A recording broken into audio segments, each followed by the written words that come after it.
Most people don't realize how much their personal information is being bought and sold every day. Data brokers are making billions, pulling details about you from public records and the internet, and then packaging and selling it, usually without your consent. That's how your information lands in the hands of scammers, spammers, even stalkers. It's why you get endless robocalls and why ads seem to follow you everywhere. That's where Aura comes in. Aura actively removes your data from broker sites and keeps it off. They also instantly alert you if your information shows up in a breach or on the dark web. But Aura goes beyond data protection. With one app, you get a VPN, antivirus, password manager, spam call protection, dark web monitoring, and even up to $5 million in identity theft insurance, all backed by 24/7 US-based fraud support. Other companies might sell just credit monitoring or just a VPN. Aura gives you all of it, together, at the same price competitors charge for just one service. Start your free trial today at aura.com/remove. Protect yourself now at aura.com/remove. Hi there, welcome to Joshi'ing Around Weekly, a podcast in which we will discuss the most important shows, the best matches, and the hottest topics in Japanese women's pro wrestling on a weekly basis. I'm Tim. And I'm Eric. And welcome to the show.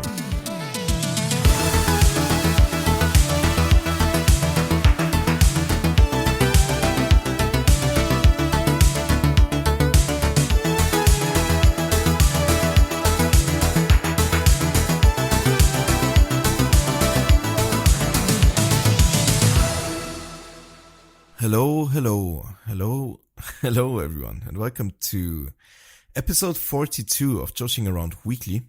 We are part of the Social Suplex Podcast Network, a network dedicated to bringing you the best coverage from all over the world, including Keep It in Strong Style, the Trish and Sarah Wrestling Podcast, One Nation Radio, Tunnel Talk, All Things Elite, Imps AEW Adventure, Wrestling Out with Chris Things, and the AEW Match Guide.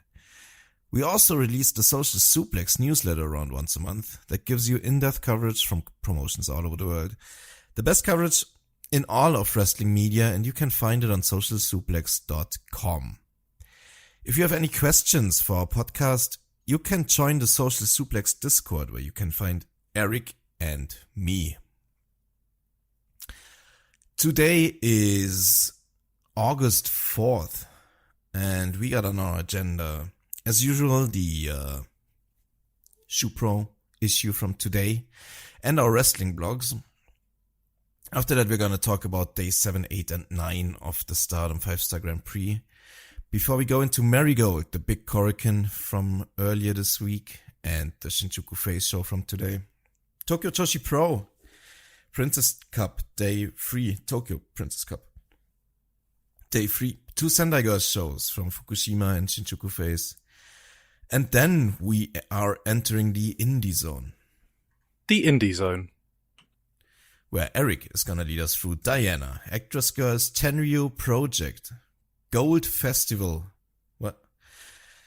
BJW. Before we do some quick previews and our match of the week discussion. Hi, hello, Eric. Before you say anything, I gotta ask one important question. Yeah. What the dog doing? Where did that meme come from? What does it mean? I don't know. Why does Nick Jackson say it? I think it's maybe because it's funny. I don't know.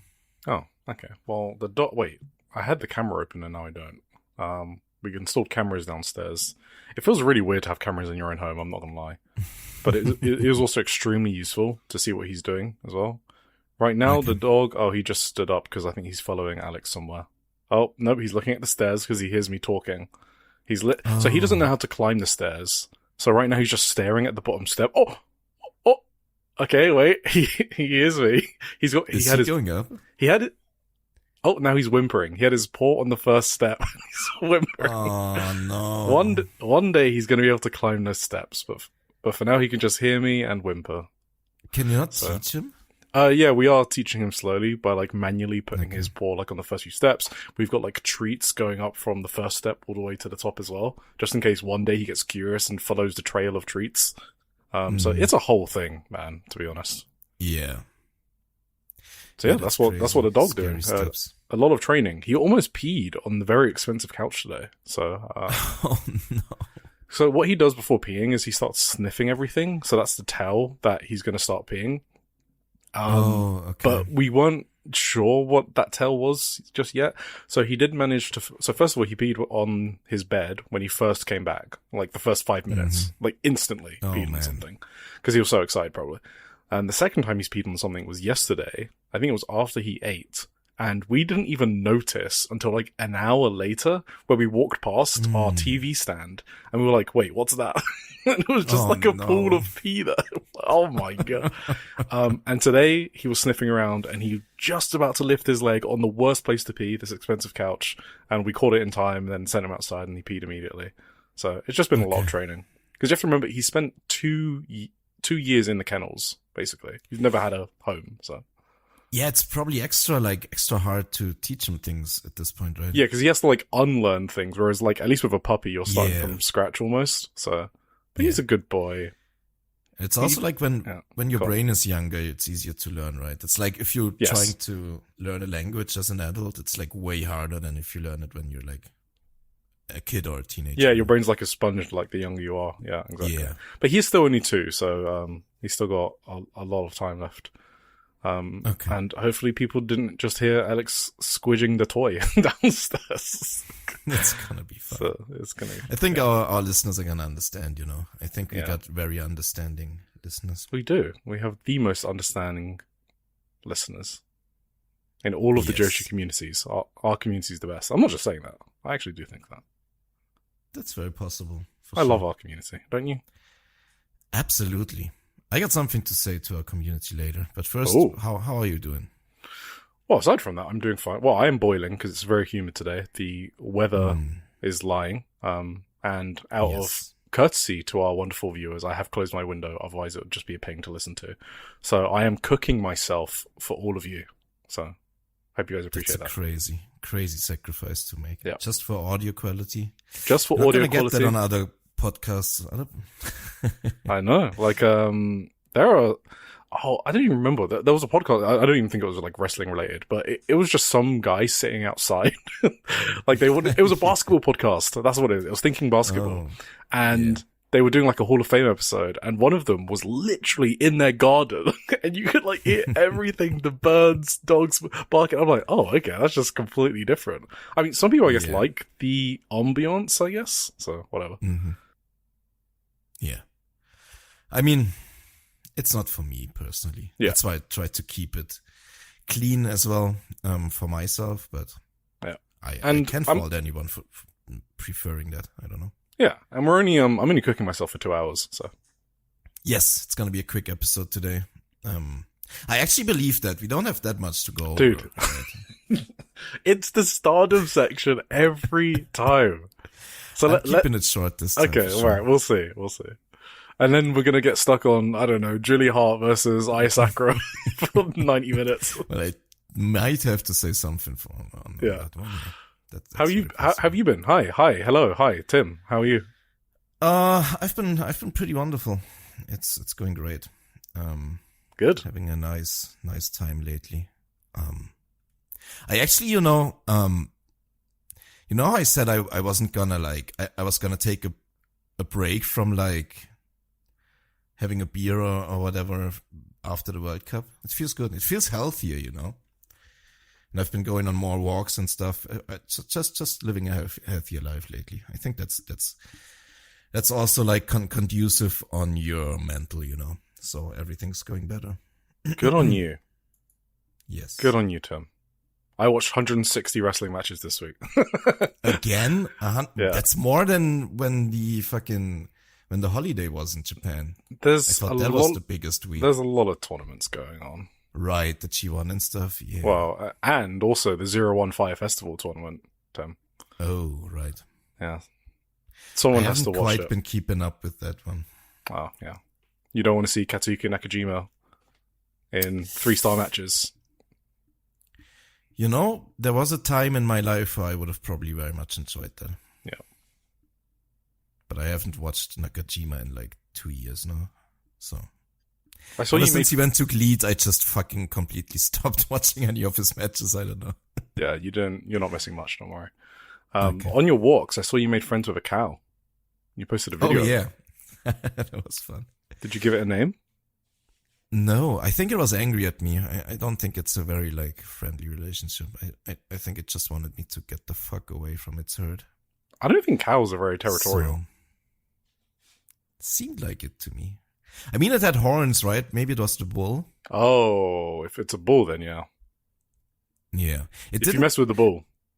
I think some cows get horns too, right? Because, like, stature-wise, it wasn't really bull-like, but, like, I was thinking about it when I saw the horns, if it was, like, the man of the bunch, and he felt the need to, like, protect his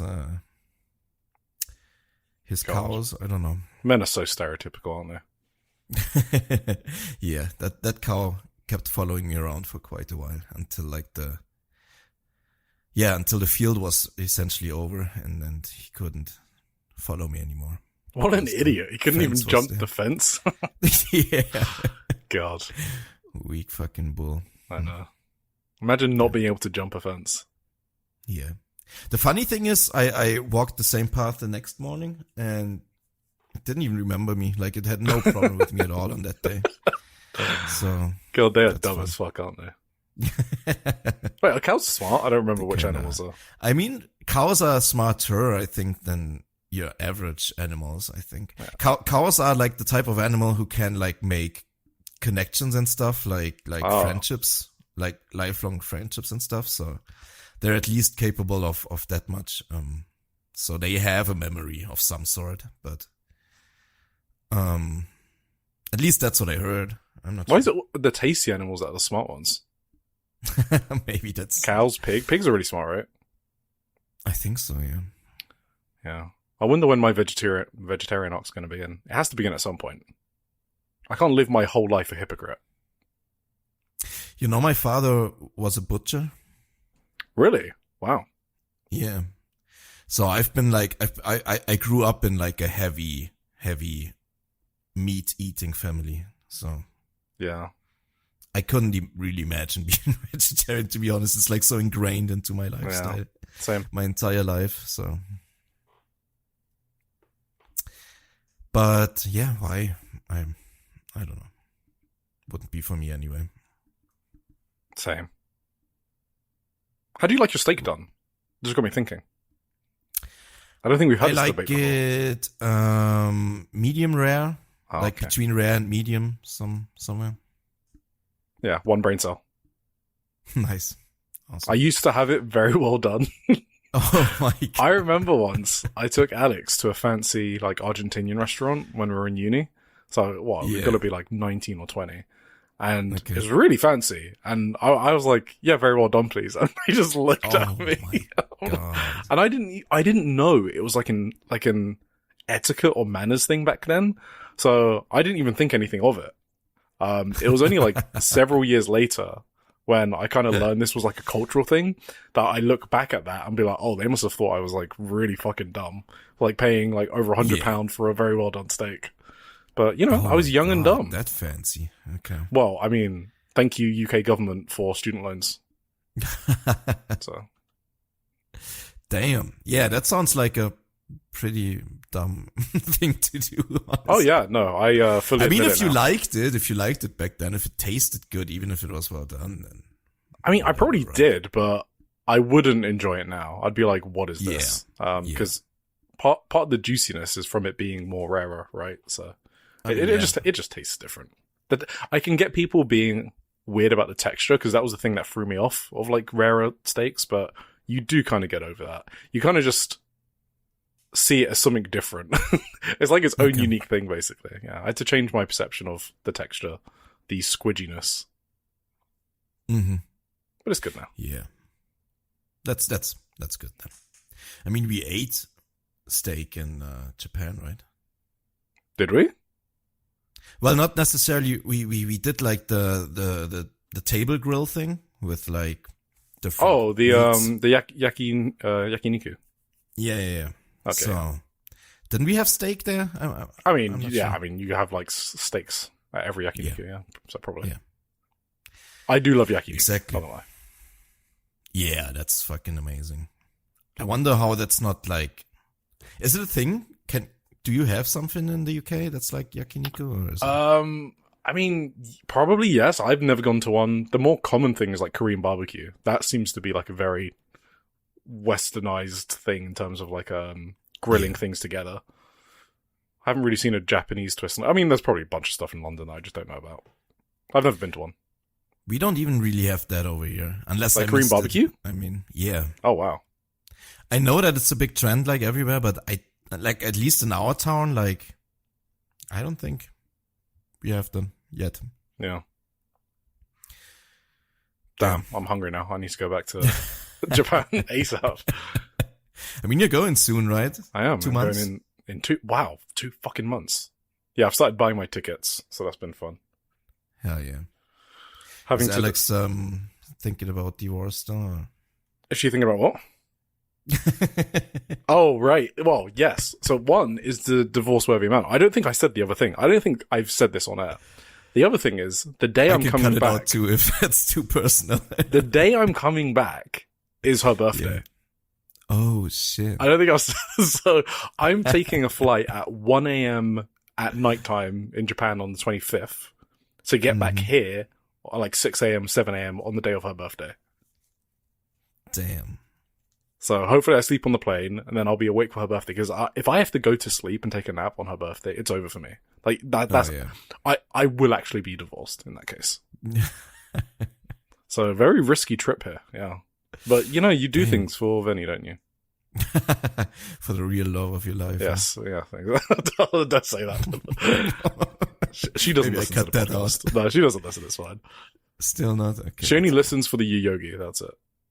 She will. I mean, she understands our humor anyway. Wait, shit! I just said Yogi. Now, what if she like searches for that in the transcript and like goes back 30 seconds? Oh yeah.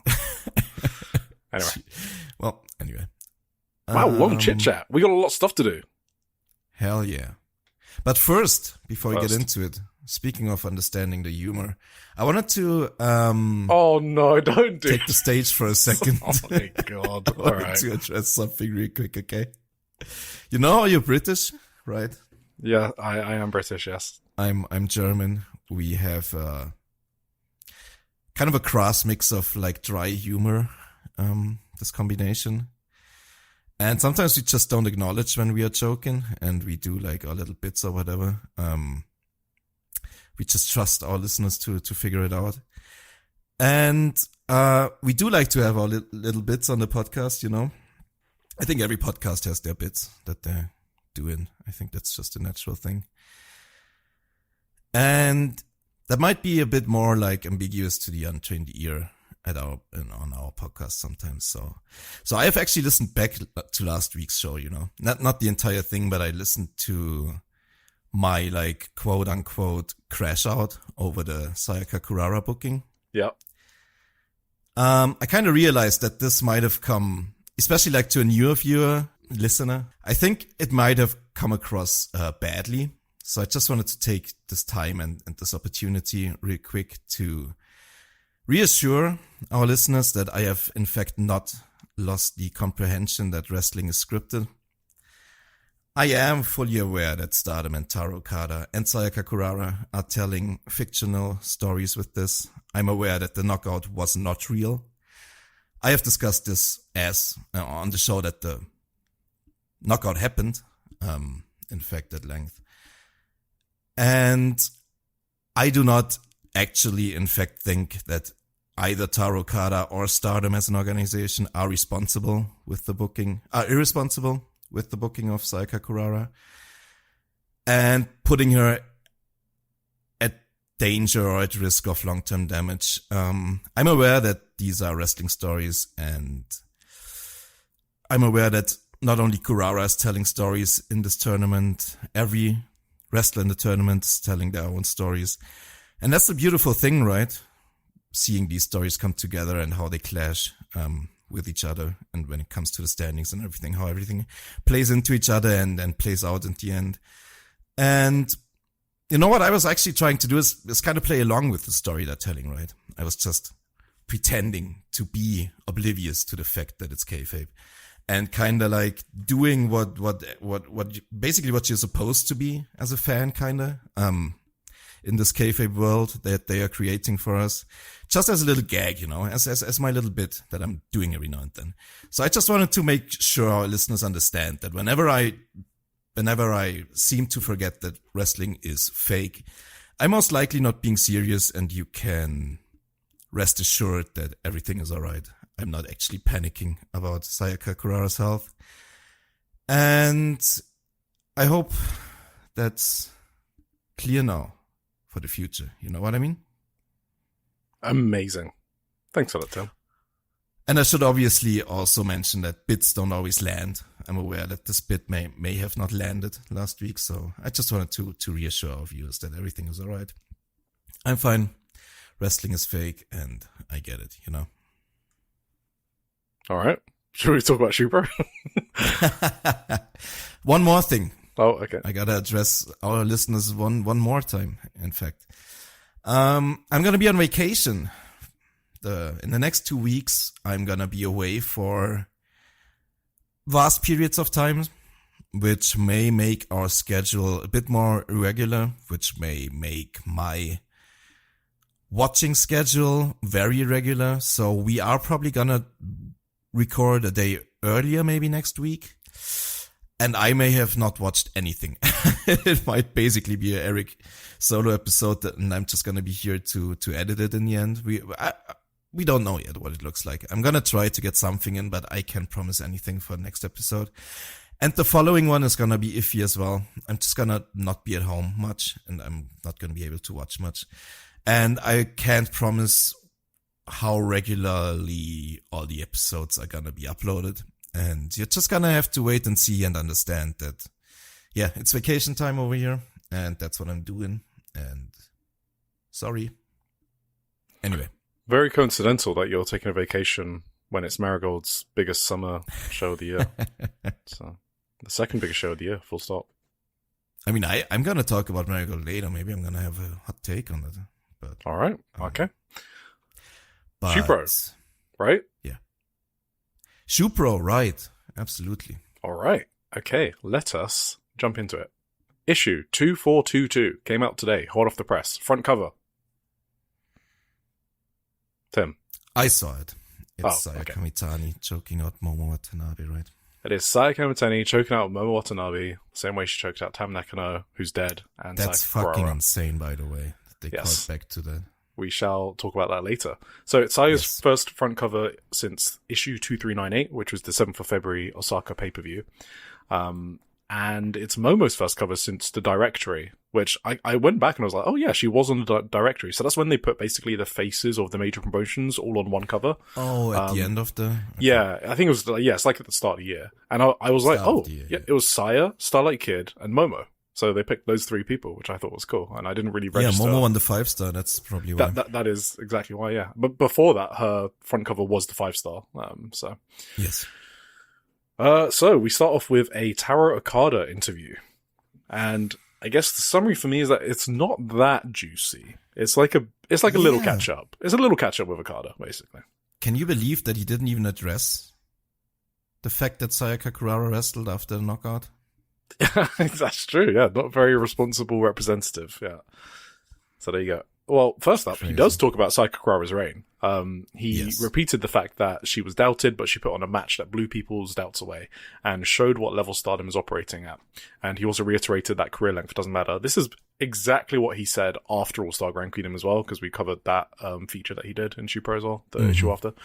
He compliments the Maki Ito match. So this is newer stuff. He compliments the Maki Ito match as having a lot of heat, and that Maki Ito demonstrated that she's a legitimate force. And Kurara proved that that her Kamitani win was not a fluke.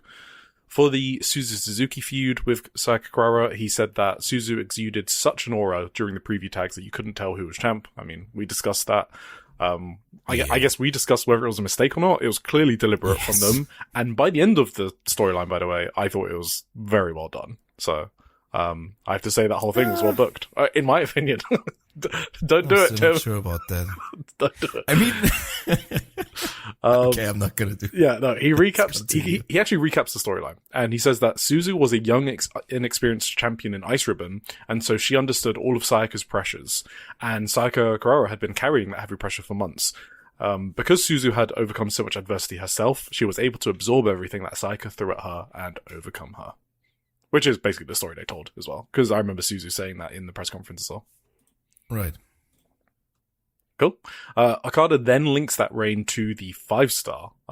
So the interviewer basically comes up with the idea that, because she became a marked target during her reign, Sayaka Kurara has had issues, getting wins in the 5-star. And he did mean Sayaka with that, right? I was a bit confused. Like the interviewer did.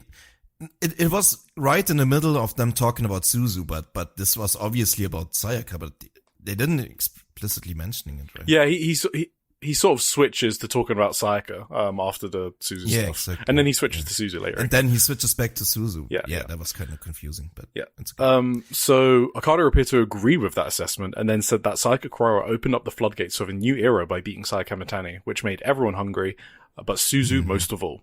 And he really just puts over Suzu a lot as having great energy as a red belt champ. Yeah. The way she, kind of called out Utami after, all of that stuff. He really likes that Suzu does all those things, basically. Says that that's also a pretty good explanation, right, for like Sayaka's story in a way. That she has put this target on her back by being this by winning the red belt in a way. And I think that's kind of... Oh, sorry? No, go. That's also kind of like how the matches played out, right? Like the brutality kind of in Kurara's matches and the way she went out, to it felt like, they were not going easy on her, Yeah. I think that Suzu storyline and the match itself might be one of my favorite storylines this year. I in hindsight, I'm not even trying to rib you or do a bit or anything. I genuinely loved it in hindsight. I thought it was logically well told, and you kind of need shocks like that now and again as well. And it's awesome when it's a shock that makes sense in storyline. That's such a rare thing in wrestling where people just do shocks for the hell of it. This wasn't. It was perfectly told. But is it when she says, you don't really feel like a champion and the crowd doesn't even like you and then she beats her, that's is that perfect? Yes, it is, because that's part of Sayaka's storyline, that she failed and that Suzu was right. And now Sayaka has to spend the next X months and years proving Suzu wrong and building her way back up. And she's so young and early in her career that it's the perfect time to take a failure on this scale as well. Huh. Okay. All right. Well, let's move on. Let's not relitigate that. So the Utami red belt match. He says that it helped to unlock Utami and make her less nervous, which was obviously the storyline that they told. And you've also seen it play out in practice with Utami just jumping on people and hugging them. And she's been much happier, I guess, less nervous since that match. And Okada summarizes the title switches basically like this. So Kurara beating Sayaka Mitani was clearing up the darkness of hate and then turning it into a clear blue sky as she reigned and beat Maki Ito. And now we're entering the scorching heat of midsummer with Suzu Suzuki's reign. He was asked about his favorite 5-star matches. He mentions specifically Mei Seira versus Rina Yamashita. So there you go. He knows ball, doesn't he? That's quite a pick. I don't know when. I was kind of surprised, yeah. When was this interview done? Because they mentioned the 2nd of August show, right? Yeah, do you have it after the 3rd or 4th night. Do you have it in front of you? What did they say about the 2nd of August show? Did they say it's happened or not? I mean, they talked about Natsuko getting her 2nd of August. Yeah, the 2nd of August. They mentioned Tsunomiya. They mentioned Utami and Konami's match. That was not 2nd of August. No, I think it was before 2nd of August, actually. Wait. I think it's later. There's a question. I mean, just Control F Utso. Control F what? UTSO. There's nothing in there. What?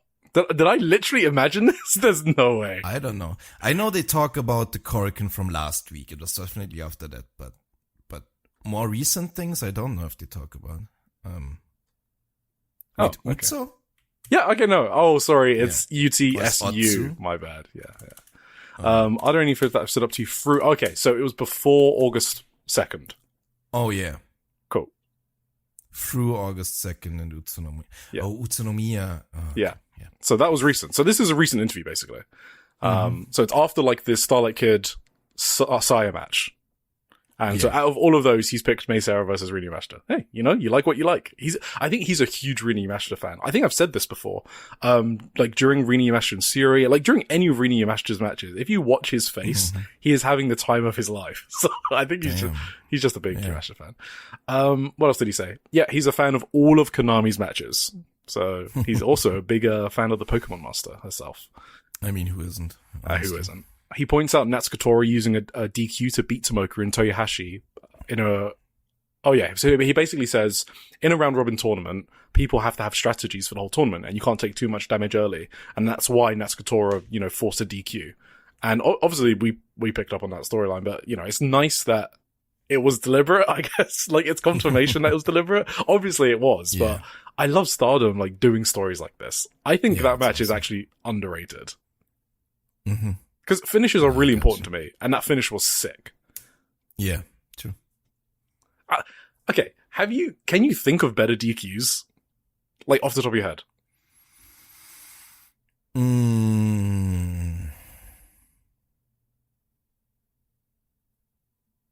Not really, actually.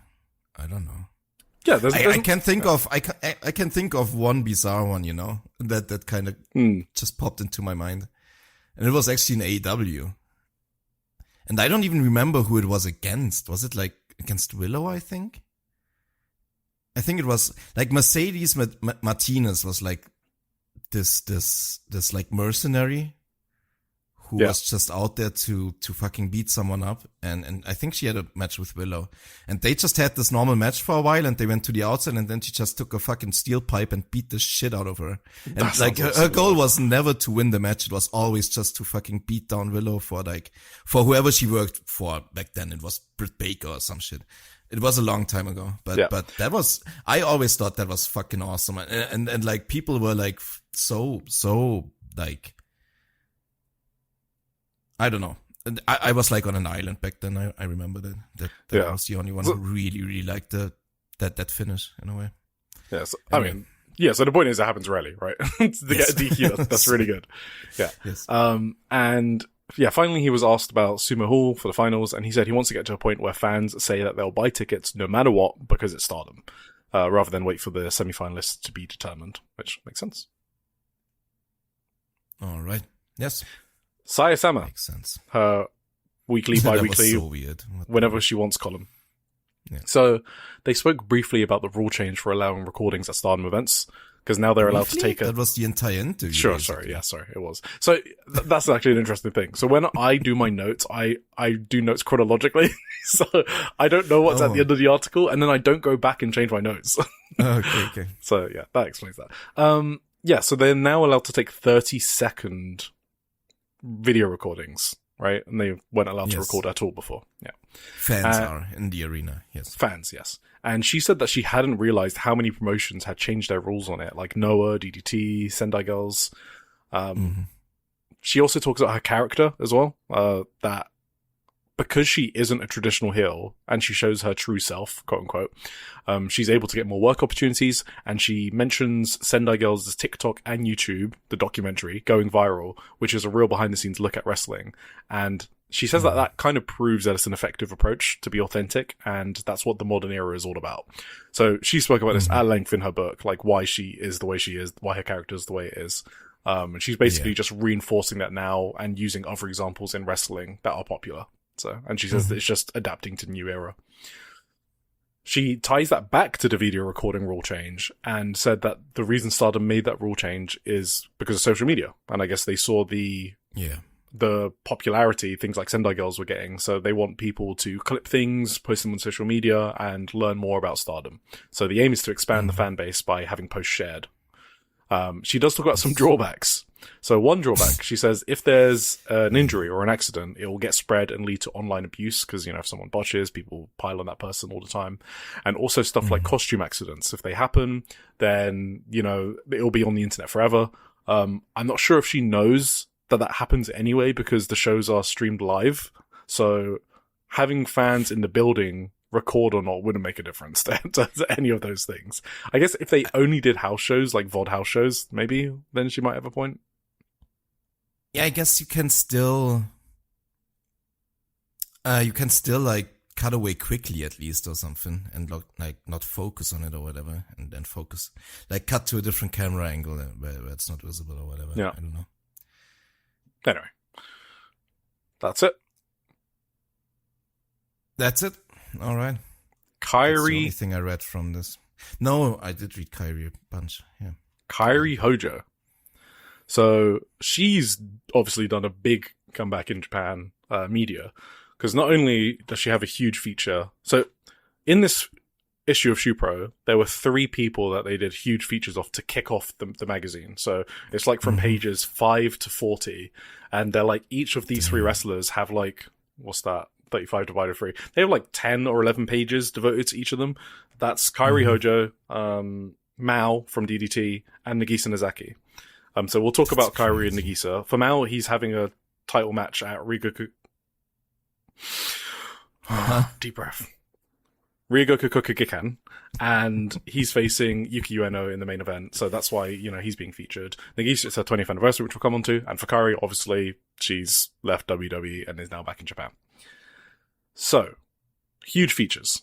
Oh, sorry. I was also going somewhere else with that. She's also on the front cover of Ring Plus, which is like the gravure-ish style for Joshi wrestlers, but not all of them do gravure. Sayaka has been in that magazine just dressed normally, in Sayaka ways. So it's like 50-50 basically, right? Normal articles and like gravure style photo shoots. It's just what people are focusing on is the... is the gravure stuff, yeah. And there's interviews in there and stuff like that as well. So, yeah, Kairi's on the front page of that and in Shupro. So, big week for Kairi. As for why we're covering her, I guess, I don't think I need to say, but, when they pop up in Shupro, whether it's Julia, whether it's Io, we'll cover them because they're Japanese women and they might return back one day, like Kairi has. So, it's good to see what they're putting out in Japanese media. And also, since Kairi is in Japan, it's kind of a no-brainer. So, WWE release. She says that the storyline between Asuka, Io and her, I guess I should give context as well. So for those that don't know, Asuka and Kairi were heels. It's really, really quick TLDR. Asuka and Kairi, David Hayter's going to hate me for this summarization because I think it was his favorite storyline in WWE in ages. So Asuka and Kairi were heels. Io is like a mega ultra babyface. And they were slowly turning Kairi into a babyface by having Asuka bully her. Asuka, formerly Kana, for those who really aren't in the WWE loop whatsoever. And it was working. And she was about to explode at Asuka. And it was going to build to the singles match.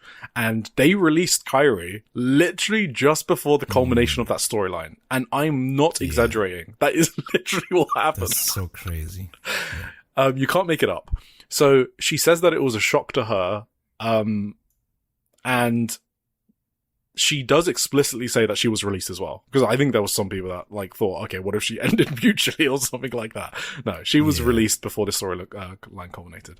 And how she feels about that is quite clear as well. So she said her biggest regret is not being able to finish the storyline.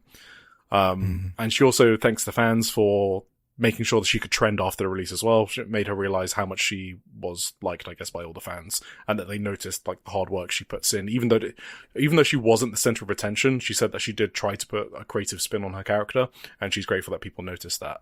But basically, the crux of a lot of this feature is her being frustrated about being released at that time.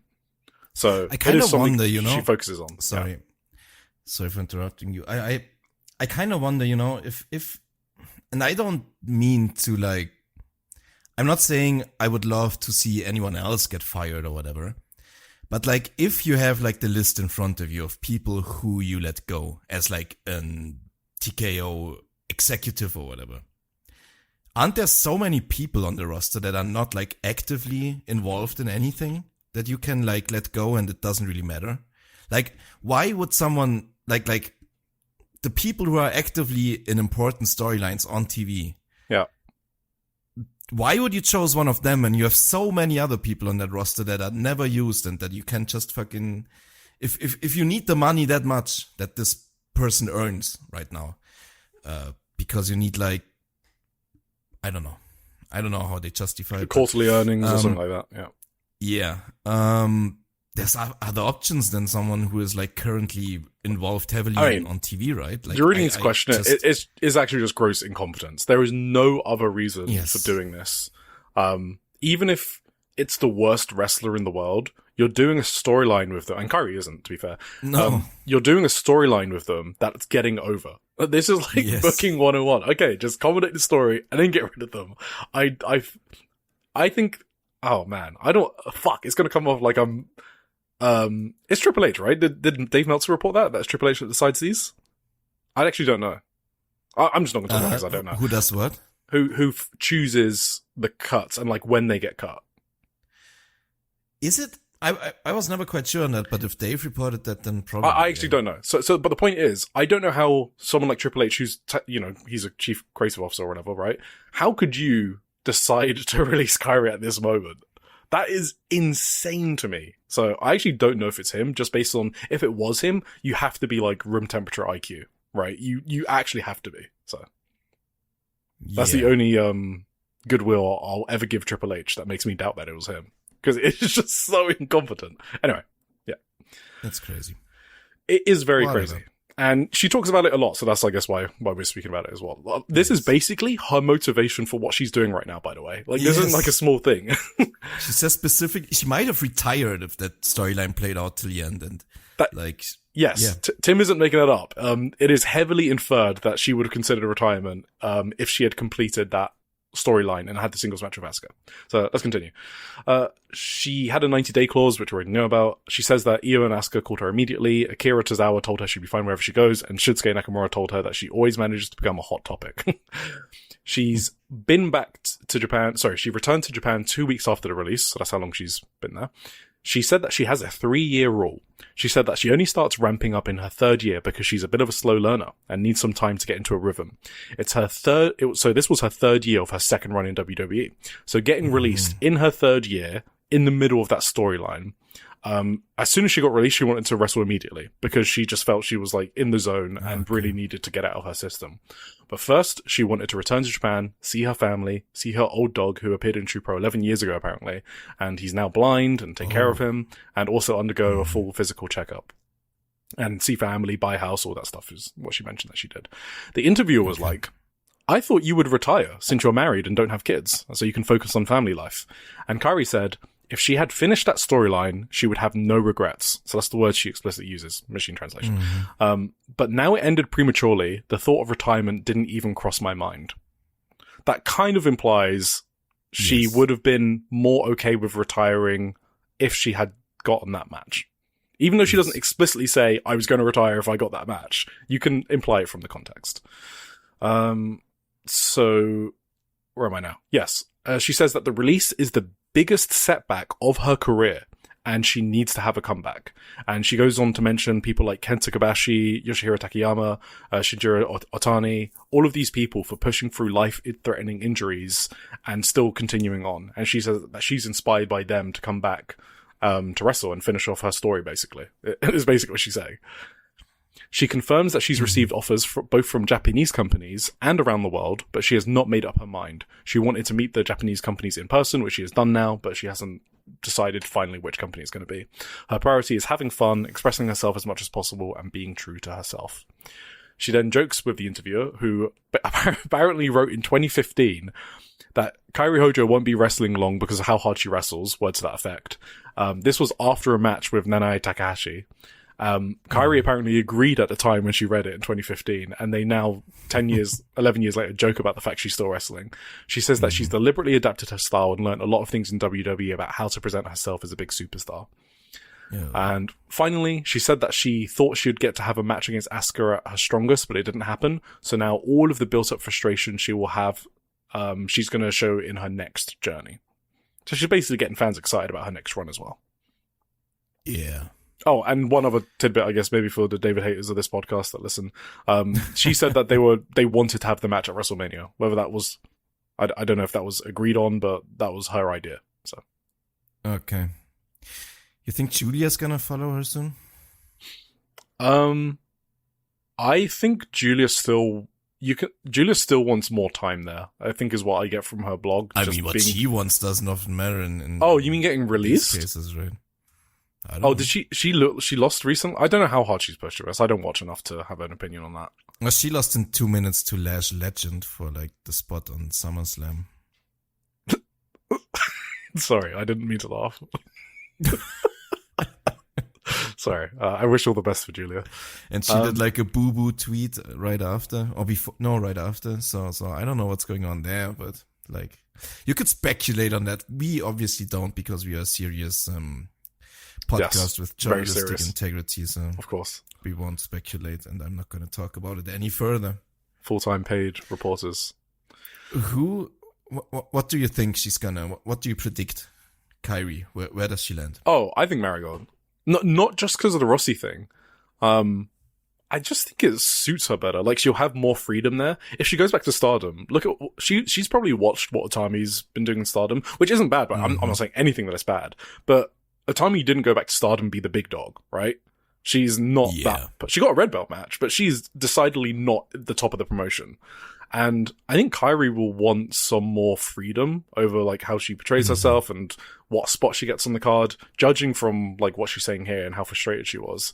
And I think Marigold's the place to do that for her. And I'm sure Rossi would have her back like in a heartbeat. Like, why wouldn't he? So it just makes the most sense. That is what I am thinking as well. Cool. All right. And speaking of Marigold, Nagisa Nozaki, huge article because it's her 20th anniversary, and I want to go through this one a bit quicker. She thought she would quit at age 20, but she didn't. She debuted at age 15 in Neo, and it was a terrifying environment because of all the All Japan Women's Seniors, obviously. It was basically a continuation of Zenjo in a way. And one day she actually ran away and went home for a year. But she felt she had to retire since that's what you do as a wrestler. So a year later, she returned in 2009. Then she ended up working hard, I guess, and wanted to prove a point. She was there during the Diana launch. So Diana launched from like the ashes of Neo, I guess, in 2011, by Kyoko Inoue. And she left shortly after the launch due to a breach in contract, is what it says. The wording is that basically they fired her. And they basically ask her what happened there. And she's like, I got no idea. I got injured. I wanted to take a break. And the company didn't like that. So they terminated her. Yeah. Okay. She continued competing, but kept getting injuries. So then she stepped away for 4 years. And then she heard that Yuki Miyazaki, who's a notable Neo women's wrestler, and then was in Wave until she retired last year. This January, I think this January, yes. She heard that Miyazaki made her comeback at that time, so Nagisa decided to make her comeback as well in 2017 at Wave's Oat Award show. Doesn't that sound weird?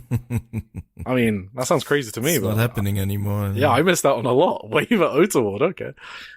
She said Wave that nowadays... used to be huge. You remember when we reviewed some of the matches there? When we reviewed some of these classic Wave matches? Yeah, no, I kind of wish I was there for Wave and Io Shirai. Those are the things I wish I was there live for. I mean, maybe huge is a bit much, but like a lot more popular and bigger, I think. Yeah. Well, it was Ice Ribbon and Stardom, right? Well, that were the big two during the 2010s. Yeah.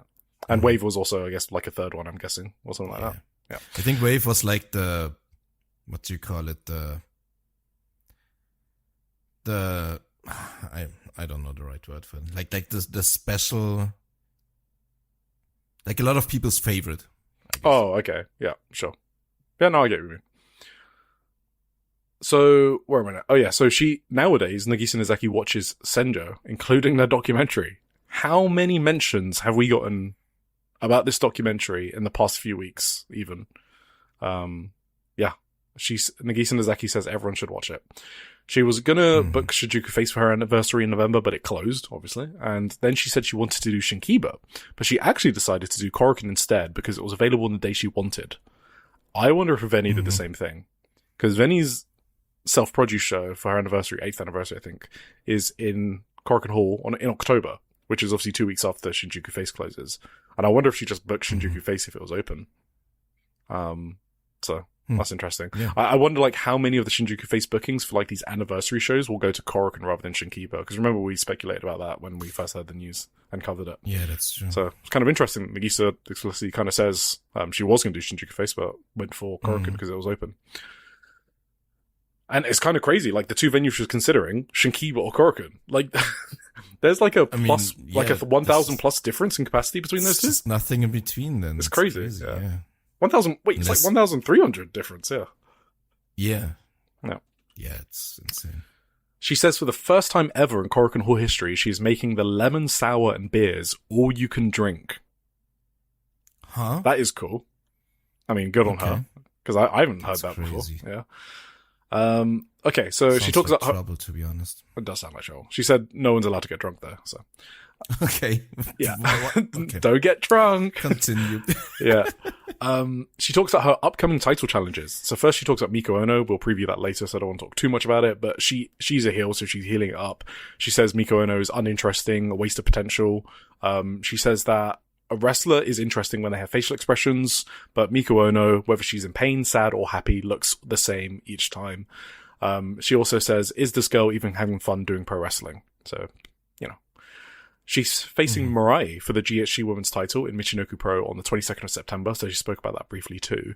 That was set up in the 16th of June Seedling show when Nagisa pinned Mirai. And Shupro apparently said somewhere, I don't know where, but this is what Nagisa said. Shupro said that it might main event the Michinoku Pro show. So Nagisa said she's stunned that it'll be her first main event of a men's promotion in her 20-year career. That'd be cool if it does. Yeah. For sure. She said she doesn't want to join a promotion, still wants to be freelance, if anyone's wondering about that. Kyoko, in a way, does a little column on her as well, talks about her being a strong drinker. That's why she's doing the all-you-can-drink. She says that she regrets using the word firing when Nagisa left Diana in 2011. She actually wanted Nagisa to stay, but it was the company's decision. She never wanted to fire her. Because of that incident, Kyoko, in a way, has tried to keep wrestlers for as long as possible, is what she says. Okay. All right, blogs. YUNA. I remembered what I wanted. What I wanted to say about Wave was I guess it's like the hardcore fans' darling promotion in a way. I think in the 2010s. That's what I meant with like a lot of people's favorite earlier. You know. Yeah, I kind of figured you meant that, but I was going to say big dog of the indie zone, but I didn't say that. Yeah, but now I've said like that. YUNA writes about the Gaijins this week. Hyperactive, which is Anita Vaughan and Sapphire Reed, and Stephanie Mays. Is it Mays? German? I don't know. I assume it's Mays. Yeah, it's Mays for sure. Okay. Like it would be called Matze or something in German, but it's not a real word in German. So. Oh, okay, it's not a real word. Okay. The Fukushima show was their last match in Japan, which we'll talk about later briefly. That was on the 26th of July. And we kind of already knew that because of European bookings. So Hyperactive are back in October in time for the big Sendai Sun Plaza Hall show on the 10th of October. So we know that at least. We don't know when Stephanie's going to be back or if she's going to be back though. Yeah. Cool. Hyperactive. YUNA says Hyperactive got lost on the first day trying to find YUNA at Sendai Station. YUNA, of course, is the one talking to the Gaijins and meeting up with them, talking to them online. Like, is there anything YUNA doesn't do in this promotion? she really does everything. She's like the heartbeat, yeah, for sure. Yeah, she is, yeah. Hyperactive had brought a Japanese phrase book, and apparently the sentences were so funny that they spent all night laughing at the dojo. Okay, must be a hilarious phrase book. Apparently, Anita went semi-viral on TikTok by saying "the bill, please" in Japanese in a funny way. They taught each other English and Japanese, basically, and exchanged phrases and stuff like that, and YUNA says she loves them so much. Stephanie, Steph-chan, is how she's referred to, is more the type to sit quietly by herself rather than be a big part of a lively group. And one-on-one, we'd talk about all sorts of things while cracking jokes here and there. That's exactly the vibe you get in a documentary, by the way. Yeah, for sure. I was just going to say that's exactly, yeah. Steph taught her some kicks and then bought a YUNA t-shirt on the last day, and YUNA never expected Steph to buy one. So when Steph said that it's because they're friends, YUNA broke down crying. YUNA's so cute. Steph taught YUNA some German, and YUNA plugged the Sendai Girl show in Germany next year. You going? It's in March. I think I planned on going, yeah, actually. It's in Oberhausen, I guess, right? Yeah, it's fucked up for me to get to. It's like, I think you showed me it's like hours and hours of driving. It's way easier for me to go to a show in London. I'm not gonna lie. Like it's fucking the crazy. Infrastructure in Germany is so bad that it's like I don't know. Yeah, really bad stereotypes because you're known for your efficiency and your engineering. Yeah, that's a complete lie. Like, our rail network sucks. It's insane how bad it is. I figure I'm gonna get there somehow, but I'm planning on it. Let's say it like that. So all three Gaijins were drinking energy drinks all day, and she kept trying to tell them it's really bad for them. So she got the nickname Energy Drink Police from them. She said meeting them makes her want to go abroad. So YUNA has abroad aspirations after meeting the Gaijins. Oh no. Yeah. Itsuki does a full recap of her 5-star, and since we cover Stardom a little bit on this podcast.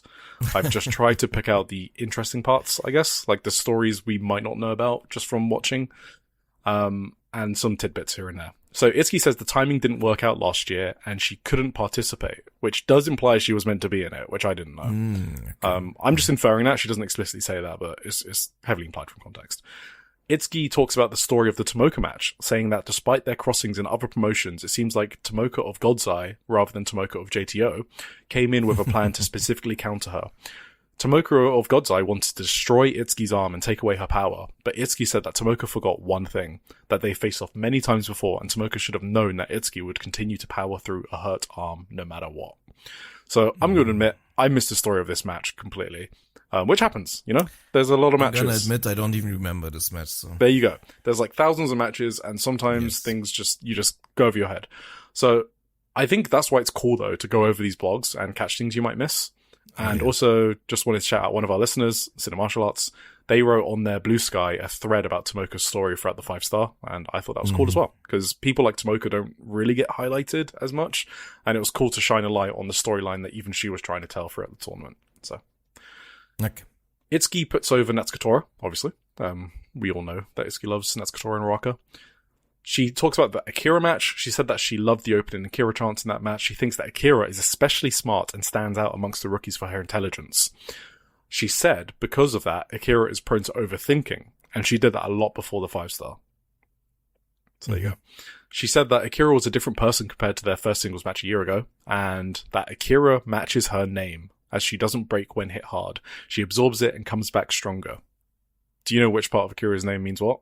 Have you ever done machine translation on like the Stardom page? Like, because it gives a weird translation. Oh yeah, when it does these weird things with the names and stuff. Kurogane means iron, but it's a it's a really old reading of the kanji as well. So I'm doing something called Wanekani, which teaches you like all the kanji, and I've learned iron before. And when I look up the readings, Kurogane wasn't there, so I kept on getting confused. And it's because it's so old that they just don't even teach it anymore.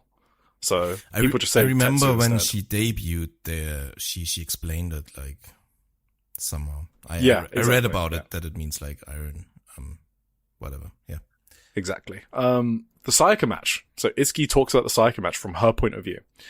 She says, "This may have been the match." So this is quote now. Well, machine translation. But do I have to say that every time? I don't say that. No, you don't. No. This may have been the match I could least predict going. I'm just worried I'm going to get fucking clip chimped by someone that says, "Oh no, he said that. Itsuki said this, but actually it translates to this reading instead." Like, come on. All right. This may have been the match I could least predict going in. Still so young and so new to professional wrestling, yet carrying the hopes and feelings of so many people on her shoulders with the red belt around her waist. Now that Suzu-chan has taken it from her, I was thinking selfishly to myself, has this girl been truly liberated in every sense? And is she just enjoying wrestling now? The impression I had was less about calmness and more that she was carrying something so heavy that her own emotional explosiveness wasn't fully coming out. I was wondering things like whether ultra-emotional Aoki would be someone she disliked, or whether that spear of hers was going to be brutal, all sorts of things. But when we actually faced each other, it was surprisingly, wonderfully fun. A different kind of resilience from Akira, a natural-born heroine who draws the eye. I was excited by a tenacity that made me think, is there any point at which this girl stops getting up? And then, so at odds with her delicate appearance, that absolutely savage spear. It felt about as impactful as when Natsukatora came crashing down on me. I genuinely thought my solar plexus might have been caved in. And the power that seems to have come from nowhere in that small body of hers. She threw me cleanly and completely. And despite the pain, there was something almost refreshing about it. I could feel Korakuen Hall being swept up in the heat, the cheers wrapping around the ring, and my heart was pounding like it was ringing right next to my ear. It was so much fun. The joy of winning and the intensity of those emotions were equally strong as referee Murayama raised my hand. So, damn, I wanted to read all that because, Itsuki's a cool writer, and I've said that before, but that's like a taste of how she writes. And I also wanted to pick up on it because Itsuki's reinforcing the same storyline about Suzu, relieving the pressure from Sayaka Kurara. So it's like a whole, it's almost like Sayaka's like gone around to everyone and be like, dude, this is a story I'm telling. Can you talk about it? So like everyone's saying the same thing. It's kind of awesome. Yeah. So that's Itsuki Aoki. There you go. Hope that was interesting to everyone. Rina is the last one. Rina talks about hate because they celebrated their 2nd anniversary. She knew she wanted to be a bad guy ever since middle school, and she felt she could never do the whole sparkly smiley thing. Do you think she knows she's very popular. I wonder if she knows. So it's also funny that Rina says that her and Natsuko have been training together since they were both trainees and worked the merch stand together, despite the age difference. That always blows my mind. Natsuko Tora is like the leader of Hate, and she's the clear senior. All of Hate talk about in their blogs, even Saika Mitani, about how Natsuko Tora is like the mother of Hate, and yet Rina and Natsuko were trainees together. It's just so weird. So, yeah. She does call Natsuko Tora the leader as well. If there's one dude called Fred out there that still thinks Saika Mitani's the leader of Hate, that is not the case. Fred is a made-up person, by the way. I'm not actually attacking someone. Yes. She's good friends with Ruaka. She says Ruaka is enjoying wrestling. I wish I could enjoy Ruaka. She talks about Momo and says that out of everyone, she's the most different outside of the ring and is very much a big sister type. Says Momo is a hilarious drunk. About Saya Kamitani, she says she has a lot of deep conversations with Saya, which we know from a previous blog and also from Saya's own columns where she's spoken about having deep talks with Rina on the America trip. Saya is another big sister to Rina, basically. What she says about Bea Priestley is that she's sad she got injured and then calls her a genius. Fukushima Death. Rina says, I quote, "You lot couldn't manage it, but I can understand Fukushima Death's language." I love that. I love this kayfabe with Fukushima Death. It's awesome. Rina says that she misses Fukushima Death because obviously she doesn't appear during 5-star season. Azusa, she says that she just says that she's developing fast and could win a title. She targeted one. Very standard chat with Azusa, so I'm guessing they're not that close. Yeah. Says that it's fine if hate clash sometimes because we all have strong personalities. And she says that even she came close to hating Konami during the White Belt Challenge. Rina says last year, even though Hate won every title under the sun, she didn't win anything and it frustrated her because she was the odd one out. Yeah, makes sense. That's it. We're done with our news section. Wow. Fantastic. Thank you for the recaps, Eric. Yeah, we're going to have our best ever Stardom section, Tim. Okay? We're going to be efficient, to the point. Yes. Say all our points concisely. Yeah. Very quickly going through everything. Yes. We start in Sendai on August 1st. Sendai Pit 480. That sounds like a sellout, is it? It was. It was a full house, super no vacancy. They have done this a few times in this venue, so it's not like a record or anything, but, you know, they did the best they possibly could have. Venue. So. Yes.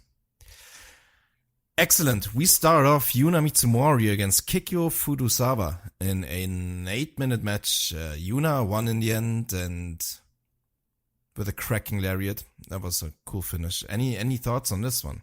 Yeah, do that lariat finish more often, please. Yes. It was so sick. Awesome.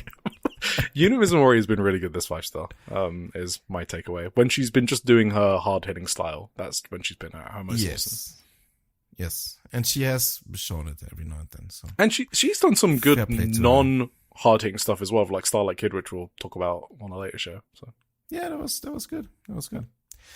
We continue. Miyu Amazaki faced Rian in an absolute slobber knocker between these two fucking world-class wrestlers. What, are you hating on Miyu Amazaki? What? Oh yeah, I'm just saying, like, I mean, yeah. Explain. I'm not as convinced. I do think she improved mightily, and I think she's great in her tag team run. I'm not as convinced of her as like this singles wrestling genius yet. So, okay, fair enough. Know what I'm saying? I know what you're saying. All right. Yeah, this was funny, but in the end, Miyu beat her with her, like, what's it called? I never know it. I always call it pedigree, but I don't want to call it pedigree because that's Tensai, right? Tensai? Yeah, is that the jumping DDT? Yeah. Yeah, like Tensai. A between her legs thing? Yeah, Tensai. Between her legs DDT? Yeah. Cool. What did you think? I don't have a lot of thoughts on the match specifically. I guess I thought Miu's bumping was great here, though. She sold, like, Rian's cutters and stunners really well. She sold a lot for Rian, yes. A lot, yes. Yeah. And Rian, I guess I wanted to make this general point now rather than later. I don't want to bury the lead. I think Rian has improved a lot as a wrestler. Yes. Obviously the quality is very high in Stardom, and I don't think she's, like, caught up to, like, the majority or anything, but her improvement is, like, so obvious to me, like, watching this match. And she's just a lot smoother than before. and her character feels much more figured out and fleshed out than before as well, which helps with her presentation. Yeah. And I was going to make this point later, but I might as well do it now because it's on top of my head.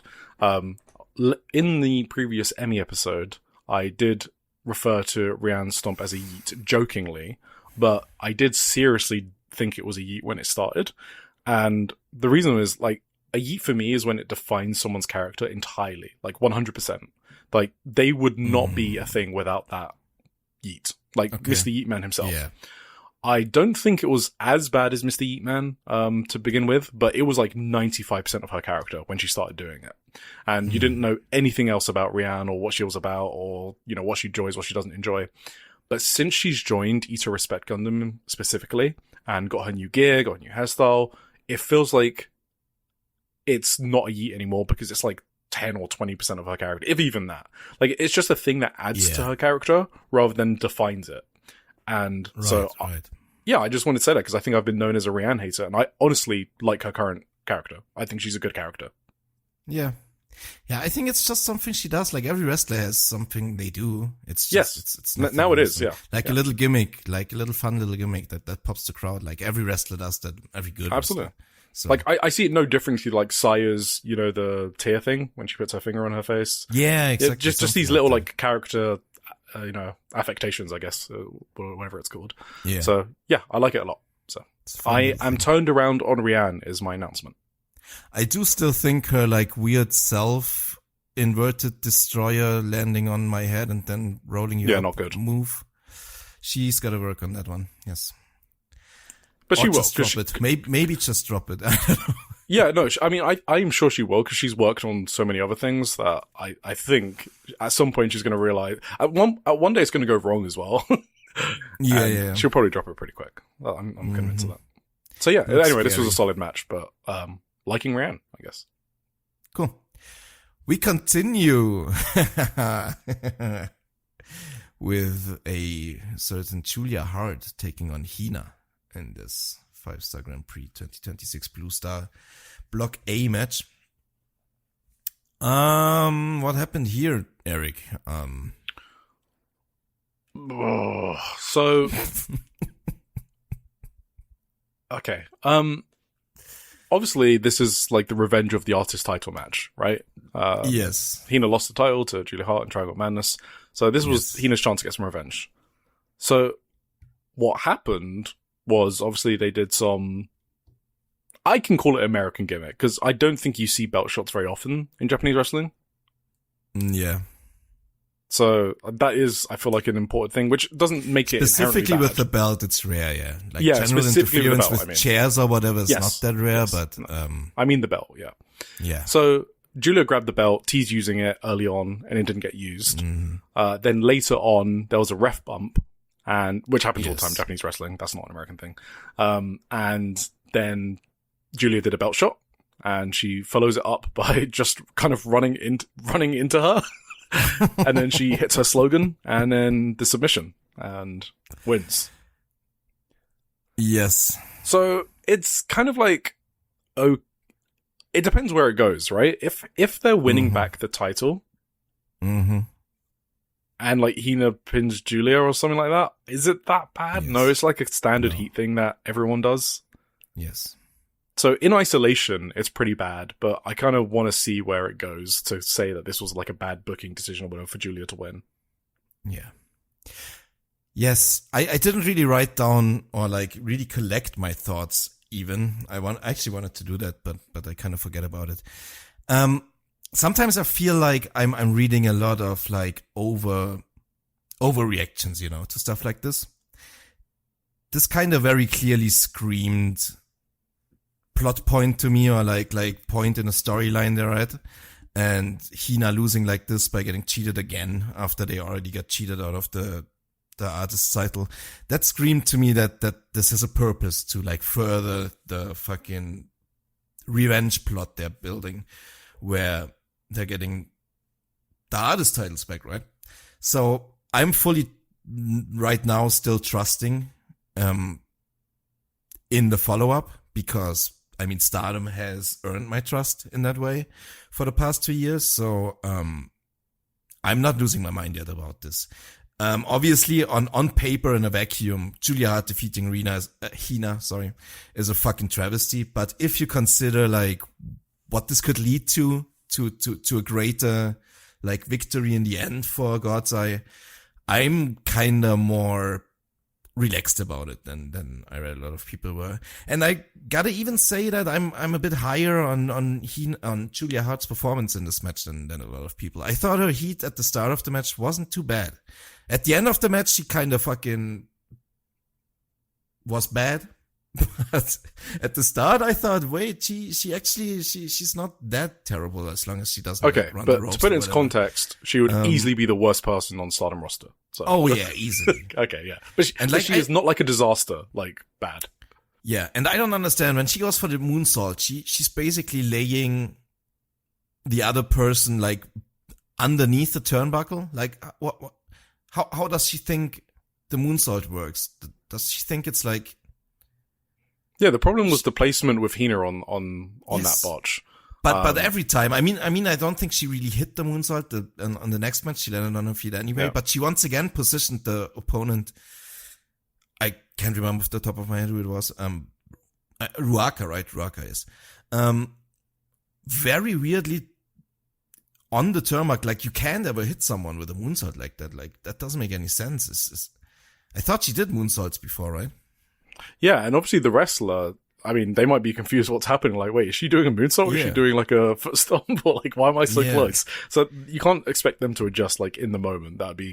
You don't want to do that without communicating stuff like that. That can end up even worse, right? So they kind of just stay put and then, Julia Hart misses the moonsault. Yeah, she hit nothing but air on this one. It was a weird, I think she landed on her knees anyway and then her, like, nothing really... It was a terrible moonsault, I gotta say that. I do want to say one thing though. Stardom already screwed the pooch with putting it on Triangle of Madness in the first place though. So that's already a bad decision. But we trust them to not make even worse decisions by just having like Julia Hart go over and not have any revenge or whatever. So yes, I agree with you on that. I'm willing to wait it out before I'm losing my mind over this. Yeah, before they make two huge mistakes in a row. As for Julia Hart winning matches, I honestly don't care, because it would have been B. Priestley anyway. Well, yes, that's true. So it's kind of like, if your favorite is losing to Julia Hart, they were going to lose anyway. So probably. Does it suck? Yes, but I guess I'm not as invested in people winning round robin tournaments. I actually just... Because it's really hard to win the 5-star, so I expect like a lot of my favorites are going to drop so many matches. So I think that's a personal thing though. Like I definitely don't read too much into wins and losses in the 5-star. I am kind of getting antsy. Spoiler alert! When it gets towards like 6 points, because that might already be enough to get into the next round. When like every block only has 8 people, 3 of them advance. A 3-4 record could be enough to advance. So she already has 6 points now. She still has like 3 matches to go. I'm kind of worried she's getting too many points right now. Yeah, but on the other hand, that's a story they tell a lot, especially with Gaijin in these tournaments, that they have like a hot start, win a couple of matches, but then in the second half they lose and it doesn't matter. So I hope that's gonna happen here as well. Yeah, sure. If she makes it through, then I would care a lot. Yes, obviously. That would be fucking a mistake. Yes, big mistake. but the even people if B would have made it through, Julia Hart shouldn't make it through. Yeah, yes, no, I agree, exactly, yes. But specifically Julia beating Hina doesn't upset me. Same with like Julia beating spoilers. Not at this point, no. Ai Sakura, also doesn't bother me because they would have lost anyway, I guess. So. But personally, that's just my point of view. I understand why it upsets some other people. And I also just want to say, I also don't hate Julia Hart as well. I know that people may be giving her shit. I don't think people should be giving her shit. She's kind of doing her best in the system she's in, right? She gets paid 6 figures to not wrestle that much. That's just the American system. She could request to do more indies, but am I going to give her more shit for like raking hundreds of thousands of dollars and not wanting to work more? Like only 0.001% of people would do that, right? Like, give me more work when I get paid hundreds of thousands of dollars. I feel like that's an exception rather than the rule. So I can't blame her for wanting to do less work. It's what we all want to do in life. I can blame the system she's in, and I wish Stardom didn't book her, given that lack of experience. But, I mean, what Julia's not at fault here. I think a lot of it is like systemic failure. Like she just hasn't the system around her to improve in any way, shape or form.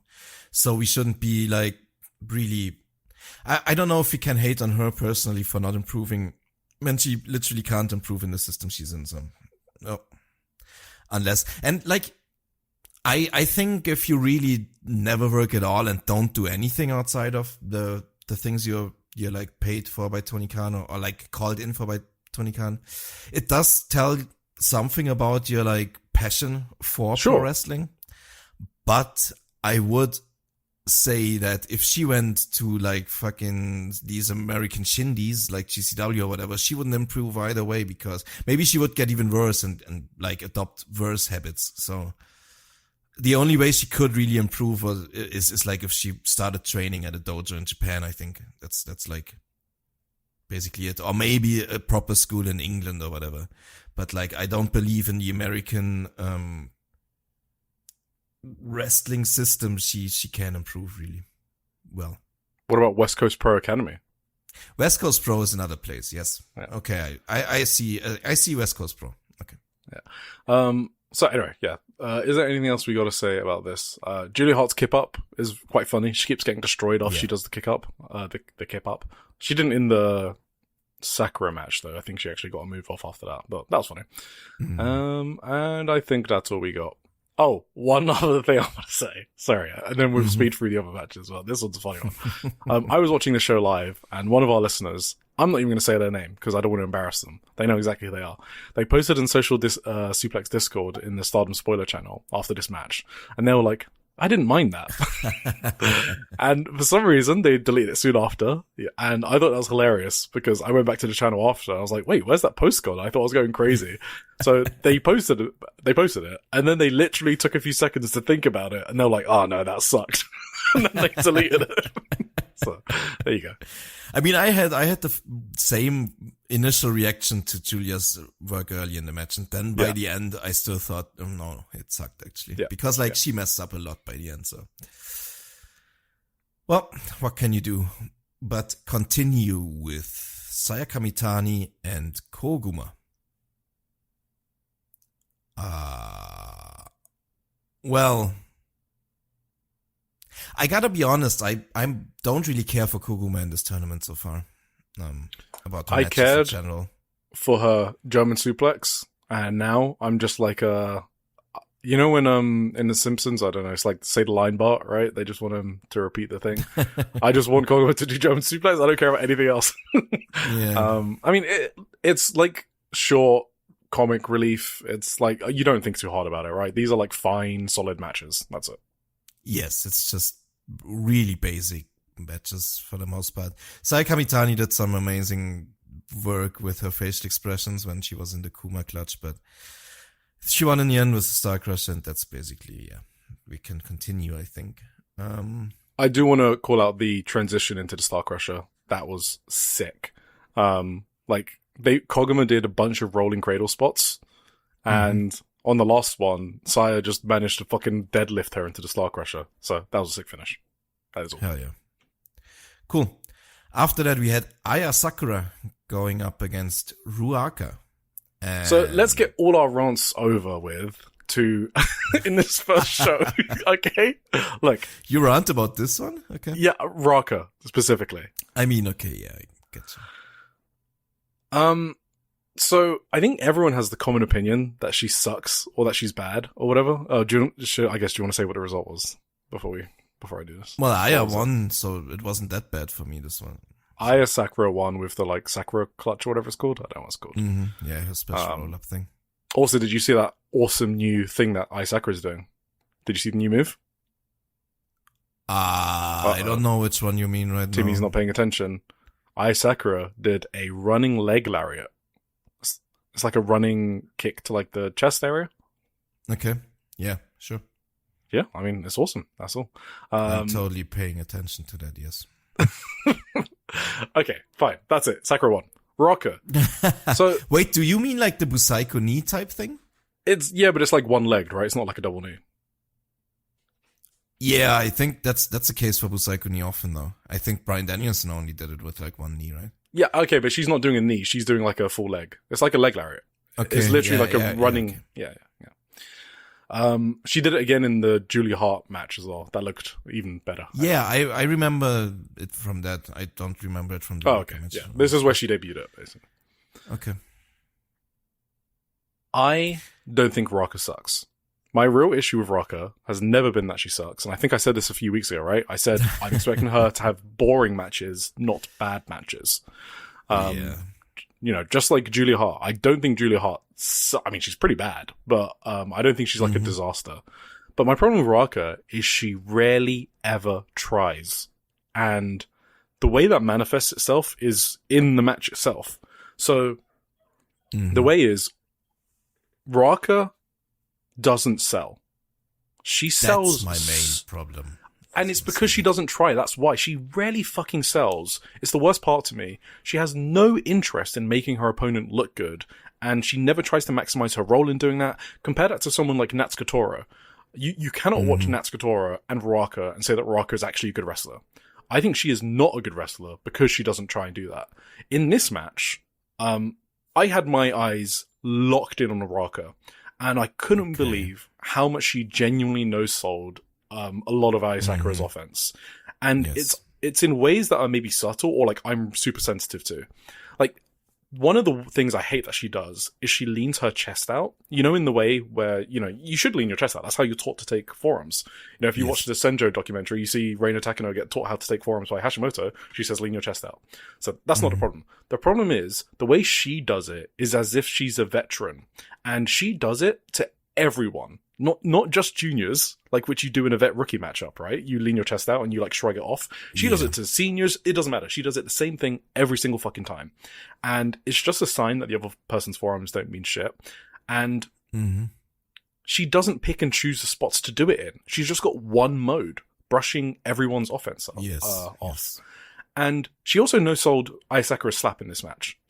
Okay, so people are going to be like, what? No, she didn't. She, like, held her hand to her face. She was mocking Ai Sakura. She held her face, and then she, like, did, like, a boo-boo face to the camera, right? Like, oh, no, that actually really hurt, right? It was, like, in a, oh, that was cute type of way. So even the slap, she no-sold. Nothing you ever do to Raka ever fucking matters, because she always sells it like you're tickling her. And that is kind of cute that you're trying to hurt her. And I think it's the most obnoxious, annoying way to sell. I think it's the laziest way to sell as well. If like a fan at ringside, like rolled into the ring for the very first time and, you know, decided to become a wrestler and was told to sell, that is how they would sell. Because it's like, oh, I want to be really cool and show everyone how strong I am. It's like the most default way of thinking about wrestling. So that is why I don't like her. This match was not bad by any stretch of the imagination, but Sakura is doing all of the heavy lifting. The crowd's investment in Sakura played a huge role, and the way they laid out the match made it work for the high spots towards the end. But if you stare at Raka and what she's doing at this match, she's contributing nothing to the greatness of this match. Shrugs everything off, terrified of looking weak. Really immersion breaking for me. No, I agree. The main spot, or let me. Well, first I concur, but let me enhance on that a little bit. One of the things she does a lot, and that also happened in this match, is like psychologically or whatever, doing the wrong thing in a way, you know, when, for example, in this case, it was like the typical fighting spirit spot, you know, the double down, full reset of the match. It was designed in a way where like Ruaka did something like a chokeslam or whatever, and then Aya did the fighting spirit and fucking kicked her in the head with a brutal like roundhouse kick or whatever. And they did the double down. And like, to me, in a way, the person who took like the last bit of damage, shouldn't be the first one to be up again. You know what I mean? Especially when it's a brutal head kick, like Ai Sakura's main weapon type, right? Yeah, especially in a case like this. And Ruaka just, I don't know, stood up again first, like way before Aya even like moved. And it was like, just, I don't know, just time it better. I don't know. It's the same thing like on the outside sometimes when they fight on the outside and one person slams the other. Yeah. it's often like Ruaka gets slammed on the outside and then makes it into the ring before the other person actually makes it in, and it's like you're not you're supposed to be the person who sells the spot longer than the other one, you know. That's the kind of shit that grinds my gears as well in a lot of Ruaka matches. She like Ruaka is a bad wrestler, not because she can't move well or perform athletic moves without botches, because she can. She can do a whole match without botching. She can athletically wrestle a 10-minute match flawlessly from a physical point of view, but that has never been the issue. She's a bad wrestler because she's boring, adds nothing to her product, doesn't ever try to, and doesn't know how to sell.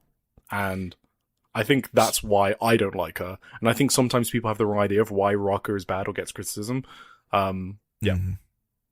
She is not like a worst, or she's not trying to get it. Yeah, she is not a worst match of the year type wrestler ever. No, if someone thinks that, I think they're on crack.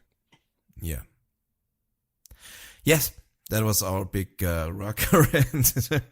Well, now I don't have to do it ever again. So very cool. Sorry. Yeah. I don't have to do it ever again now. It really bothered me in this match, to be honest. Okay. No, it's true. Still a decent match though. So what can you say? It was still solid. Yes. We continue on with another really solid match. Suzuki and Hanako faced each other. This is obviously a pretty historically built match between those two. Obviously, they have like the forever feud going on between, well, Empress Nexus Venus and what the remnants of it, and Mivida Loca. No, you got it right the first time. What? You got it right the first time. Empress Nexus Venus. What do you mean the first time? Well, you said fragments of it. That's not correct. Well, I mean, what I know it's a gimmick, but I mean, at this point, Xena is literally gone from the company, right? So I think you can say it's fragments. Mina Shirakawa. Okay, actually, you know what? Okay, yeah, I was doing a bit, but Rianne not having the gear anymore, now I will say EXV is dead. All right, let's that was the last one. Yeah. Let's call it quits. Well, let's call it. And also, I just wanted to add, they were in a 5-star last year together as well and face each other. Yeah. They've been fighting each other for a long time. But that's always what I continue saying about this like never ending fucking conflict between former Empress Nexus Venus and Mivida Loca. Their matches always rock, so fuck it. I don't care if they're fighting forever. I like their matches, so. Yeah, and I like this one too. Just Suzu is just so fucking funny with her poses, with her red belt poses. I love it. I think that's one of the best things about her. Like, seriously, is her character work. Yeah. Like, no, it is. You fully believe she is who she is presenting herself as. She's so great at like immersing you in her matches, and it's not in a Miya Watanabe way, which I talk about a lot, like with facial expressions sort of way, like, you know, realistic selling, like Utami or something. It's something different. She just feels authentically herself, I guess. Yes. Yeah, Hanako at one point like did a big vertical suplex on her. That was pretty impressive. They just killed each other with forearms. That was pretty good. On the apron too, they knocked each other off the apron with these forearms. Then Hanako slammed Suzu on the outside, and they both like barely beat the count. Which is a pretty good corner spot actually. And Suzu German Hanako. There were a couple more kick outs. But in the end, she got a tequila shot on her as well. Like kind of out of nowhere. That was kind of a finish out of nowhere, but I appreciate those too. And Suzu beat her with the tequila shot. And Hanako tried really hard to kick out of it, but the ref just kept counting. That was that was awesome. And I don't know if you noticed, Suzu like changed up her pin at the last second to like prevent Hanako from kicking out. Oh, I didn't. It felt like fancy. A real struggle pin at the end. I thought that was like really cool. Like Hanako struggling and Suzu just switches up her pin at the last second. Oh, that's cool. I missed that. Yeah. Okay. Hanako's aggression in this match really good because last year they had a double. Obviously, you mentioned the EXV feud as well, but also last year they had a double count out at Korakuen Hall. So they kind of teased that early on here when they went out the ring. So I thought that was a cool callback. And I guess the only other thing that I've got that you have mentioned, like Hanako, I need her to lay in her forearms. That's it. It just stands out too much. They were pretty good in this. Some of them were, some of them were not. She's still inconsistent with laying stuff in, basically. That's all. I guess inconsistent is Anyway, we move on. Semi-main event. Momo Watanabe against Ami Sourei. I like this as well. This was also a very good match. Maybe the best. Nah. Did I like the main event more? I'm a main event guy, yeah. I think I like the main event more as well. But I like this a lot. I like this a lot, actually. I think Ami has really improved. And it's me more caring about her because of the Madness Triangle's impeccable work. Yeah. I think we just like Ami more since they won the dream, sorry, what the fuck's it called? Artists title, and also she's just been sick, I guess, in those trios matches, right? I think she's just been really solid since then as well. And in this tournament, just like Lady C, they've just done solid work as well. Like, it's not just it's a factor, but it's not the only thing I reckon. But Momo has been fucking fantastic in this tournament as well. Not to take away anything from Momo Watanabe here. What did you think of this one? I thought it was a really good match. I want to call out Ami's fireman's carry transition into an Argentine backbreaker spot that she does every match. Very impressive. Yeah. I think it's cool as fuck. I pop for it every single time. And this time she kind of converted it into like a inverted attitude adjustment, which I thought was very cool. Did she do that the first time here? I have not seen her transition from that backbreaker into this move before, but I also might not be paying attention to all of Ami's matches. So, but she did it again in the following days, so yes, it's like something she does now, so that's awesome. I like it. I don't know what to call it though, so it looks what is it called? Not the attitude adjustment. What's the normal one called?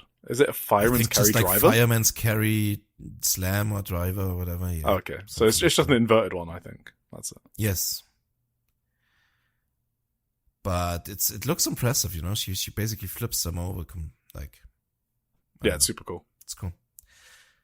Momo did a Snapdragon suplex that looked sick as hell too, and then the B driver. Ami kicked out of a B driver, and the Bastard driver. I didn't expect her to kick out of both. That was crazy, but that popped. Like they had an incredible finishing sequence on this one. I thought. I have caps lock actually here in this finishing sequence. Yes, me too. I mean, this finishing sequence. The Bastard driver. Yeah, absolutely. Yes, you wanna go through it? I think you mentioned that. I love tournament Momo just because it's the time I get to see all of these half and half dragon suplexes, peach sunrise, tequila sunrise. Like, I just love her moveset, I guess. Sorry, CM Punk, for calling it that.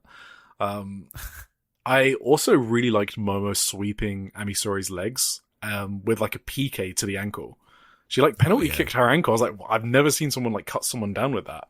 And then she penalty kicked her face and then a punt kick. Like, that combination of kicks was awesome. It's crazy. And then Ami had to like fighting spirit out of that because obviously it was like a lethal combination. So you kind of need to do something special out of that. And then she just got, she did a jumping lariat. That was awesome lariat actually. Yeah, it was. I'm nitpicking when I say there wasn't a delayed sell here. I wish she sold it a bit more after the fighting spirit, but that's okay. Okay. Then there was another half and half from Momo, and that's the tequila sunrise, I believe. Mm-hmm.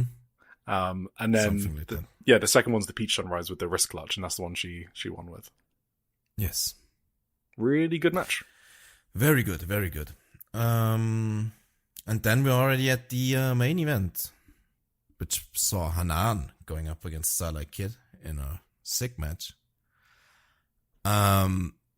This kind of started, I reckon this started Starlight, Hanan's kind of story of the tournament, I think.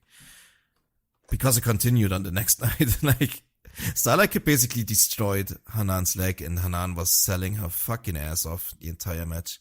Hanan I think she unlocked like her next level in a way. You know what I mean?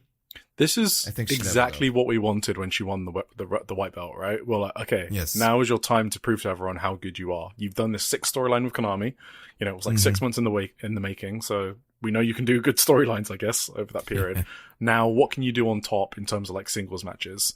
And I think I would say again, because maybe people have forgotten, that B. Priestley white belt match is. I was just gonna say, I think she unlocked it in the B. Priestley feud, actually. It's her selling, It's a low-level match of contender for me, and that has not changed. I think her selling was incredible in that match. Yes. Like, I never thought I would get into a Hanan B Priestley match, but Hanan made me. Mm-hmm. And she sort of like carried through that momentum into the 5-star, and especially matches like this, yeah.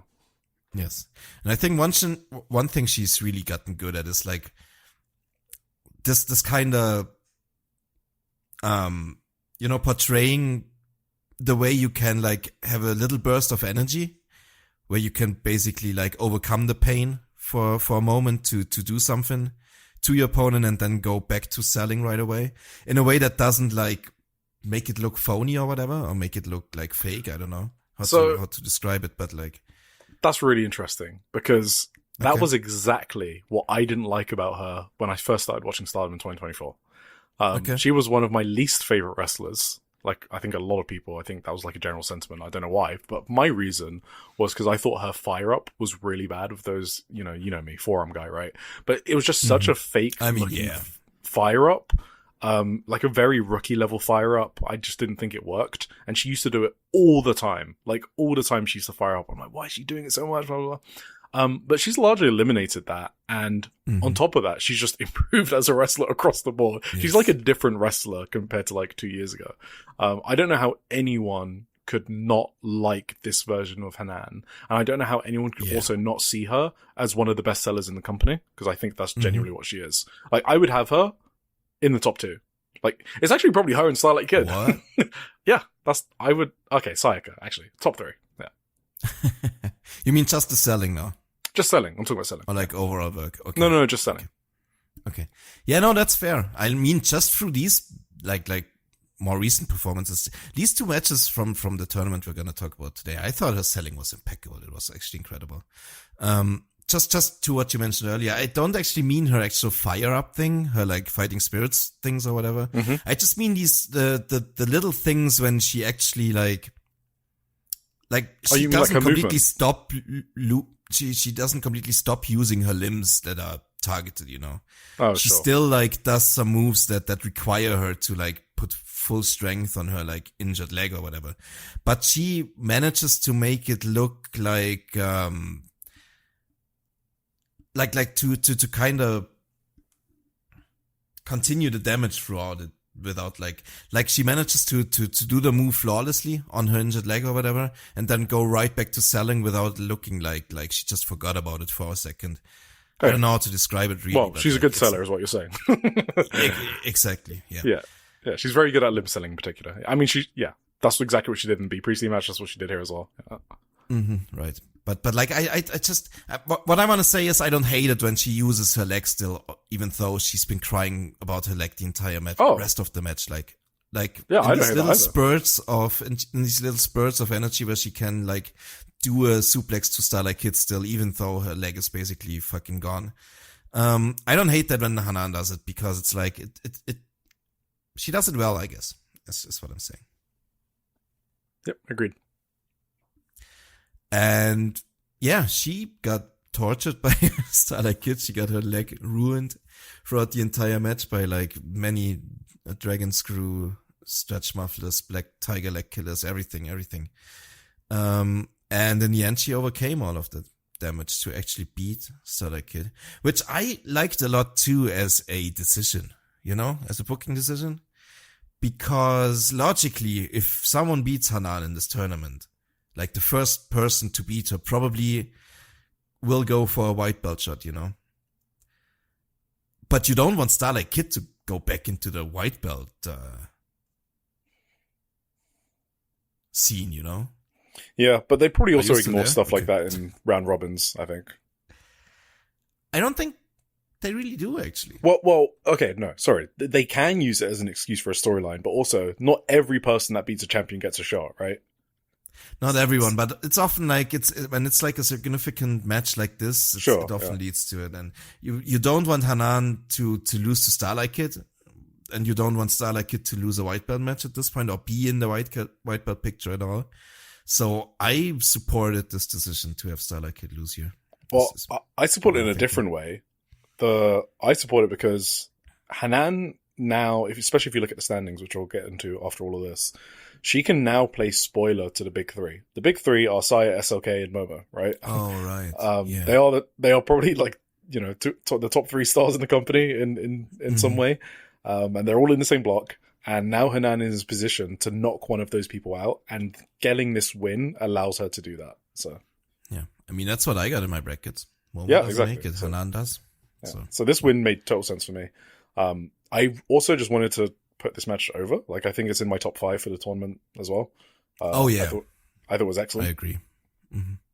So yeah, just a classic main event, I guess. It was like wrestled like a Stardom main event, I guess, right? Like, it was almost like this could have been a white belt match, I guess, in the way they wrestled it. Yes, absolutely. I love a person screaming and crying because their leg hurts, and I got plenty of that in that match, so I loved it. And Starlight Kid, we haven't said, she also sold her ass off. There was like an avalanche backdrop from Hanan, and Starlight Kid bumped like a maniac. Oh yeah, on that, and a spinning DDT as well. Like, she literally like spiked herself on her head for that spinning DDT. Yeah, so that's crazy. That was sick.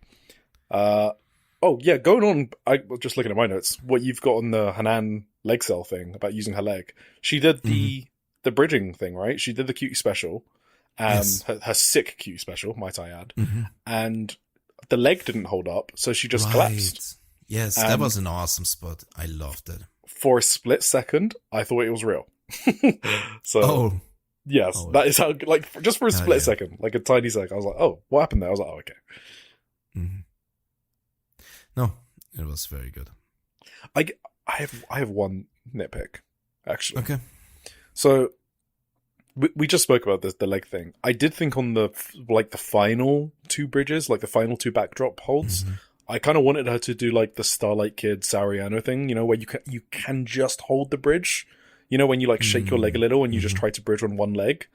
But she didn't do that. That would, if she did that, it would have been perfect. So this is nitpicking because she's like 99% of the way there. I mean, it was close to perfect. It was a nitpick. I did say it was a nitpick.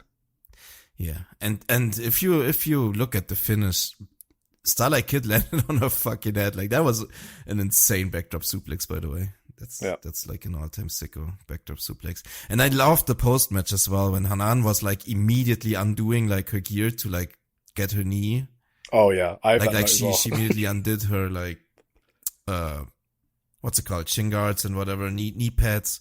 Yeah. To get like the cold spray immediately on there. That's just good work. It's worse for her because I think she has her knee pad tied to her like shorts or something. So she took forever to get like the short strap. Yeah, because she has to unclip it. Panicked. Yes. Yeah, and I just wanted to say I love post-match sellers more than anything in wrestling. Yes. I love them. It's one of my favorite things in wrestling. It's why I love Utami so much. Part of why I love Utami so much, because she does it a lot, where she'll just sell the exhaustion, just like lie on the mat for like 3 minutes after a match. So I love shit like that, and this was great. What she also did was she dropped the title on the way going back, on the way out of the arena, and she didn't bend down to pick it up. She asked like a second to pick up the title for her. I just little things like that make me giddy. Yeah, amazing work from Hanan. She's great. Right, so much for... Listen, we've gotten all of our rants out the way, so now things will get quicker. Smooth sailing from this point, yeah. I mean, this was already pretty quick. We only needed like an hour for this fucking Sendai pitch. Also. Yeah. We move on. Utsunomiya, Tochigi, Japan, 766. Quickly. Good number. Fucking hell. I have so many notes on this. Okay, let me give quickly then. Go. Let me give the short version.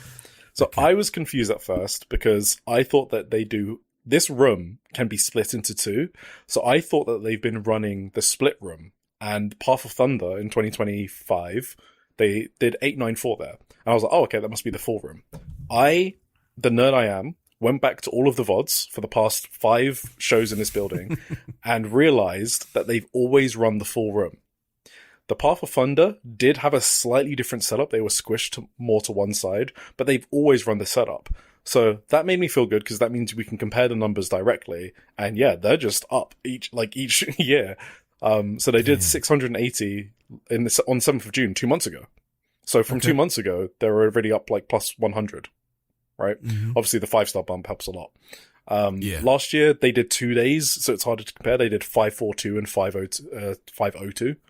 So that's a bit more difficult to compare. But yeah, it's a really good number. Only 100 off the Path of Thunder number, which was a pay-per-view, obviously, with Starlight Kid and Rina in the main event. Amazing match, by the way. Amazing match, yeah. Incredible. Cool. That's good. That's good to hear. Keep going. Sorry. Keep it up, Stardom. I got trapped in my... Okay, whatever. We start with another little callback match here. Sayaka Mitani against Kikyo Furusawa. They did a lot together. That was during the tag league last year, right? When Sayaka Mitani wasn't in the tournament. So she just took Kikyo Furusawa and had a bunch of opener matches with her.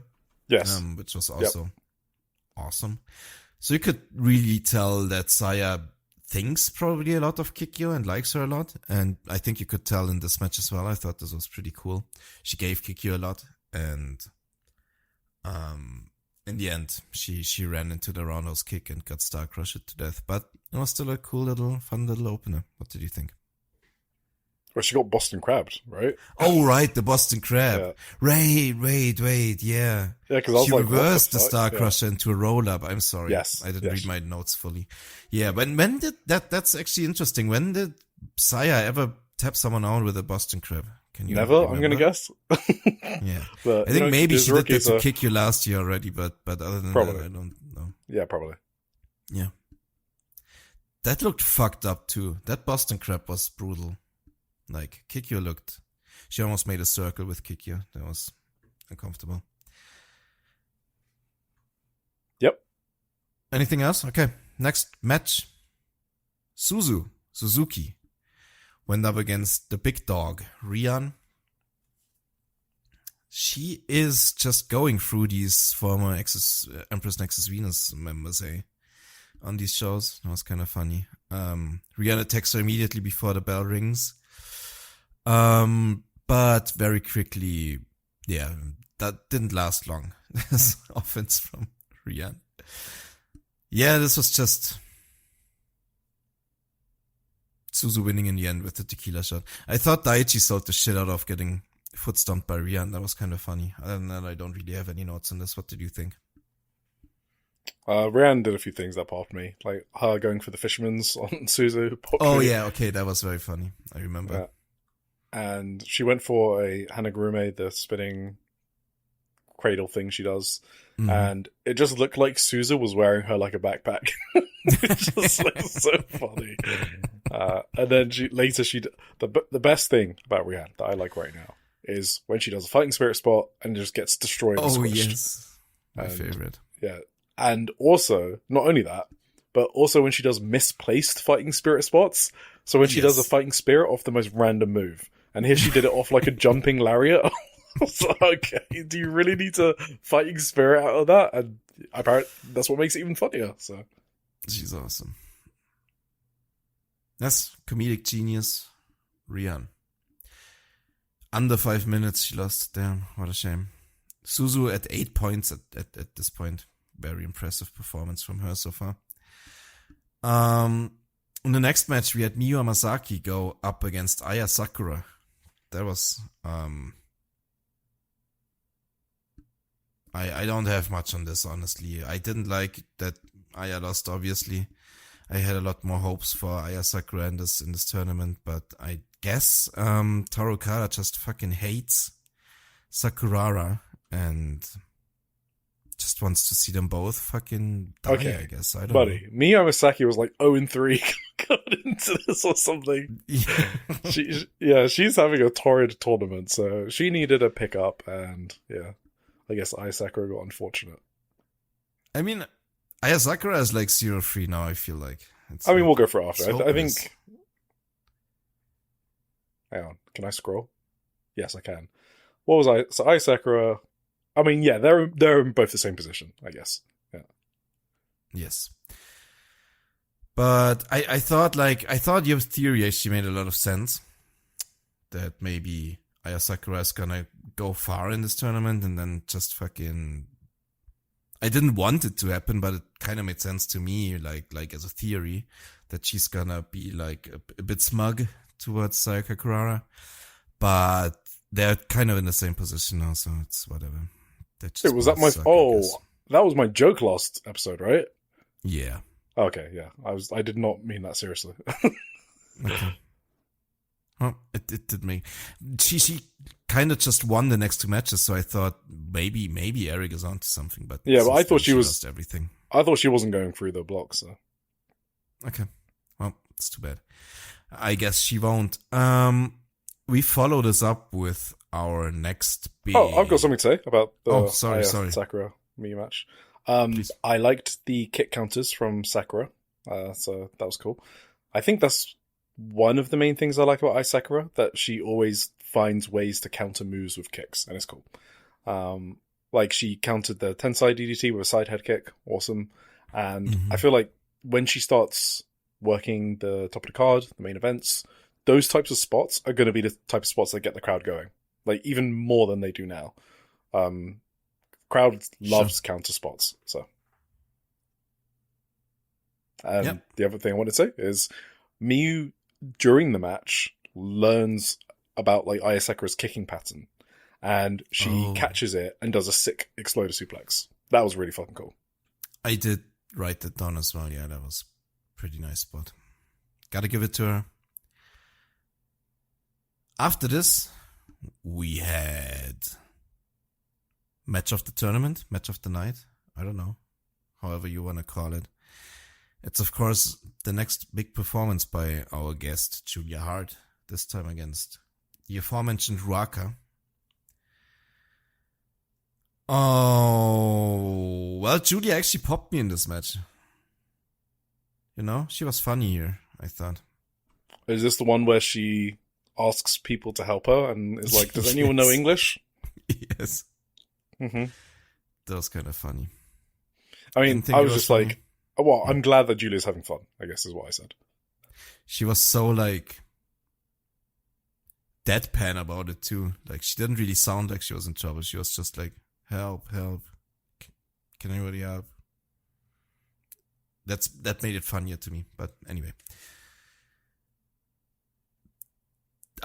This match in general, it was very uncoordinated. I had a lot of, like, I laughed a lot in this match, like, but in a more derogatory sense than for her joke. Yes. I didn't think it was bad. I thought it was whatever. Which is exactly what I said it was going to be. Yes. All right. I did not like Ruaka winning.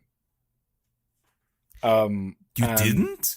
No. That's like the one positive for me of this match. No. It's because Ruaka winning means Julia had to pick up some upset wins against others. I guess from that lens. And Ruaka has 6 points also. So I was crazy. Like, Ruaka can take the loss here. She's already on 6 points. And if Julia Hart picks up points against Ruaka, maybe someone like Ai Sakura can survive. But, okay, I get... whoever was you convinced me. You're right. Oh, and also, I've seen a clip go around on social media where people clip the Julia chants and they're like, Julia's getting over in Stardom. I mean, she was very popular. She was popular, but she also prompted all of those chants. And she's against fucking Ruaka. Ruaka has been cheered for twice since I've been watching. One was a random house show in West Japan after All-Star Grand Kingdom. I remember mentioning it, like, why the fuck is this crowd chanting for Ruaka? It's not even a hometown. I still don't know why they did. I don't know if it was like Takamatsu or somewhere weird like that. And the second time is in this match. The crowd. No, I remember Ruaka getting cheered the other day too when she was with Sayaka Mitani in a match, and like, oh really? They were very popular together. We talked about it, I think, at length, how like Ruaka's turning into babyface. Sure, yeah. We said she's being more babyface-ish. Yeah, for sure. But I haven't heard like whole crowds like chanting her name, and they chanted okay. Yeah, like unprompted her, which showed you how over Julia is. I'm not saying she's like Julia wasn't getting chants, she was, but those were more prompted. Is all I'd say. I do also have to mention that Julia, like, she kicked out of the box attack and the double choke bomb, you know. But then she lost anyway. So why didn't she just get pinned there? Like, that was like a good enough finish, but like Ruaka had to do more, I guess. And had to get the big splash on Julia as well. Whatever. We continue. YUNA Mitsumori against Koguma. I've said it before. I say it again. I don't really care about the Koguma matches in this tournament. I was actually scared at one point that this is gonna be a time limit draw because they went pretty like leisurely and slowly at the start. They weren't exactly like clamoring to. They didn't show much urgency in this match early on. So like, my first fear was that I'm gonna watch a 15-minute Koguma vs YUNA Mitsumori match, but that didn't happen. And actually, the finish was kind of surprising in the end by YUNA Mitsumori actually winning, which was cool with her Superman pin. Did you like it? Did you hate it? I don't have much on this one. One of my notes is, okay, I just realized I do not care about this, and then I stopped making notes. So yeah, I have exactly 3 lines on this, but yeah. We can continue, I think. YUNA won, cool. Starlight Kid went up against Momo Watanabe in a crazy match. I loved this match, and it has a lot of history. Those two they held the tag team championships together. They held the artist championships together. Wait, really? Yes? You didn't know? Fuck. That's news to me. Momo and Starlight Kid? Yeah. And Starlight Kid was in Uedo Tai stuff. Yeah, I knew that. I just didn't know that she won titles before in Uedo Tai. Cool. She was. Except the high speed. I thought she won the high speed. Tag team with Momo, yeah. Oh, awesome. And yeah, she also had the New Blood titles, but she had it with Rina, I think, not Momo. I'm not sure. Oh, cool. And then they had that match at Path of Thunder. I didn't know that background as well. I might be wrong here. I don't know if it was actually Rina, but yeah, she has history with all of them hate members, I guess. Let me look real quick, in fact. This was the New Blood. Oh, I'm sorry. Rina and Azusa? Okay. I want you to guess. No, who did she hold the New Blood Tag Team Champions with? Starlight Kid. Starlight Kid. What year is it? 23. March 23 till September 23. Long time. Oh, fuck. Is it Fukushima Death? No. Azusa? No. I don't even remember who was in... Oh, Saki Kashima? She's an ace. What? Who? I actually don't know. Who? Haruka Umisaki. Oh, wow. What the fuck? I literally would never have guessed that. She was Karma. Karma. Wait, was she in Uedo Tai as... No, she was just kind of like friends with the Starlight Kid, I guess, and she only appeared on New Blood shows, if I remember correctly. So it was kind of like I've never seen Karma, so she wasn't really in Stardom proper, if I remember correctly. But cool, that was a weird time. Yeah, I didn't think she was 6 months. She was the tag team champions with Starlight Kid. That's kind of funny. Anyway, let's get back to this match at hand here. I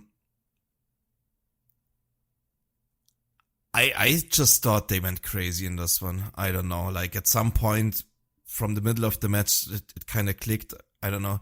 It was probably when Starlight Kid went for the Asai moonsault to the outside and Momo just fucking, got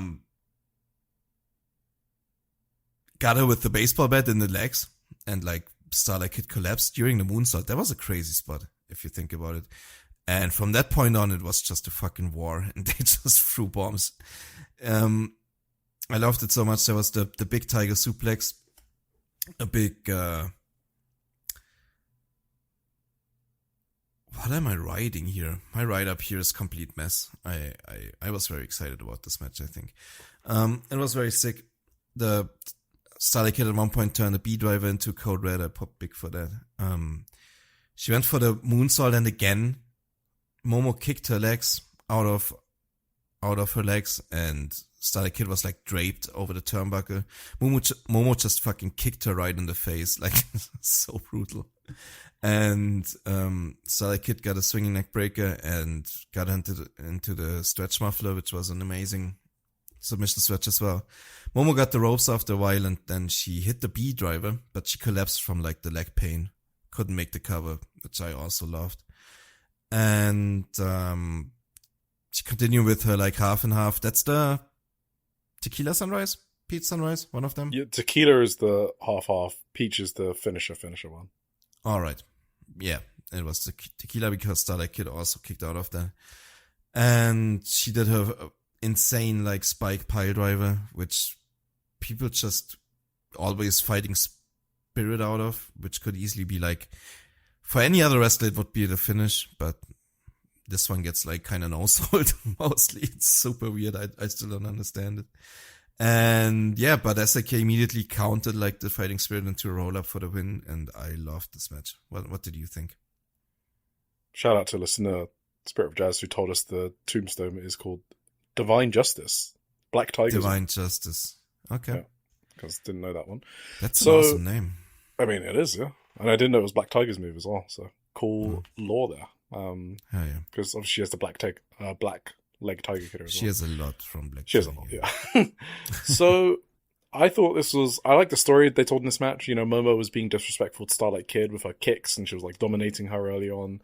You know, kicks to the back, the chest, push kicks to the face. So Starlight Kid just goes to town on Momo's kicking leg, dragon screw, drop kicks to the leg, all the good stuff. And then they sort of like both sell the exhaustion of the back and forth and them working each other over really well, which builds to the really cool near fall towards the end of the match. It's a really easy to understand story, executed really, really well. It's a great match. I feel like these two wrestlers are gonna, by the time they hang their boots up or whatever, because they're still like, Starlight Kid's 23? I think, something like that.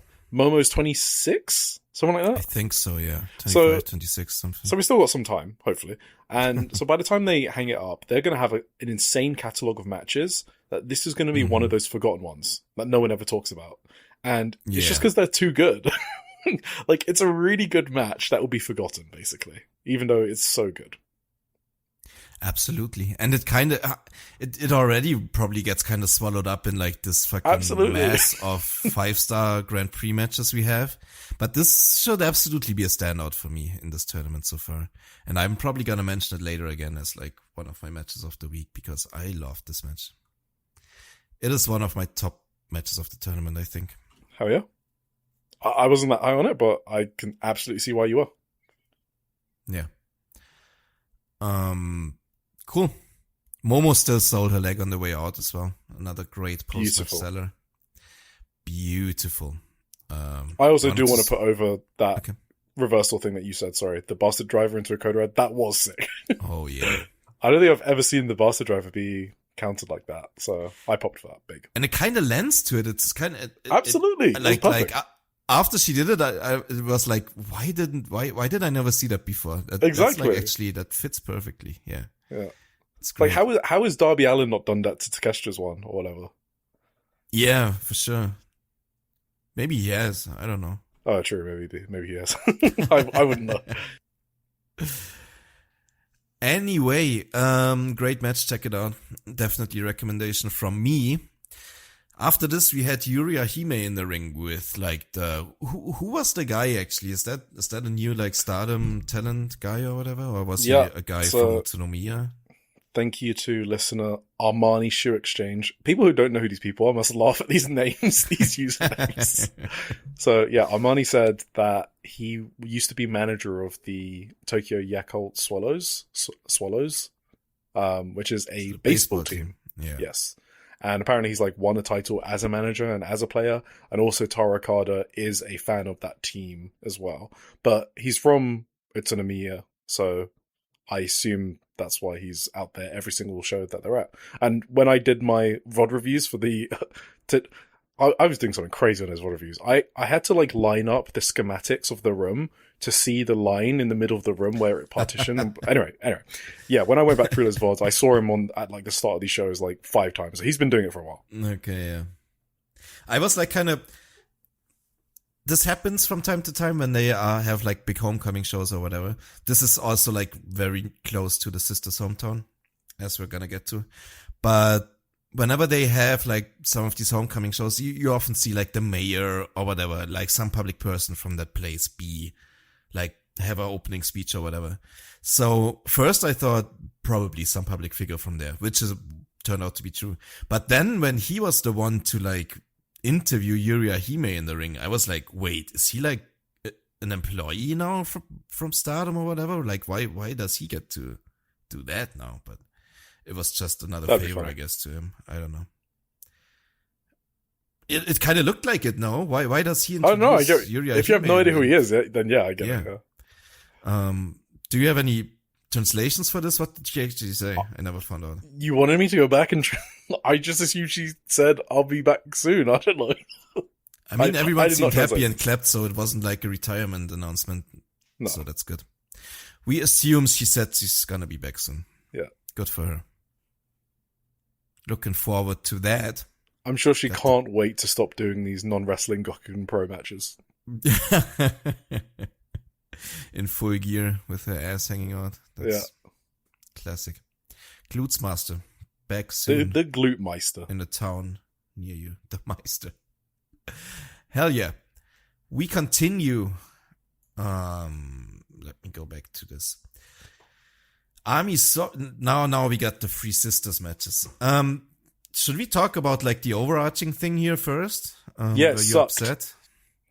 No, okay. I'm not that strong, but I did think it was bad. I don't know what they were thinking. I was actually kind of shocked, yeah. First of all, I thought Ami and Hanan would main event. Just because Ami's been pushed quite strongly. Hanan's a white belt champion. So that was my first shock. Second shock. Spoilers.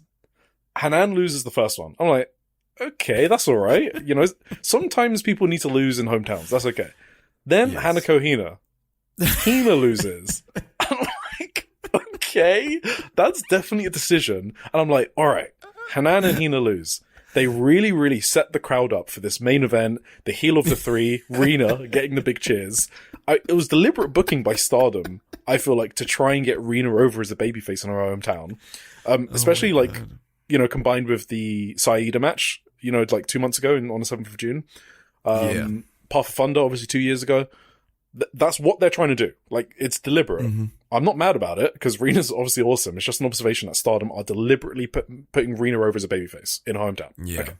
So, then, the main event is just, the finish was so weird to me, that Rina won with a flash pin. I'm like, it's Itsuki with the fucking whip too, right? Yes, and she cheated with the whip. She dodges the Rasha Basami, which is the running finisher. Like, what do you call it? Fuck, I forgot what it's called. It's not white noise. Air raid crash. I keep forgetting that. Yeah, the running air raid crash. So she dodges that, and then she gets the whip. She uses in front of Daichi, who ignores it.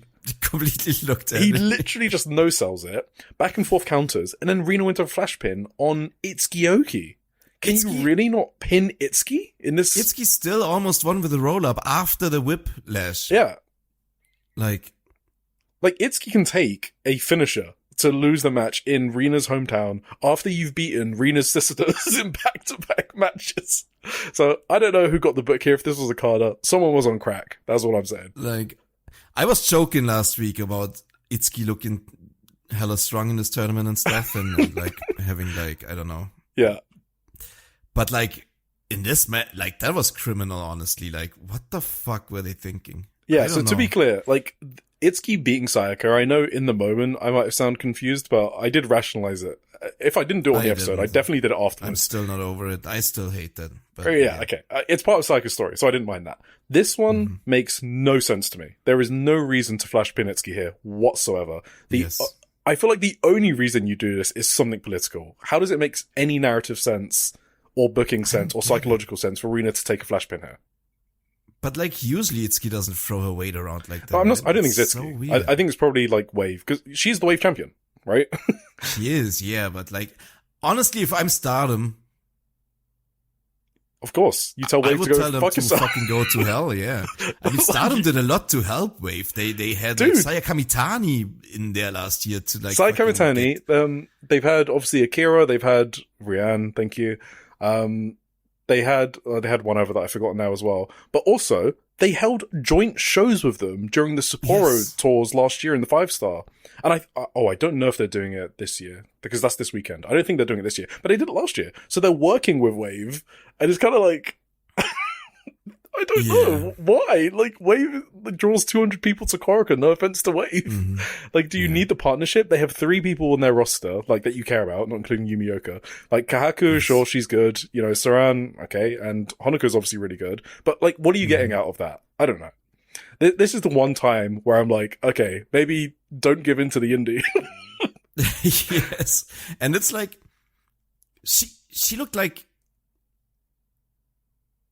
a monster throughout the entire match. Like, she constantly outmaneuvered Rina, got out of her finishes, like everything. She out-wrestled Rina, like, at every Okay, step. that I don't mind, though, was like- because that was so all of that is to build up Rina's comeback, and so she could win convincingly. But then Rina shouldn't need to use, like, a foreign weapon and Yes, only absolutely. get a flash pin. Like, it's... The whip and the flash pin, absolutely nonsensical. Yes. And, So, yeah, go on. sorry, real quick about the other 2 matches too. I was going to go back to them as well. Yeah. I mean, we obviously going to talk about the match itself. We didn't even touch on those, but like, for the results, you know, I'm not saying you always have to have every hometown person winning in their hometown. Like, that makes it too predictable in a way too, and it would be bad and blah, blah, blah, blah, blah, blah, blah. But in this case, you have Hanako and Ami Sure, like the people who are like the most don't need points in this tournament people. The people that would be like the easiest to just fucking get a win over and have like. That's why I thought they booked them. Like, yes, that would make so much sense. Like, Hanako doesn't need these points. Ami doesn't need to beat Hanan. Like, Hina has 2 points at this point in this fucking tournament. Hina was like one of my hopefuls in this tournament to make it big, and she just fucking loses to Julia Hart and Hanako, and like, what? Why? Yep. What's going on, man? I was very confused at the end of this show. Did you want to say anything more? No, I think we've said everything. Like, these 2 losses, Hanan and Hina, they're bad in isolation, but if Rina gets like a huge, big, convincing win, then it kind of makes sense. You can justify it. With how the Rina match went, these 2 matches no longer make as much sense in terms of results. Yeah, absolutely. Like, even less. They already didn't make much sense, but Yes, yeah. That being said, I liked the matches a lot. Dude, I'm gonna confuse you all. I'm gonna throw a curveball about the Hanako Hina one. Really? Okay. I fucking love that match. Oh, no, we agree then. Oh yeah, okay. I mean, like, near match at a tournament level shit. Okay. So Let me think. I really loved it as well. No. It's pretty. all right, cool. All right. I'm pretty much on your side. Like, I got a lot of caps lock in this. Okay, one brain cell. No. It was excellent. First we got Ami and Hanan, which I also kind of loved because Hanan just continued selling her leg from like I think she deliberately is trying to make this into the story from the Starlight Kid match, like her leg giving her trouble, like kind of like Sayaka did with her like head and stuff. But yeah, she just continued selling her leg a lot. Ami got her in like some vicious leg holds as well though. So it worked very well. And Ami at one point just tackled her into the legs too. Like Ami did very good work here, I thought. Playing into Hanan's story as well. And in the end, Ami just fucking won with the big Michinoku driver. Ami also does these awesome like rainmakers, these ripcord lariats, that look pretty fucking sick. So yeah, I didn't have a lot of notes. I enjoyed this match. I did think this match was good. This is also where I say Hanan may be the best seller in the company. Her Starlight Kid Sayaka in this match as well. She was absolutely amazing. I think Ami is a good bully, not in like the heel sense, just when she's in control of matches, I really enjoy it now. Yes. I've definitely warmed up to her taking control of matches. And Hanan being a seller, a great seller, obviously, Accentuates. Thank you. And that dynamic worked really well in Hanan's hometown. So it was even better because of that. So I agree. Dynamic was really good, and both played their roles really well. And I thought it was funny how, Ami, there was a lot of fighting spirit spots here as well. Yeah. Again, we talk about it a lot. Sometimes they can be too much, like the wonderful cutie special by Hanan. Did that need to be a 1 count at this point? I don't know. Yeah. And then the blue thunder bomb immediately after, then Hanan kicks out a 1. It's okay. Like, I'm definitely nitpicking a bit here, but I love that cutie special so much. I wish it wasn't the subject of something like that. Yeah, Yes. For the finish, I've got Fire Thunder Driver. Wow. 1, 2, 3. LOL. I guess this is why this match was third from the top. I was caught off guard by the finish, that's all. Me too. And I think, they could have done a really cool story here, actually. Because this match played out very similarly to the Starlight Kid one, right? Hanan gets, like, her leg taken apart the entire time and sells, I don't know, like she was being tortured or whatever. And then in the end, she overcomes all the pain and manages to eke out a victory. If they did this here again, I think it would have made for like such a cool story for a tournament, like a continuous thing. But her just losing at the end here, like, just kind of makes that all go away too. So this result is baffling. Baffling. Yeah. Anyway, you want to take the Hanako Hina match then? From your curveball? Actually, I will. Yeah. So it's really funny with this match because I did not like the first half of this match. I have never turned around on a match so hard, and that's actually what makes me like matches more, when they can, where I'm thinking a certain thing and I'm not enjoying it, and I literally 180. That's actually one of the best feelings when I'm watching a match, and makes it even better than if I'd not hated it at the start at all. Do you know what I mean? Yeah. This felt like two different matches. I thought the first half was pretty rough, just in terms of dynamics. So I get what they were going for with, like, Hanako playing the big bully to Hina. Hanako the idea was, Hanako is easily beatable, right? So Hina can get a hometown win. But the thing is, Hanako, I don't think it's her best role when she's a bully, because she's just too nice. She's really good at it when she faces Ai Sakura, but Hina isn't Ai Sakura. So the first half of this match, I was watching it and I couldn't help thinking that something was missing, like some spark was missing. It's not an easy thing to do, to play a bully perfectly. So I'm not saying like Hanako can just unlock it easily, because it's kind of hard to do. So the dynamics were just weird. Like an example, like Hina had a choke on Hanako, and the crowd was willing Hanako to the ropes as well, right? Just because, I guess, I don't know. That was just off to me. I don't think it was bad by any means. I'm not going to say any of that. I just didn't vibe with the first half of this match. Okay. But I understood why it was happening.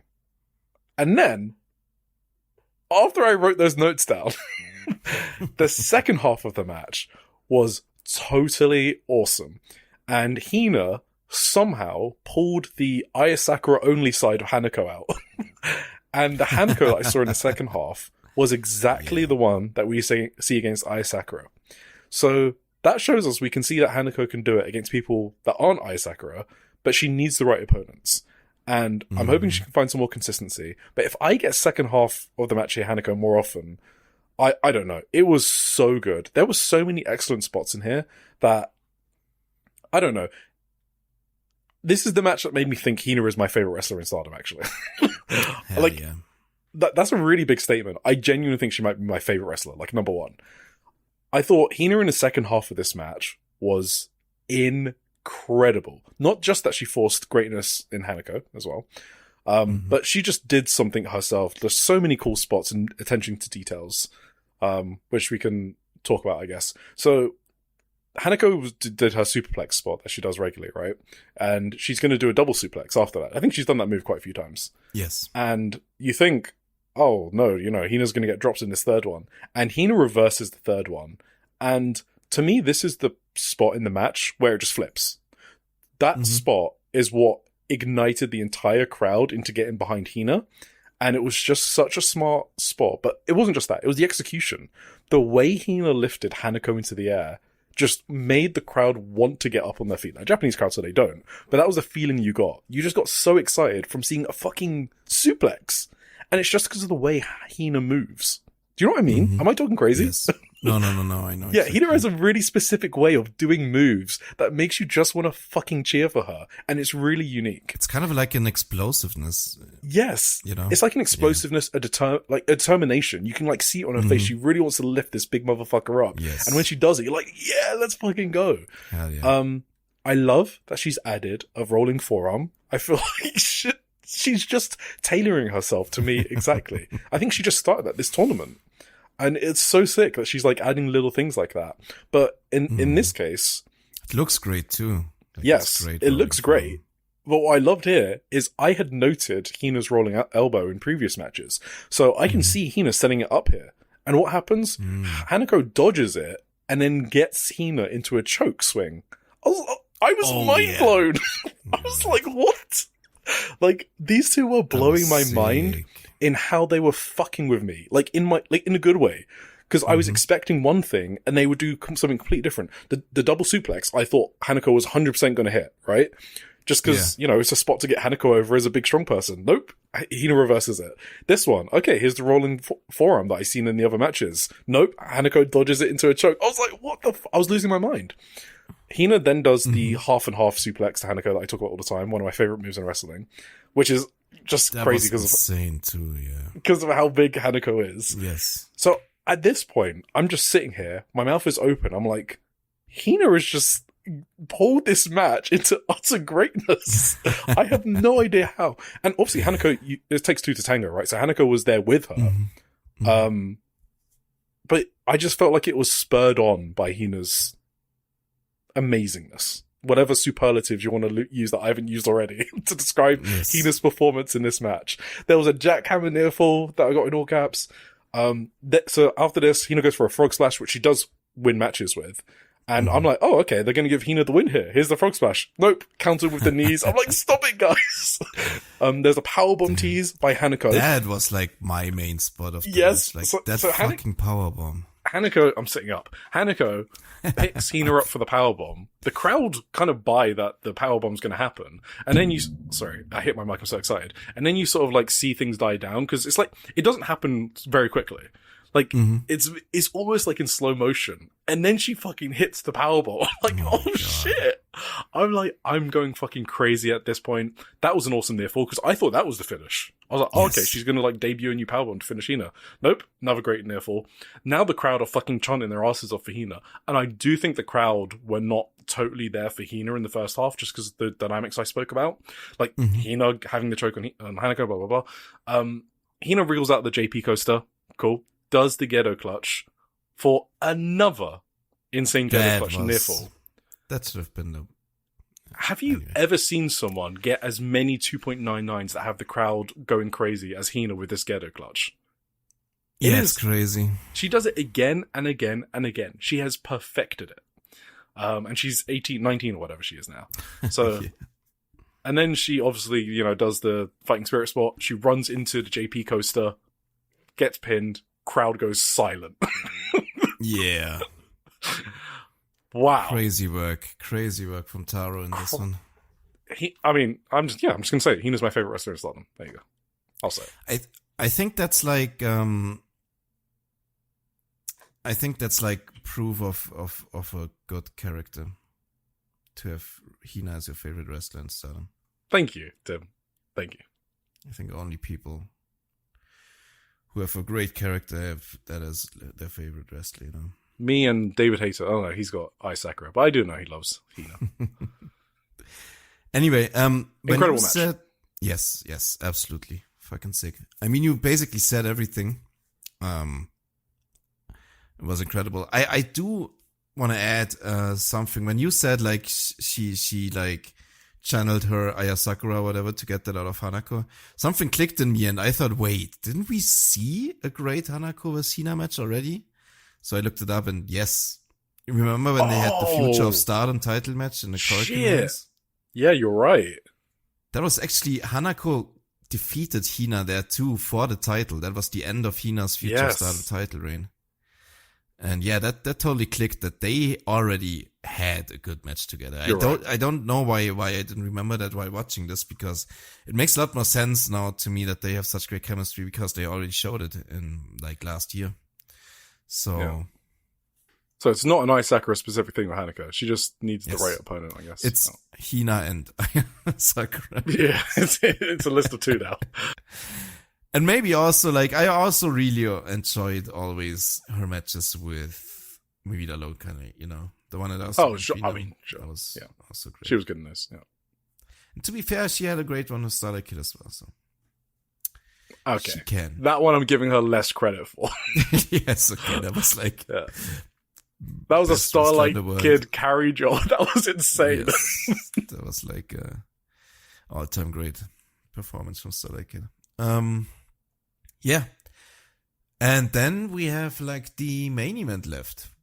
We kind of already spoke about it. Do you? What more do you have to add on this one? Okay, yeah. One thing I do want to add is I do think Itsuki was the right opponent to pick for this match if you were going to do it. Not like imagine the finish was good. Yes. Okay. Imagine the finish was good and the political situation wasn't what it was. I'm talking about Itsuki the character. Like she's fine being booed. She knows her role. She's someone that can dominate Rina, overpower her. She can be beaten in theory because she was already 4-0, right? She's charismatic enough to manipulate the crowd in a certain way. She hits really hard. She will sell her ass off for the comeback when needed to and for the near falls. So it was a good idea, but it just didn't play out like that at all. Even the parts I said, I was expecting Itsuki to be way more heelish and more of an asshole, and she just kind of wasn't. So just something was off here, and it just wasn't the performance I was expecting it to be. Like, I ended up just thinking this was like a good, solid match and nothing more than that, to be honest. Like, I don't have any notes on the match itself. I actually did think the bulk of the match was really good as well. Just like the finish put me off a lot. Or like I didn't think anything in the match. I didn't think anything in the match itself was like noteworthy for me. But there were some crazy lariats from Itsuki specifically. I mean, she does sick lariats on the regular, but and I really liked the spot too where Rina has her like in the I think it was in the hydrangea and Itsuki got like the rope break with her teeth. That was pretty cool. I liked that. Yeah. But yeah, overall, just, could have been, wasn't close to match of the night or whatever, but I did kind of like the early goings of the match. Right. Alright, let's do this Korakuen. Itsuki also bit Rina after the match. She was a sore loser here. She's a sore loser. Yeah, she's done that as well in a few other matches for some reason. Okay. Let's do the Korakuen. This was yesterday. What am I saying? I don't have it open. Here it is. 12:49 in Korakuen for a Monday show. What did you think about that? Exact same comments as last week. Yeah, pretty much. I think they're pretty lucky that people returned after that show last week. The fucking travesty of a booking disaster. We opened up with a special singles match, a fucking awesome special singles match. It was Natsupoi and Anik. Dude. Kanaya. What? This was excellent. This was fucking awesome, yes. This might have been my favorite match out of all three shows. I can see that. Totally. Yeah. Sorry, you should do this, because you know what type of match this was, right? A Tim coded match? Are you gonna say that? Yeah, but this was a time match. Yeah, you could say that. I saw a lot of that. I can totally see that. And I that actually entered my mind at more point than one that Anne kind of like, I wonder if she like went to Natsupoi and asked to do specific things in this match to exactly be like Tam in a way, seriously. You know what I mean? I would Anne is a Tam fan, we know that, right? Yeah. But like Rookie's outside of maybe Selena Mizora, don't slap as hard as Ane was slapping in this match this early in their careers, because they're kind of scared, right? Like this was the most Tam tribute that I've ever seen. Those slaps, especially. And we're gonna talk about the finish too. Like that was very much like. I mean, you don't need to do that in a just a fucking whatever. What, you mean a shoot headbutt in an opener? Yes. To a fucking rookie who's in your unit, like just a friendly little retirement road match. You don't need to fucking kill her with a shoot headbutt. But I'm pretty like, I think Anne probably asked for it. She wanted to feel how it is, you know? I can see it. Very, I did think the crowd were a bit quieter for this one than I was expecting. True, I don't know if you know, they were a bit sleepy to start with. They did get more into it when Anne did like her diving crossbody. They obviously loved Anne fighting out the German suplex and her kicking out the fairy gift as well. The spinny moonsault thing that Poi does. So they got really into it though after the crossbody. But before that, very sleepy crowd.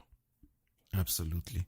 And they were very hot for the Anne, what's it called? Assessment match, I guess, before she got inducted into the Cosmic Angels. But it was basically also a Natsupoi Anne singles match in this one for large portions of it, and also fucking incredible. I felt the crowd was hot back then for the first one they had, so. That was like 1.4 plus K on a weekday. Like, that was a really good number. So that was like the passion of the passionates, probably. Yeah. That had a big main event too. I think that was the Suzu Utami one. Oh, Suzu Utami. Right. Of course. And yeah, that was just, you mentioned the slaps. The slaps were crazy. Natsupoi gave her right back with a big like brushing slap over her head and a crazy kick combination. And she got her with a brutal basement drop kick. And after that, you mentioned earlier Anne fighting out of a German suplex. That was done at this point. Natsupoi just fucking killed her with a released German. Anne fighting spirited out of the released German actually, but ran right into another spin kick and another German suplex. And then Natsupoi hit the Farrier gift, I think it's called. Yep. I was sure that's it. And Anne fucking kicked out at like 2.99999. That was like one of the biggest pops. For me personally, I think the crowd popped as well. Pretty big.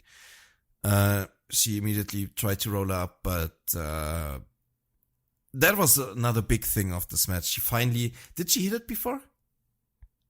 The electric chair position, Momolatch thingy? Or was that the first time Anne actually got it? She teased it a lot, like, over the past couple of months. She went to the electric chair position a bunch of times. I think she always got countered trying to do it, right? Am I correct? I mean, now you said it, I didn't pick up on that, but you might be right. That might have been the first time. I don't know. Thought it was the first time, but not entirely sure. I wouldn't be surprised if I'm wrong on that. But she finally hit it, and Natsupoi obviously kicked out anyway. So yeah, it's not exactly Natsupoi's version of the move. Natsupoi is like a little more fancy with it, but it's like a more basic version of that electric chair roll up thing. Also looks cool though. And then she killed her with a fucking shoot headbutt and the ferrying ring to end it. Really awesome performance, really awesome match. And Anne is gonna be it. I'm telling you, she's gonna be at some point. She's the real heir to Tam Nakano, I feel like. Really? Well, yeah, I think I've said this before too. I mean, Sakurara both have it combined in a way, but like, I see the true Tam I see in Anne a lot when she. Damn, are you already given up on Saika Kurara? You found someone new? All right. Listen, they're all. Yeah. They're all up there for me. They're all your favorite children. But like, I think Aya, Sakura and Saika Kurara have their very own flavors. But like Anne has way more a distilled like, flair of Tam Nakano inside of her. I don't even know how to describe it, but like, She reminds you of Tam more than Sakurara, but that doesn't mean she's better than. Yes, and yeah. Okay.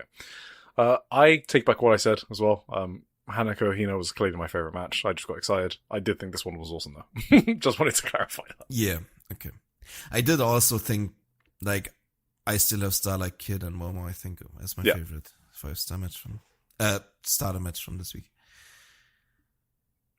Cool. Let's move on, with another incredible match, of course. Saori Anou and Matoi teamed up against Emma Maeshima and Waka Tsukiyama. And they won too, because Saori won. Yes. What are your thoughts? Saori smacked Waka's ass after the match. I saw that too.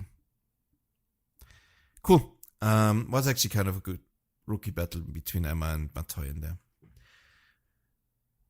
After that, we start our 5-star Grand Prix matches for the show. It was Hina fighting against Rian. And do you remember when Emmy was on the show, right? This was like the Emmy match. She said Rian and Hina are her favorites. Do you remember? I don't know. Yeah. I bet she liked this one a lot. I'm kind of iffy on it, honestly. I mean, I think the match was good and all. I think Rian especially showed a lot in this match. A lot of good action from her. The reason why I'm kind of iffy on it is because I feel like after this tournament so far, Hina, I think she should have just fucking smashed Rian and won. Honestly, she gave Rian a lot in this match. Like, it was more than a 50-50. Like, Rian got most of this match, I felt like, and it looked way too much of a struggle for Hina. Like, she needed 10 minutes until she finally managed to overcome Rian here. And I would have just liked to have Hina look strong for once. She did look strong. Yes, I thought she looked stronger against Hanako, and then she lost in the end. And then this one, I don't know. Yeah. You disagree? No, I don't disagree. It would have been awesome to see Hina just destroy Rian, but also that I didn't get taken out of this match because she didn't, if that makes sense. Okay, yeah. Yeah. So I still thought this was a good match, despite... I didn't get taken out of it. I was just kind of annoyed by the end of it when Rian got another counter and another counter and another roll-up, and I was just thinking, fucking end it already. What the hell, Hina? Just... Come on. Get on with it. I get you. Hina is the bully in this match. Made for me. Injected into my veins. I like seeing that. But yeah, you're right. I mean, there was a lot of... I mean, Rian fought out of like the half and half thing that Hina does for like fighting spirit spot. that was funny. Yeah, a lot of near falls actually. A lot of small packages. But the last one was blocked, and then she transitioned it into like a jackhammer. That was fucking cool. But Rian reversed the pin, so even more counters into a 2.999, even though it was definitely a 3 count, by the way. that was crazy. Yeah, that was long as 2.99. I don't know if I like Hina's magic screw. That is the only thing that I'm still thinking about. Magic screw? What even is She does a magic screw off the top rope. Oh, the draping DDT thing. Yeah. The draping neck breaker or whatever. Okay. Yeah. The magic screw. I didn't know that's what it's called. Yeah. I think I like it though. It's okay. It's different, right? No one else does that in Stardom, so. Yes. I just thought Rian got too close to actually winning. She got so many incredible near falls. Shouldn't have happened, I think. But technically, in a vacuum, it was a good match. I agree with that. We move on. I've got some post match. Only for some of the matches, not all of them. For this one, Hina says, as for Rian, who I fought today, honestly, when she first debuted, I remember thinking, is it really okay to let a kid like this debut? But lately, even if it's not exactly a unit, she's joined a stable, changed up her style, and even fighting day after day, she's grown match after match. It's genuinely fun fighting her. I've faced Rian many times, but I think this match was her best performance yet. So, I wouldn't say it was her best match for Rian. So, talking about the vacuum thing again, I thought Rian individually was very good in this match. in terms of like how she No, I moved, agree. doing moves, these near falls, the timings. Like, I thought she was very good in this match. I think her best ever performance is against Poi in that random tag last summer or whatever it was. I still vividly remember her like trying to stand up to Natsupoi. That was I loved the Natsupoi match or that little mini feud though. Yeah. At that point, I kind of thought Natsupoi is gonna take her under her wings actually, but yeah, I remember we spoke about that. But I think that's Rihanna's best ever performance. But this was consistently this was really, really good. Sorry. No, cool. I agree. In a vacuum, she was good in this match. Just was the wrong match to be good in, I guess, for me. We move on. Lady C took on Azusa Inaba. She finally got something here. She finally got a big win. I liked this also. I thought this was a cool little match. I liked the swing from Lady C a lot. Azusa was just fucking shrieking. Most people don't realize how much their personal information is being bought and sold every day. Data brokers are making billions, pulling details about you from public records and the internet, and then packaging and selling it, usually without your consent. That's how your information lands in the hands of scammers, spammers, even stalkers. It's why you get endless robocalls and why ads seem to follow you everywhere. That's where Aura comes in. Aura actively removes your data from broker sites and keeps it off. They also instantly alert you if your information shows up in a breach or on the dark web. But Aura goes beyond data protection. With one app, you get a VPN, antivirus, password manager, spam call protection, dark web monitoring, and even up to $5 million in identity theft insurance. All backed by 24/7 US-based fraud support. Other companies might sell just credit monitoring or just a VPN. Aura gives you all of it, together, at the same price competitors charge for just one service. Start your free trial today at aura.com/remove. Protect yourself now at aura.com/remove. Azusa's funny sometimes. When she sells things, she's very fun. But she's also like a pretty good bully. Even when she's like vastly inferior, like size-wise, you know.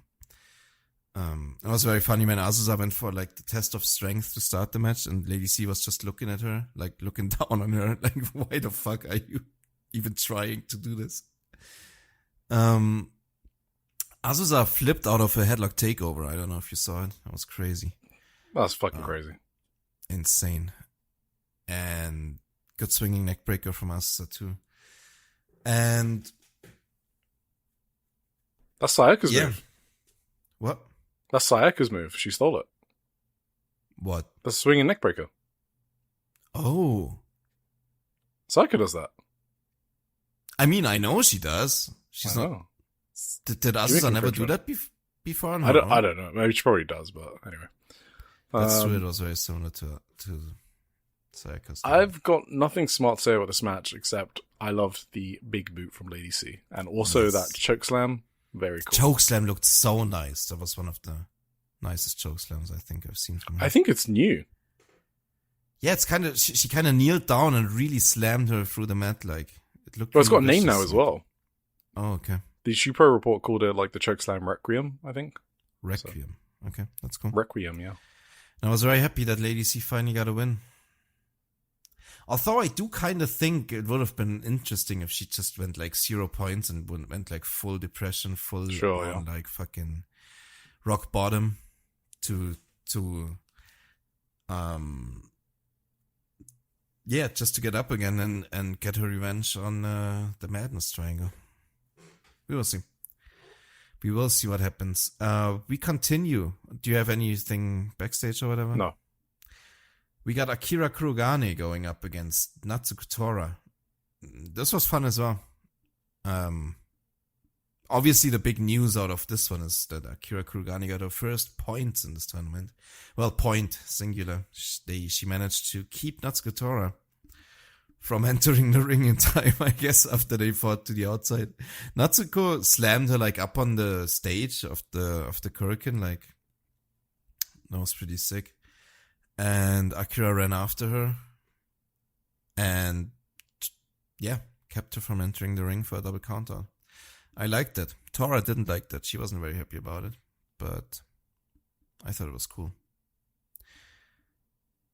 What are your thoughts? I enjoyed the finish. Me too. That's it. Tora with these nice creative finishes in this tournament. I like it. After this, we got, of course, another excellent performance from our guest Julia Hart. She went up against Aya Sakura.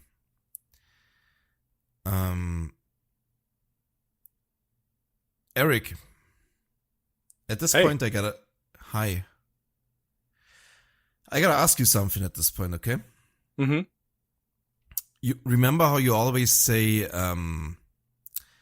having like an invader from an outside promotion who like kind of dominates over your roster and stuff, that always works and is always great for a promotion to like really heat it up and stuff. I know it's the easiest storyline to book in Japanese wrestling, yes? Yes. I wanted to ask you how you feel about saying that. It's kind of crazy, right? I mean, I don't want to be too mean, but she's so not as good as other Japanese wrestlers that she can't even put off the outsider storyline. Yes. Like, she's prompting cheers for her over Sakura. Like, and she got them. That was kind of and she got them, right? At that point I was like, fucking pack it up, I'm done. Like, you're getting cheers over Aya Sakura, one of the most over people on the roster. Just Japanese fans are very easy to like lead, especially for gaijins. They just are. Yes. And that's exactly why you do the outsider storyline, because they will just go along with that as well. I mean, if Alice Crowley can like figure this out, right? Like, like I don't know. I liked Alice Crowley actually. That's what I'm saying. Like, I would have taken Alice Crowley in this tournament over Julia, like, probably. She figured it out immediately. She came in, she called Aris Endo a small midget. she was like healing it up. So it's just so easy to do. I don't know why Julia doesn't understand her role as the outsider that's taken the champion, like taking the title. It's actually mind-blowing. You know what? I take the main criticism I have of Julia Hart is that actually. That is the worst thing that she does. I don't even care about like the sloppy rope running, she can't strike, she can't sell, because you can't fix that stuff immediately, right? Yeah. How do you not know how to play your character? That is crazy to me. Anyway. Yes. You just got me off on a run. I wasn't planning to talk about that. That's crazy. And in this case, I gotta somewhat say that this was kind of Aya Sakura's own undoing in a way, because she really played into this on social media before the match. Even she said a lot about like how she's jealous of Julia Hart. So in a way, I can also see the crowd playing into Aya Sakura's character in this case, because she made it like a funny thing on social media and stuff. So, and she obviously was really, really funny in this match too when selling the Julia chance. Yeah, she's trying to get some fucking heat and do something rather than just have a crowd in silence like other Julia Hart matches. She threw a full-on tantrum when they called for Julia instead of her. So that was actually fun. Like the start of this match was actually kind of fun with that gimmick. Even if it doesn't make sense in Julia. I agree. But Aya made it fun. Let's say it like that. And yeah, this match mostly. The work in this match mostly stood out to me in that they tried really hard to never touch each other with kicks and stuff. Like, there was so much air. So even from Aya, I wasn't sure if Aya was trying like not to hurt her or whatever. If she was kind of scared, or if Julia just ducked away every time. I wasn't sure what was happening, but they just never even like made any contact on each other with any of their kicks. I didn't think about that, and then I saw friend and listener Chris W say it. I didn't even see that. Yeah, so he was saying that Aya Sakura's head kicks, like, you've never seen her miss so much in her career before. And one of the reasons was Julia Hart, like, really didn't want to risk getting head kicked and was, like, moving away for the first few of them. That was it. And she just, it's like she wasn't trusting Sakura to, like, not kick her head off. But I think for, like, some of the last ones, I think she kind of, like, got into the rhythm and then started being a bit closer and trusting her a bit more. Mm-hmm. That's actually crazy. I didn't actually read the comments, so Chris and I came to the same conclusion. One brain cell. Individually, one brain cell. Yeah. And then in the end, Aya just kind of fell down and Julia just kind of put her in a submission, and that was it. That was like a really anticlimactic finish as well. Didn't like it very much. I'm sorry. Yes. Oh, yeah, the submission sucks shit. My God. God, the whole crowd just goes silent. Like, oh, God, it's so bad. I kind of hope Julia Hart isn't listening to that. We're trying not to. Okay, and if you are listening, go back. I defended you a lot like 1.5 hours ago, okay? Yeah. But yeah, some of that stuff is not great. Post-match, Sakura says, Julia Hart, all of my fans keep saying how cute Julia Hart is, and it's been driving me crazy. It feels like all of my fans are about to switch allegiance. And on top of that, she's holding the artist belt that I wanted so badly. So honestly, she's nothing but an object of jealousy to me. I wanted to kick that cute face of hers in even harder. So frustrating. We're absolutely going to take the artist titles back from those three. So frustrating. I'm the cuter, stronger one. That's cool. Might get a carnival title shot. I don't know. That kind of surprised me. I read about that as well, that she said that. I mean, maybe. I would be much more in favor of just trying getting it. Yeah, I mean, again, but if they want to do that in between and lose to, I also wouldn't want like the Cosmic Carnival to lose to fucking the Madness Triangle, you know. I think it should just be right back to Dream Trine and nothing else. But that's just me. Okay. Agreed. We got Yuna Mitsumori and Starlight Kid following this one up with a lot better of a match, I must say. Gotta be honest here. Although I was kind of scared that Yuna was gonna try to do her high-speed gimmick, and she did for the first, 2 minutes or whatever, which she's not very good at, I gotta say. I gotta be honest. Do you love that Pele kick she does? I mean, yeah, that's not really part of the high-speed gimmick for me. I mean, more like the. But it's also not great. Really? Oh, yeah, I don't like the Pele kick. You like it? I liked it before. Oh, okay. Right. I didn't really know that here in this match, but when she did it in the opening night and in another match, I don't remember. I thought that was cool, actually. Sorry, continue.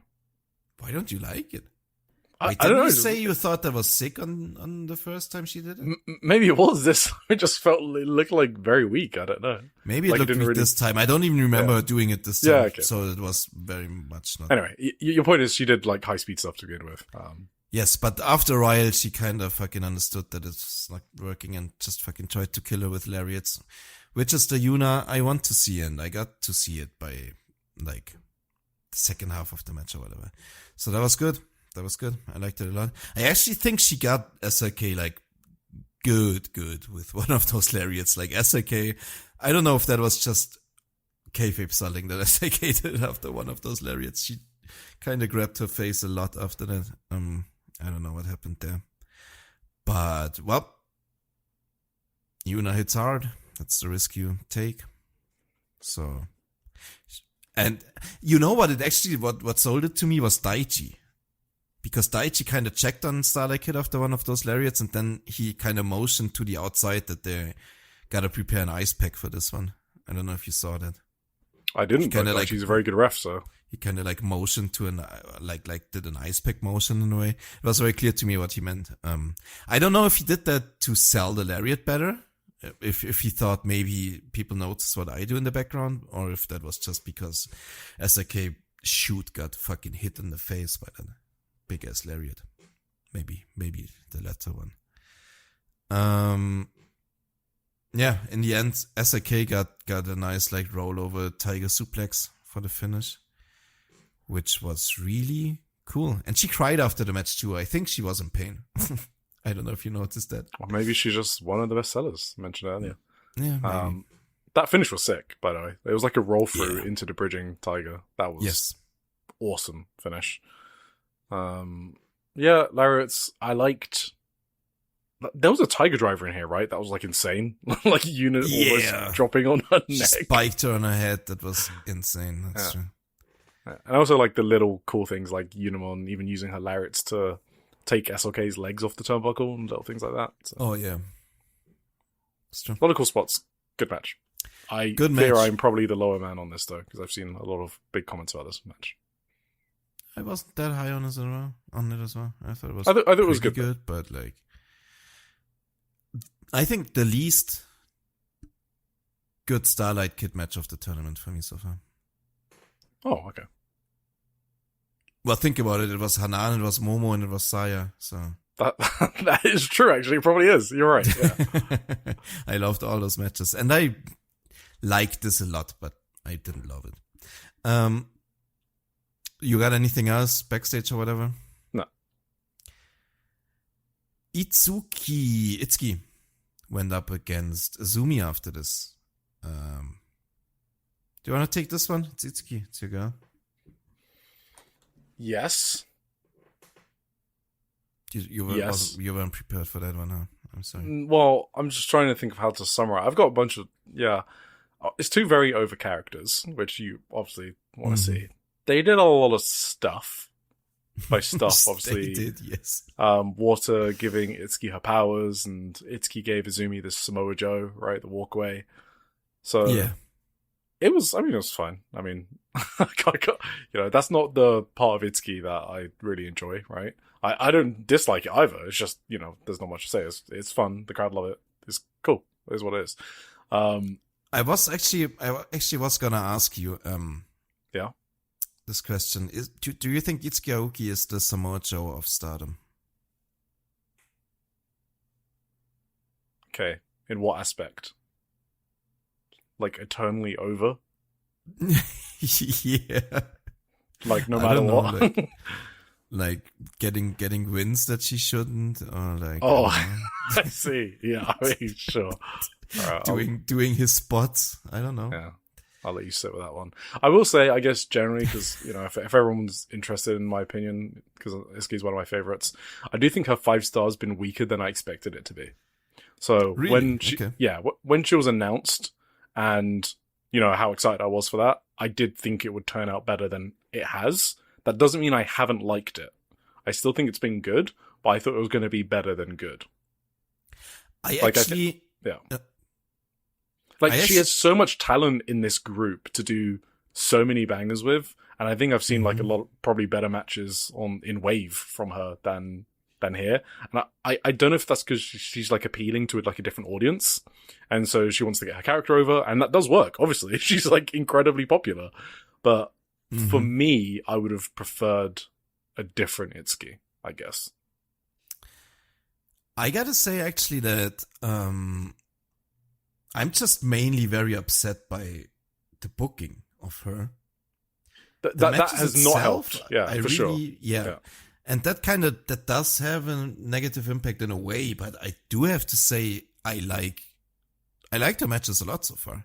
Like even like the Saika Kurara one, that match was also a really great match. I like this one as well a lot. Like I thought this was a really cool match. Like lots of. I thought this one had a slow start, obviously, that I just mentioned. Did. I agree. So basically, I'm saying all of these matches ended up being pretty good. Maybe just below recommendation matches, like all of them except the Saika one, which I think that's a recommendation level match. And I was expecting like all of them to be recommendation matches. Like these are all of ones that I circled. I basically circled her entire calendar because I was like, I've never seen her have singles matches with these people before. And I guess I was just expecting them to be that level higher, but they have all been good, to be clear. Yes. I agree. Yeah. So I guess the issue I had with this match was the slow start, but it had a hot finish. It had a really hot finish. It had a really hot finish. I feel like Itsuki really turned it up on the finishing stretch, like she does. I liked the arm work started off by Tomoka on the first night is still causing issues for Itsuki. Like she had it taped up, right? And Azumi was working over her in this match. And Azumi does work over the limbs a lot. Yeah. Yeah, in her matches, because like the La Mystica and the armbar that she has, so that's what she does. And it played perfectly here because, Itsuki had her arm taped up. So that was cool. I like that as well. I liked Azumi dodging a lariat early and then getting dropped with the other arm. I love cool counter spots like that Itsuki did. So that was cool as well. And it's kind of showing you that Itsuki does still have another arm that she can use. So she's not just one-armed. And she has a preferred one, but she's skilled enough to use both. So I like that they showed that as well. But yeah, just awesome finish, I guess. Really cool final few minutes with lariats and Germans, and not going to go for every spot. The Rasha Basami was countered into a La Mystica and double Azumi Sushi for the finish. So that was a cool finish as well. Absolutely. And go on. Once again, Itsuki, a very sore loser. Once again, bites Azumi after the match and just didn't stop fighting. Like, I think they brawled 2 minutes after the match still, somewhere in the crowd. I don't know. Itsuki was very mad about this loss. And someone else that should be really mad about this loss is Saika Kurara, because this meant that Saika Kurara is eliminated. I was very upset. Yeah, I was. Yeah, remember we said that Saika needed Azumi and Tomoka to lose all of their matches. So I was even more upset at Itsuki after this. Like, why couldn't she fucking win? She needed to win. So I got a theory on, like, Azumi had to win here. Because if she doesn't win here, Itsuki's probably through. So the fact they gave Azumi the win here and not Itsuki means I think Itsuki's not going through. But Azumi is. Because otherwise, you would have delayed Azumi knocking out Sayaka as long as possible until Sayaka wrestles again this weekend. Like, a good booker would have waited for Sayaka to lose the Natsuko Tora match on the 9th of August to be knocked out, right? You want that to be the determining match. So the fact that Sayaka got knocked out... happen at all. Huh? Okay, good sure. Booker wouldn't want that to happen at all. So. Okay. Yeah. If you're going to knock out Sayaka, you do it at the Natsuko match. So the fact they knocked her out here when she's not even on the show, out of her hands, while she's not wrestling, has made things a lot clearer for me of who's going through, and I'm 100% sure Itsuki's not going through now. Otherwise, she would have won here. Okay. Yeah. So I think it's Maika, Azumi, and Natsuko Tora, to be honest. Have we considered that he's just not a good booker anymore? Post-match. So, because I didn't like Wakana Yuhara talking about food after the biggest loss of her career, and this is the 5-star, which is the most important tournament of Itsuki's career, I have to be consistent. No one is safe from my criticisms. I like to apply them equally. Itsuki. That's my second loss, damn it. What's with Azumi sushi? Is there any sushi that big? Turning some incredibly rich, delicious fish from Shimane into sushi. I bet that feels pretty good for you, doesn't it, Azumi?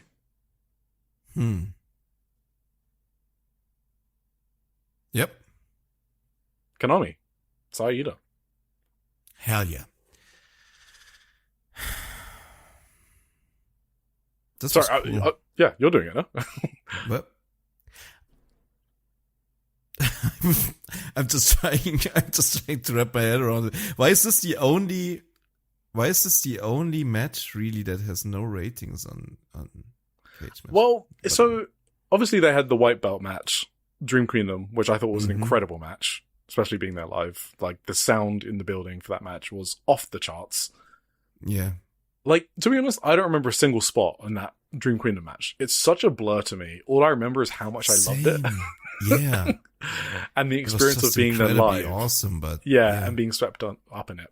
So I do kind of remember some things, but yeah, I know what you mean. Yeah, so it's kind of a blur. So I'm sure they did some callbacks to that match that I missed in this match.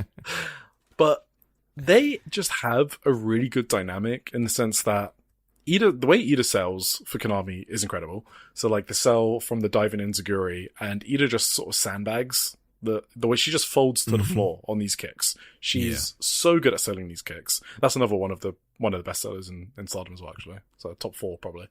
And she's also really good at comebacks. And Konami is really good at cutting off comebacks with kicks and submission transitions. So they just have like really good chemistry, and I think it's really difficult for these two to have a bad match. But that being said, it was obviously nothing like their white belt match, and it can't be. You can't like replicate that. So I can see why maybe this not got a lot of buzz, because it was just like a pretty good match, I guess. Yeah, but I think I just think they both did very well. Like you said, Ida selling her arm was so good in this match, and even like when she uses the arm, and at one point she did like the sick ass flying lariat, and accidentally used her like injured arm, and she just couldn't capitalize on it all.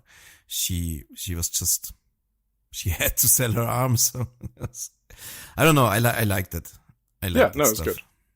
The finish was also great. Like I loved that the third brainbuster, or like I think it was the second one maybe, was really a struggle for Saida. Like she was gonna drop Konami. It was the second one in between. Yeah. So that actually added to it for me, the struggle finish. And obviously she gets her revenge for Dream Queendom, so it made sense as well. It reminded me of that spot in the Sayaka Kurara match actually against Itsuki Aoki, when she went for the Falcon Arrow and lost Itsuki at first, but it really looked like a struggle, not like a botch. It was kind of similar here with Ida. Like She gave her one brainbuster, then tried to deadlift her again and kind of collapsed, and then deadlifted her a third time for the finishing brainbuster. That was, it didn't look like a botch. It just looked like more of a struggle and like sold the exhaustion of the match, and obviously also her injured arm. So it worked, even if it wasn't intentional. I don't know if it was. Maybe it was intentional. And Saya Ida has 8 points.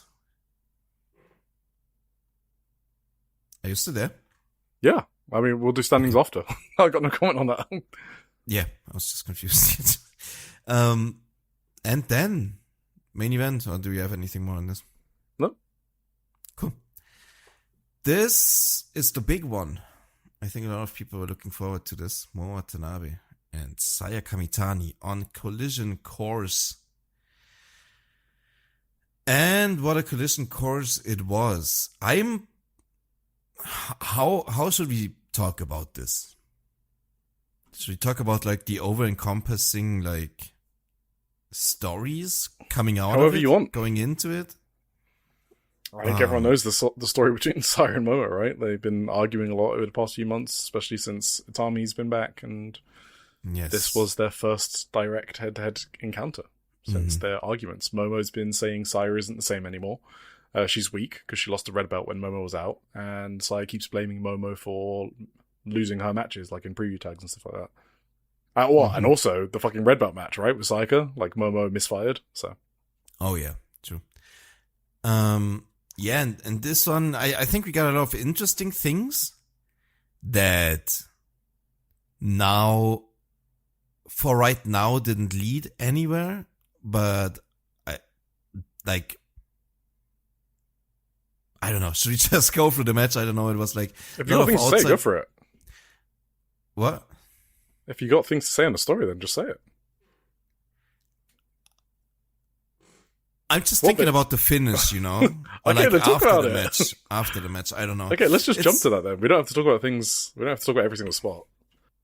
No, we don't. But it's like, it was a time limit draw in the end. Okay, nobody won. The thing that kind of makes me unsure about what is actually going on is like, well, for once, it first seemed like people in hate were like taking sides for the first time, really, right? Natsuko Tora helped Momo Watanabe, and Ruaka helped Saya Kamitani, giving them weapons and stuff.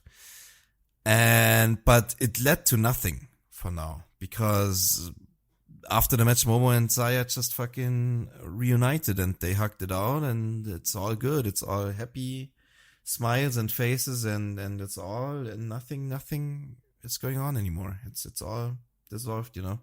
And Ruaka and Tora didn't like actually choose any sides. They were just a happy hate family, and nothing bad is gonna happen. Do you agree? I thought Natsuko Tora hugging Saya was I don't know if it was just my American wrestling brain beeping, but when I saw that, I was like, why the fuck is Natsuko Tora hugging Saya Kamitani? Yeah, that was kind of like a hug of death or whatever. That was for sure a hug like of a death. Kiss of death, yeah. I've never seen Natsuko Tora so happy in my entire watching Stardom career. So I thought it was just a bit too on the nose that I must think something's happening now. But also, maybe nothing. I don't know. Yeah. I did not want to turn... This is my American brain, right? That's how American wrestling has ruined me. Because I did not want to, like, turn away from the screen. And whenever Saya turned her back on the others, I was ready. And obviously nothing happened for now. But, like, that was so, like... It was tense for me to watch, you know? Yeah, for sure. I mean? No, for sure. But the match itself was very good. Like, it was, like, kind of a... They did a lot of things, a lot of brawling good things, crowd brawling. Obviously, we already mentioned that Saya, she got the chain out from under the ring and hung Momo Watanabe at one point, just like she used to do to Tam in 3 of their matches. And is there only 3? Sayaka Kurara. Yeah, is it only those 2 she's done it to, apart from Momo? So it's those 3 people? I'm pretty sure, yeah. Interesting. I mean, that's gotta mean something. I mean, that's a reserved spot. And oh no, Yes. Saori, right? Wait, did she do that when we were there in Dream Did she Queen? go to Saori? I don't remember that happening. But In that the was stands? also... Did I make that up? Or maybe she just used the chain as a weapon. I feel like I remember a chain in that Saori match. There was a But maybe- chain for sure, now that you mention it. Okay, but The maybe match it is wasn't also kind of a hanging blur out. for me, but Yeah. That's when you were it was a very dissociating. hazy match. Yeah. Yes, that was crazy. But okay, so at least it's either Cosmic Angels or Momo now, which is you know, yeah. At least an we can interesting say list that. to be on. Absolutely. I think that's gonna play some role as well. I don't think that was coincidence.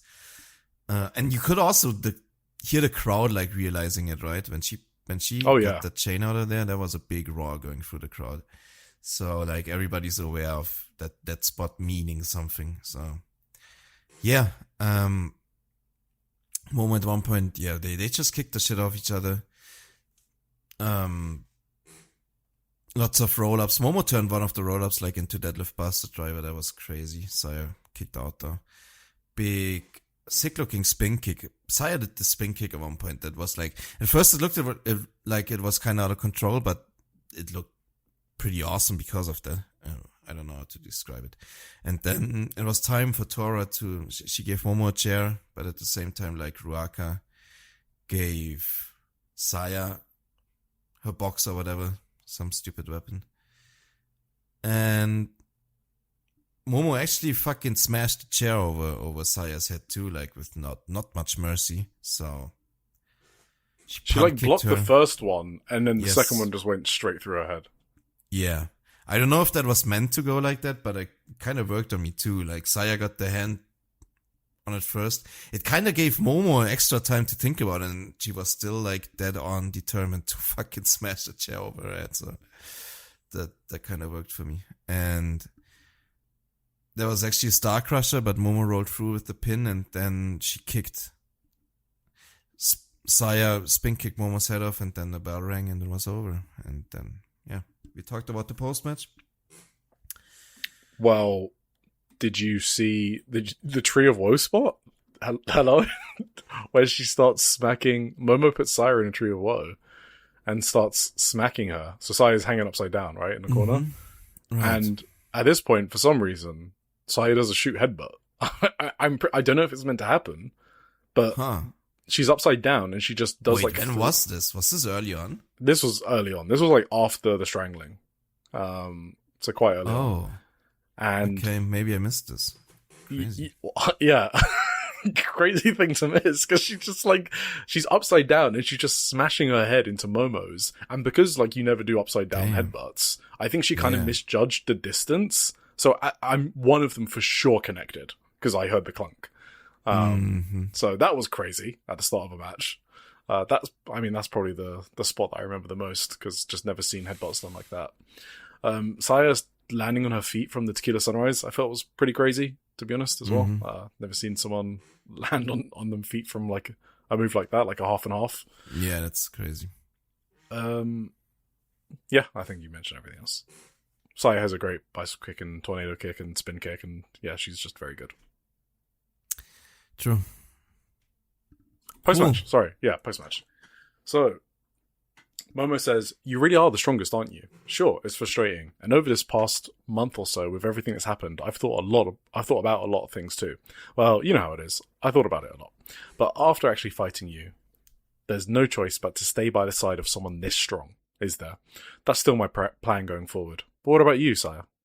Saya says, "You really don't hold back at all, do you?" Momo says, "Of course not. I came here to beat you." Saya says, "Of course, I feel exactly the same. Fighting you today, I found something I want us to do together again.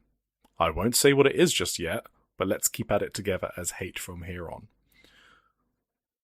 Going after the tag belts?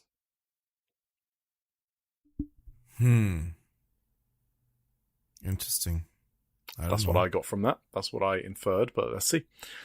There were hate chants, and then Natsuko hugged Saya, as we said, and no one addressed the fact that Ruaka smashed Momo on the face, I guess, and that Natsuko helped Momo. That just... I kind of felt like this was all just a farce, but I don't know. You think Is there they're not gonna like a tag team reason? now? is there not a reason they chose particular people in the matches? Like, they're just going to ignore that? Like, is Momo going to ignore that Raka is on Saya's side? I don't know. And it was also really weird to me that they are split on this, were split in the match, Tora and Raka, you know? Yeah. So yeah, I don't know what's going on. I'm Backstage. just letting it play out. I don't really have any theories or whatever right now. Backstage, Momo says a bunch of stuff, and then I need you by my side. The 5-star still got a way to go, but I've got to start winning from here. I lost today, drew today. I can't afford to keep overthinking it right now. Saya says my brain is still rattling, probably from those shoot headbutts. She really doesn't hold back at all. Of course, since we're both in hate together, I knew all her tricks, but she really is out of her mind. Let's call it today. 1 point each in the 5-star. We're even. Anything else interesting? I feel like I understood something important today fighting Momo. And since I've found something the two of us want to do once the 5-star is over, I want us to go and make it happen together properly. And there's still next week, the week after, the 5-star keeps going, so I'm absolutely winning it this year. Sai-Sam's going to get hands on the 5-star, blah, blah. But yeah, they're teasing something. All right. I'd be surprised if they do that, but why not? Yeah. So, standings. As of the 3rd of August. Red Stars A, we got Itsuki, 8 points, 4-2. Maiko, 6 points, 3-1. Izumi, 6.31. Tora, 5 points, 2-2-1. This is wins, losses, draws, by the way. Rina, 4 points, 2-2. She can still obviously go through if she wins all her remaining matches. Tomoka's 2-3, 4 points. Sayaka's 4 points, 2-4. She's eliminated, and Akira's eliminated on 1 point. So who do you think's going through? I think Azumi, Maika, and... Well, I don't know. I think I subscribe to your theory now. So the third one would be... Natsukatora? I was thinking Tomoka for some reason, but she's already out, basically, right? Kinda. I don't know if Wait, who else is in the vlog? Fuck, I didn't pay it. Natsukatora, Rina, Tomoka. And it's... Oh, Rina. No. Maybe Rina should be the one. Maybe Rina should turn it up. I'm still going to hold to my opinion that it's one of Azumi and Rina because they're on the last night. I will not change from that. Okay, yeah. Makes sense too. So I think maybe just Tora then. Yeah. Red Stars B, we have Saida 8 points, 4-1. Konami, 6 points, 3-1. Rina Yamashita, 6 points, 2-1-2. Maki Ito, 5 points, 2-1-1. Utami, 3 points, 1-2-1. So she's got a lot of winning to do. Mei Sarah, 3 points, 1-2-1. Azusa Inaba, 3 points, 1-3-1. Lady C, 2 points, 1-4-0. So I still think Utami's going through, which means she's going to win a hell of a lot of her matches going forward. I mean, she should, honestly. Yeah, so I think Saya, Konami, and Utami makes sense to me. Yeah, that sounds Saida, right. which I'm surprised Saida's going through, but also I'm not surprised at the same time. Makes sense. She's been strong so far. Wait, did you say Mei Sarah? No. Who did you say as the third one? What, you mean when I predicted it, or now? Right now. Saida, Konami, and Utami. Konami. Okay. Yeah, Konami seems very likely right now. I still want to hold on to my Mei Sarah prediction, but she hasn't really been that standing out so far. She can still go through. 3 points, 1, 2, and 1. Yeah. I don't know. Let's see. Blue Stars A, Suzu Suzuki, 8 points, 4-0. Undefeated. Raka, 6 points, 3-1. Julia Hart, 6 points, 3-1. Hanako, 4 points, 2-2. Ai Sakura, 4 points, 2-3. Miyu Amasaki, 4 points, 2-3. Hina, 4 points, 2-3. And then Rianne, 0 points, 0-5. So who is going through here? I think this is such a fucked up block now. Suzu, Hanako. Fuck, is it Julia? That's insane. That's crazy. That is insane. How many matches has Hina left? She has 2 matches. So she would have to go through on 4 and 3. Yeah. Which is possible, of course. Man, this is such a fucked up. Julia's going through, isn't she? I think she is. It's so likely right now. Oh my god. That is actually insane. That shouldn't happen. Okada, I would have allowed the use of AI to rebook these blocks. I would have given you a one-off pass. Like, you have to do anything to avoid Julia Hart going through. Even if B. Priestley going injured fucked up your booking. That's crazy. Do you even think that B would have went through? Yeah, I do. I genuinely do. She's booked quite strong. She just had a white belt match. She just turned heel a couple months ago. I think she's going through. Okay. Well, that's fucked up. Yeah, Suzu, obviously. I still want to hold on to Hina, but yeah. You think Hanako? Right. Hanako? Yeah, that's crazy. Hina would have to make a big comeback. Let's see. Mm-hmm. And then Blue Stars B, we've got Momo, 7 points, 3-1-1. Hanan, 6 points, 3-1. Sayaka Mitani, 6 points, 2 wins, 2 draws. Starlight Kid, 5 points, 2-1-1. Ami Suri, 4 points, 2-2. Koguma, 4 points, 2 and 3. Yuna Mizumori, 4 points, 2 and 3. Kiki Furusawa, 0.05.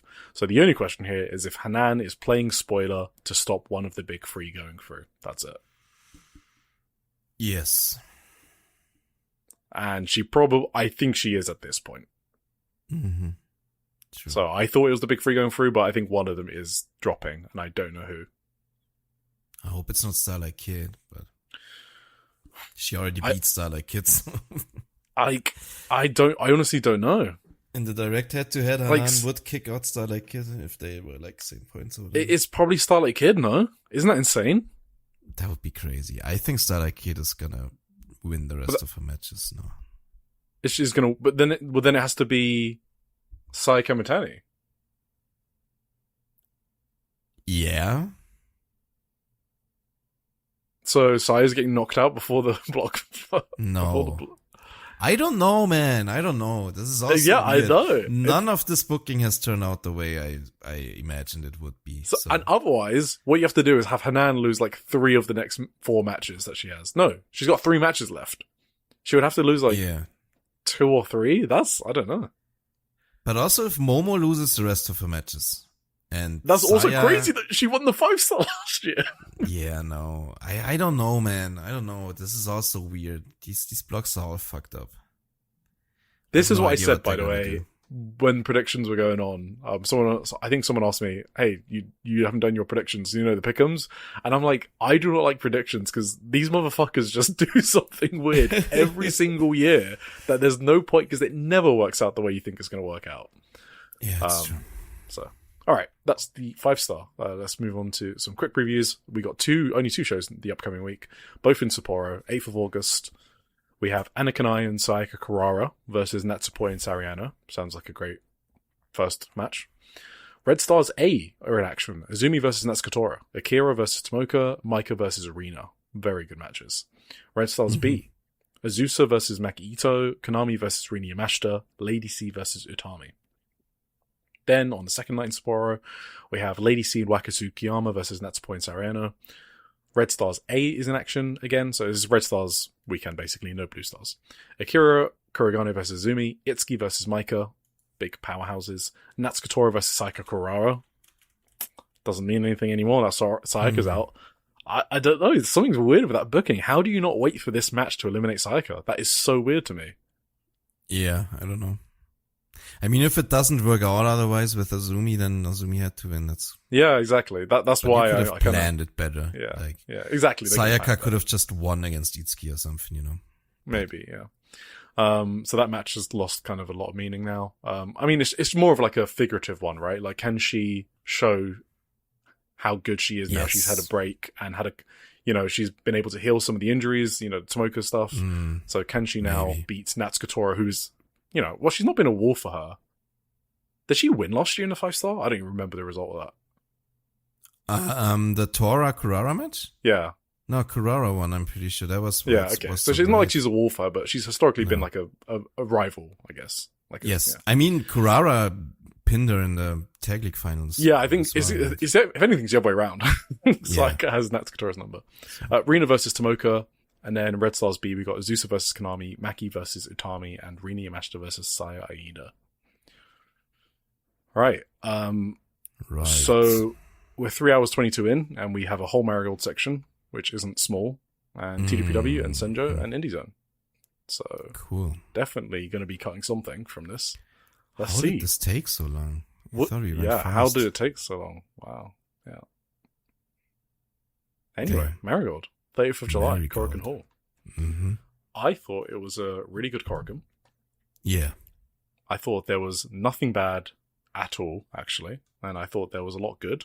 Nothing boring.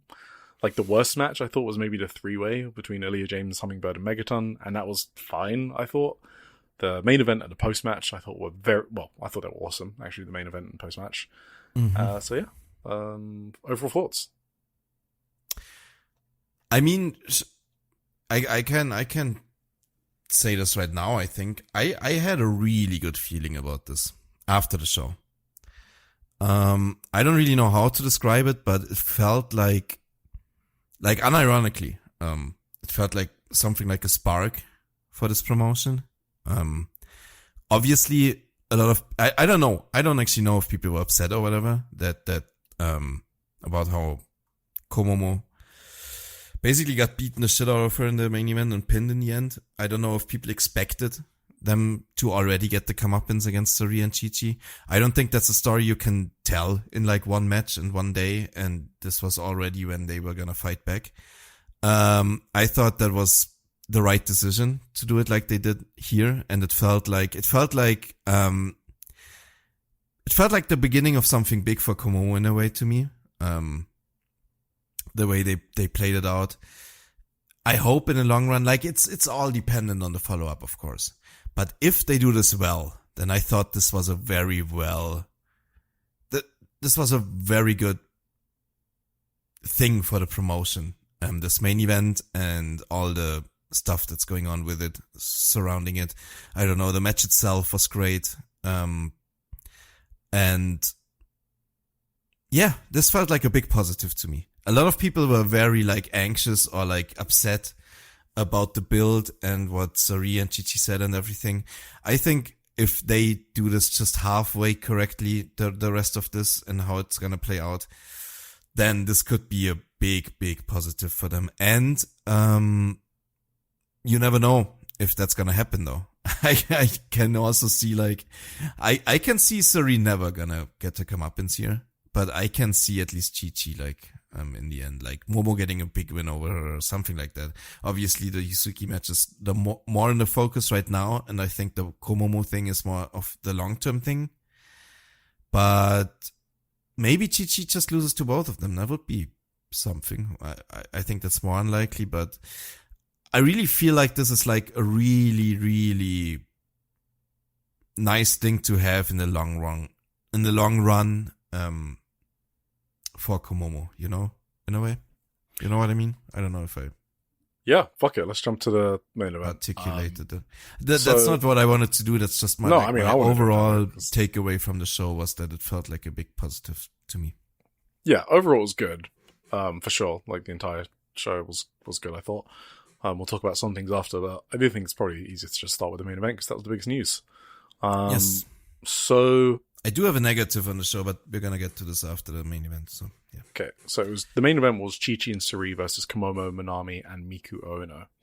So I said this in the preview because we previewed the show last week, so if you're not sure what's going on, then feel free to check out that episode. But Komomo was basically a super, super sympathetic babyface coming into this match because of the press conference. Chi-Chi and Suri were bullying the fuck out of her to the point where she cried during the press conference. So naturally, when you see that, you want to see her get her comeuppance badly. So that's that. This match had fucking heat. This was a main event that Marigold's been missing. Finally. I will have to say, okay, sorry to interrupt you real quick. I do think the crowd could have been more lively still. It was a very heated match by the way it worked out and the way they wrestled was very heated. I still missed the heat from the crowd a little bit in this one, I gotta say. I gotta be honest. This is the best a Marigold crowd's gonna be. Like, I guess so, yeah. So, in the context of the promotion, this is like heat, basically. Mm-hmm. We were saying for ages they should book outsiders, and they booked Chi-Chi, and she's had an excellent storyline since coming in. So, see, do this. We were clamoring for this for months. It had a big match feel. It's what big promotions main events should look like. It had a clear storyline, a clear dynamic. Komomo was the ultra babyface, and Miku was the defender of Marigold, and Suri and Chi-Chi were total bullying heels. And it was awesome stuff overall, and I enjoyed it a lot. And obviously, it was my match of the night. So let's talk about the match first, and then we'll talk about the post-match, because I think that's important. Yes. So the match. So instantly off the rip, obviously, Komomo goes for Chi-Chi, gets huge chance. Perfect. Mhm. That's exactly what should happen. There's a flip bump from Komomo on a Chi-Chi big boot. So this is like showing you, like, Komomo is doing her best to make these outsiders seem like a huge deal and a big force to get the crowd behind her and to also reinforce that Chi-Chi's a fucking massive bully. And Komomo's selling is reinforcing that. So that's great. I love the flip bump there. Yeah, I got that one done too. Chi-Chi does a leg drop, which you're right, Tim. That does not work well in this context when you're the invading outsider and you're like, hey, cheer for me while I do my leg split. That was just so bad. She shouldn't drop that in these contexts. No. Suri bullying Komomo was great. Miku hadn't been in the match at all at this She beat point. the shit out of her. Yes. It's just Komomo doing a great selling performance while the Ito Dojo team take it in turns to work her over. Excellent. Komomo's selling style is very unique. I was watching her sell here and I was like, she's selling this like total exhaustion. Like, if you're watching her, you might say it's a no-sell if you're not paying attention, because she doesn't move that much off of the impacts of the moves, but it's because she looks like she's dead and limp and fucking tired and exhausted. And I really like it, and I think it's quite unique, and I haven't seen others sell that way. She doesn't do much with like movement, and it actually makes you want to root for her more, because you want her to do something. You're like poking her like, hey, do something, right? Like when someone is selling, like screaming and yelling, that's obviously a valid form of selling. You know, that's the most typical way to sell. But they're actively doing something. So I think there's like a psychological thing where you're like less inclined to scream out for them, to like hit back or whatever, because they are doing something. They're like flailing and kicking out or whatever. So I just think it's interesting the way Komomo decides to sell. That's what I want to say on that. I've always complimented her on her selling since the first time I saw her, honestly. I always loved her selling, so yeah, totally with you. Absolutely. Miku gets the hot tag, obviously. There's like a nice leg sweep from Chi-Chi to dodge Miku's kicks, which is obviously her most important Well, the hot weapon. tag is funny. They basically shoved Komomo into Miku's corner, like on a total kind of disrespect move to get Miku in there. Yeah, they're like, we're done with you. Yeah. Miku and Suri obviously have a forearm kick exchange. That was kind of sick. My problem with this match, actually, was Suri and Miku felt like it had the least heat of the match. And it lasted the longest. And I never thought I'd say that because I love those two, obviously. But the story coming into this match was about Komomo and Chi-Chi. And I wanted them to take the spotlight. Komomo obviously did earlier, but then this Suri and Miku segment lasted way too long, and I don't know why they got the spotlight, because the story wasn't about them, really. Yeah, so I agree. That was, maybe that's also why I was missing the crowd here a little bit. The crowd didn't seem to want to be that much Komomo. Behind. Yes, exactly. Yes, they wanted Komomo. And Chi-Chi, because she's been doing house show tours, stops, right? She's been fucking everywhere with Marigold. She hasn't just been doing Shinjuku Face and Korakuen. So the crowd buy her as the top heel, not Suri, to be honest. So, so Komomo's doing the Zenjo style pins on Suri. I love that, obviously. I feel like more people should do them in heated matches like this, because it's like totally warranted. It makes sense. Komomo just wants to, fucking pin Suri and just smother her. Obviously Suri's used to those from wrestling Senka a lot, so. There was a nasty basement dropkick from Suri. Oh, yeah, that was sick. Awesome last second kick out from Komomo. And Suri finished the match off by pinning Komomo. So it was like like a big boot into an Uranagi or something? It was a double foot stomp, actually, what killed her off in the end, but it was after like all the big boot Uranagi stuff. So, again, I thought this finish should have been Chi-Chi and Komomo. So I don't actually care who wins this, because like you said, if Chi-Chi wins, they prolong it. I'm okay with that. It's a hot storyline. Why do you need to end it right now? I agree with everything you said about that. Or Komomo can get her comeuppance now. I mean, I wouldn't do that, but it's also valid. You could do that. I don't think that's the best option to do. Either way, it should have been Chi-Chi finishing this match, not Suri. So that was weird again to me. I guess that's it. Suri is like not the important person here, and she got most of the match and the finish.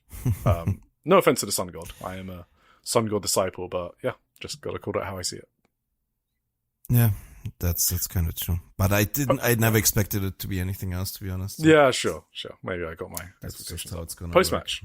Chi-Chi is being condescending as fuck. She's going, "Don't cry, Komomo. Lift your head up. Keep going. Weren't you supposed to change Marigold?" Oh my god. Then she says, "Ugh, I never want to wrestle you again." I hate Chi-Chi. What a heel character. Miku says, so this is what Miku says to Suri. "I'm gonna make you want this belt, and I will never give up." So we have the champion chasing a challenger, which Suri replies, "Sorry to break it to you, but do you even know who the inaugural holder of that belt was? It was me. Don't go devaluing that belt and try to step up some more. After wrestling you today, I'm still not interested. You better work hard to get my attention, because at this rate, I'm never going after that title." Oh my god, I want to punch both of them. Yuzuki comes out. She calls out Chi-Chi, because obviously the whole reason Chi-Chi's in the promotion is to face Yuzuki. Mm-hmm. So Yuzuki, I loved Yuzuki not giving Chi-Chi the mic and making Chi-Chi pick up a mic. Little things like that matter. That's really cool. Chi-Chi refuses the return match at Ota Ward for Yuzuki, because Yuzuki's returning on the next show, which we'll preview. And Chi-Chi just like, no. That's okay. I don't mind that. Prolong that feud as well, right?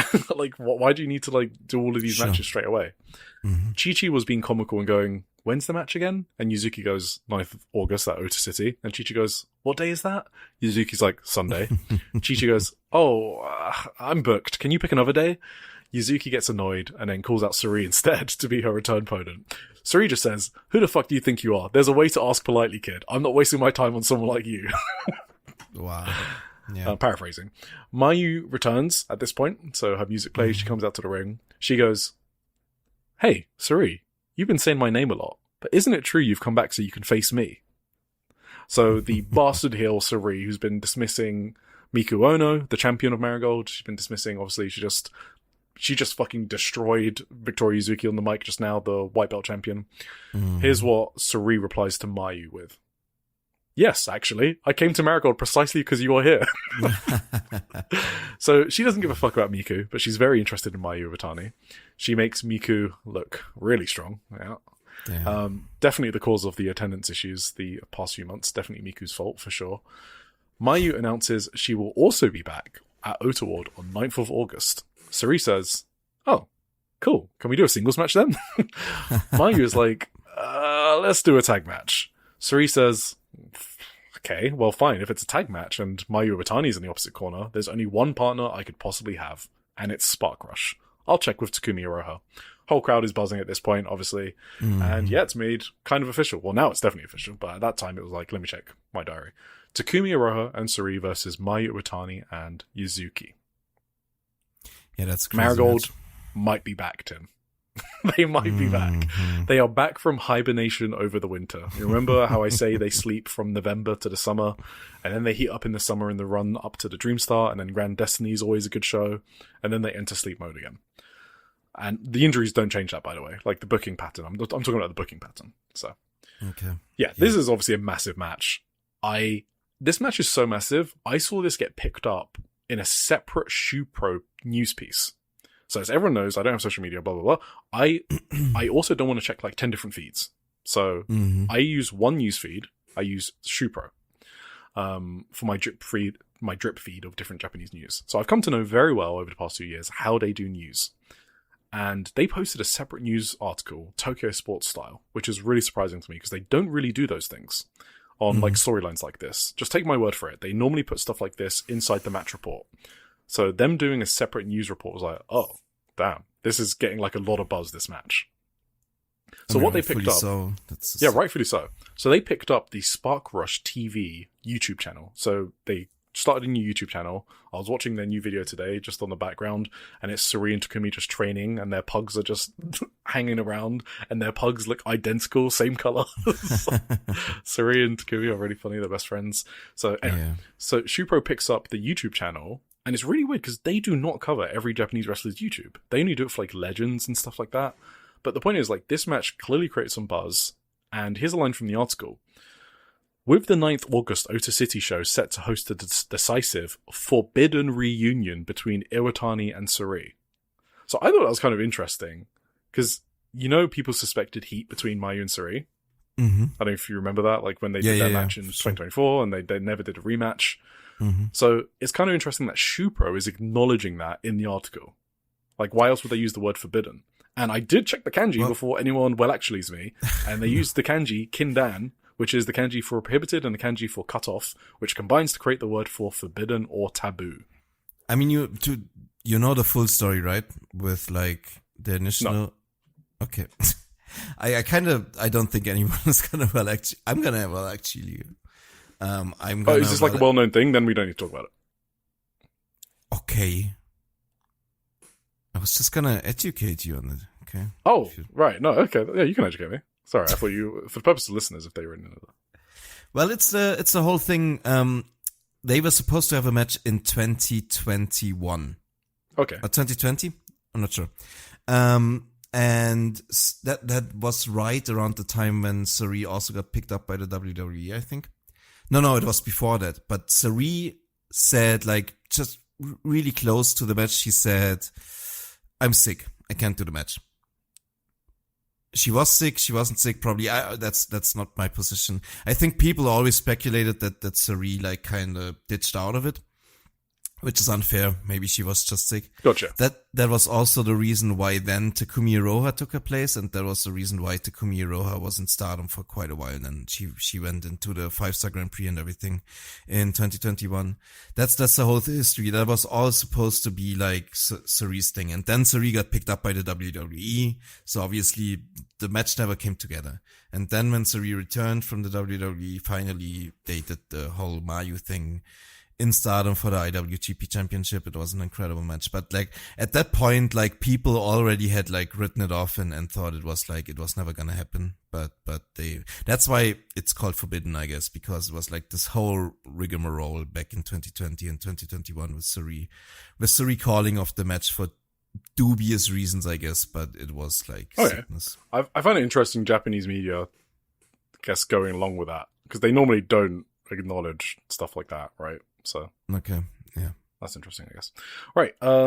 Anyway, yeah, I guess I wanted to finish off by saying Sari is a massive draw for Japanese media as well. They fucking love talking about her. She gets talked about more than any other promotion except Stardom, Marigold, and TJPW, and I guess maybe Senjo now as well. So that reinforces it all. That's why this is a match being booked, and it makes sense.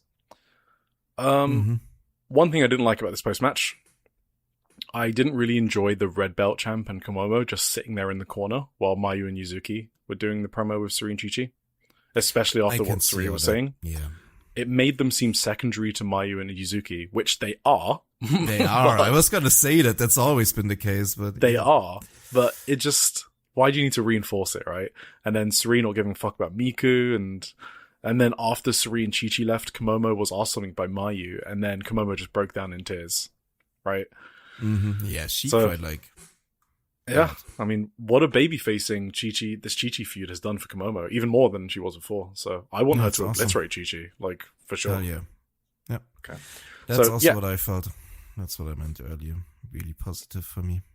Yep. So awesome main event, awesome post-match, with those little nitpicks that I said about Miku's position. Now Shikawa versus Lady AI opened up the show. So remember, the story here is that Now needs to show the rookies that she's going to destroy them. This is my negative, but... Yeah, so it's basically a lesson to Anri ahead of her debut match, which has now been postponed, because Anri says that Now is beatable. And I thought it was okay. I did see Now no-sold a lot of Lady AI's offense, which is the story, right? Yeah.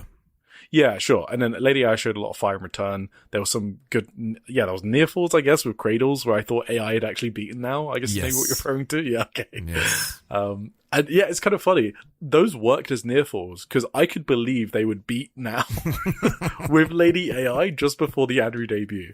Yes. Lady AI even teased a new finisher as well. So yeah, that was like Lady AI actually had a lot here. I can see what you're saying. Yeah. You know what this was? This was Hina versus Rian. Sure. You wanted her to just destroy Lady AI. No, this was before. Yes. Yeah. I think she needed to. And then Lady AI got at several points nearly got the win. Like really, really closely got the win. Like that shouldn't.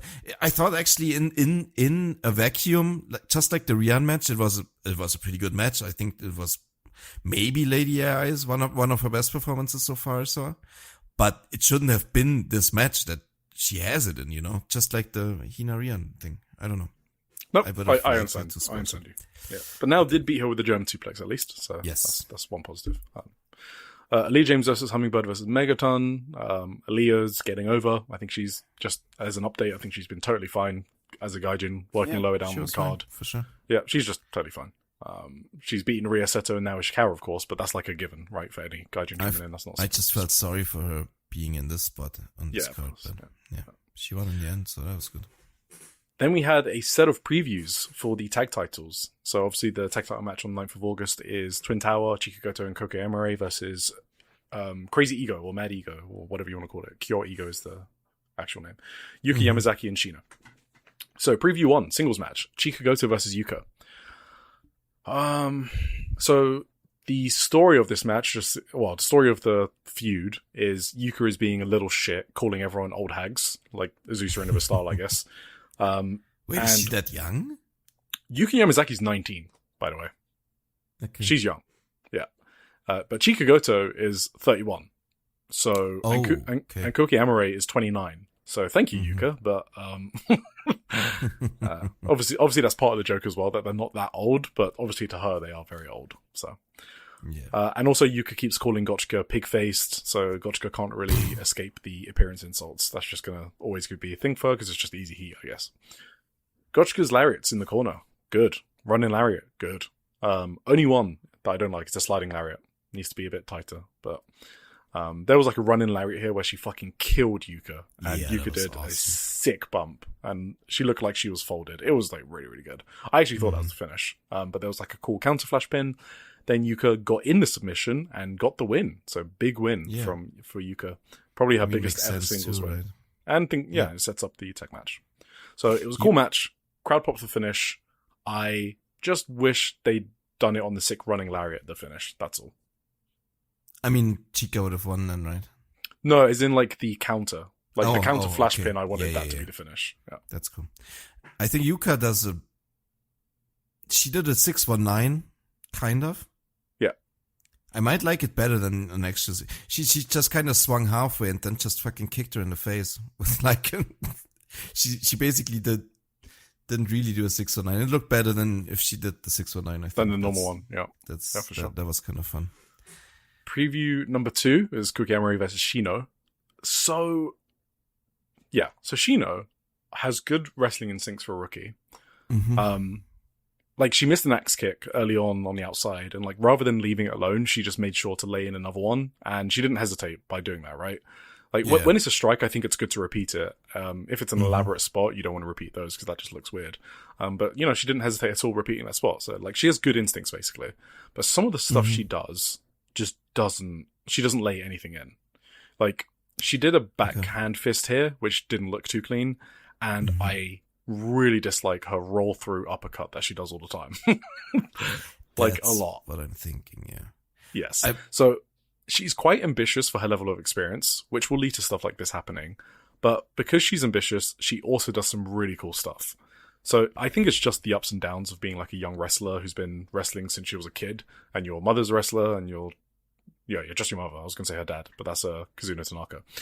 You just want to experiment a lot early on in your career and refine your stuff as you get older and do it full time. So I think she'll get a lot better, but there's just a lot of ups and downs right now. Yeah, I thought this was pretty good. It was actually both of them seemed very intense and like emotional, which is always like Cookie's strength, I think. But Shino, what I called it was like she does a lot of things that just don't really make much sense. Like a lot of extra movement. Yeah. That's probably what you mean with like the roll through. Yes, or whatever. It makes no sense. Like, and it looks you bad. don't need to do half of that, and it would probably look better if you just did a simpler thing. Yeah, but it was okay. Yeah, I thought this was one of Koki's better singles matches in a long ass time. Actually, I don't know since when. Maybe since coming up from injury, she was above average here, to be honest. Not just fine. She was above average. I really liked her match with Chica good to that one.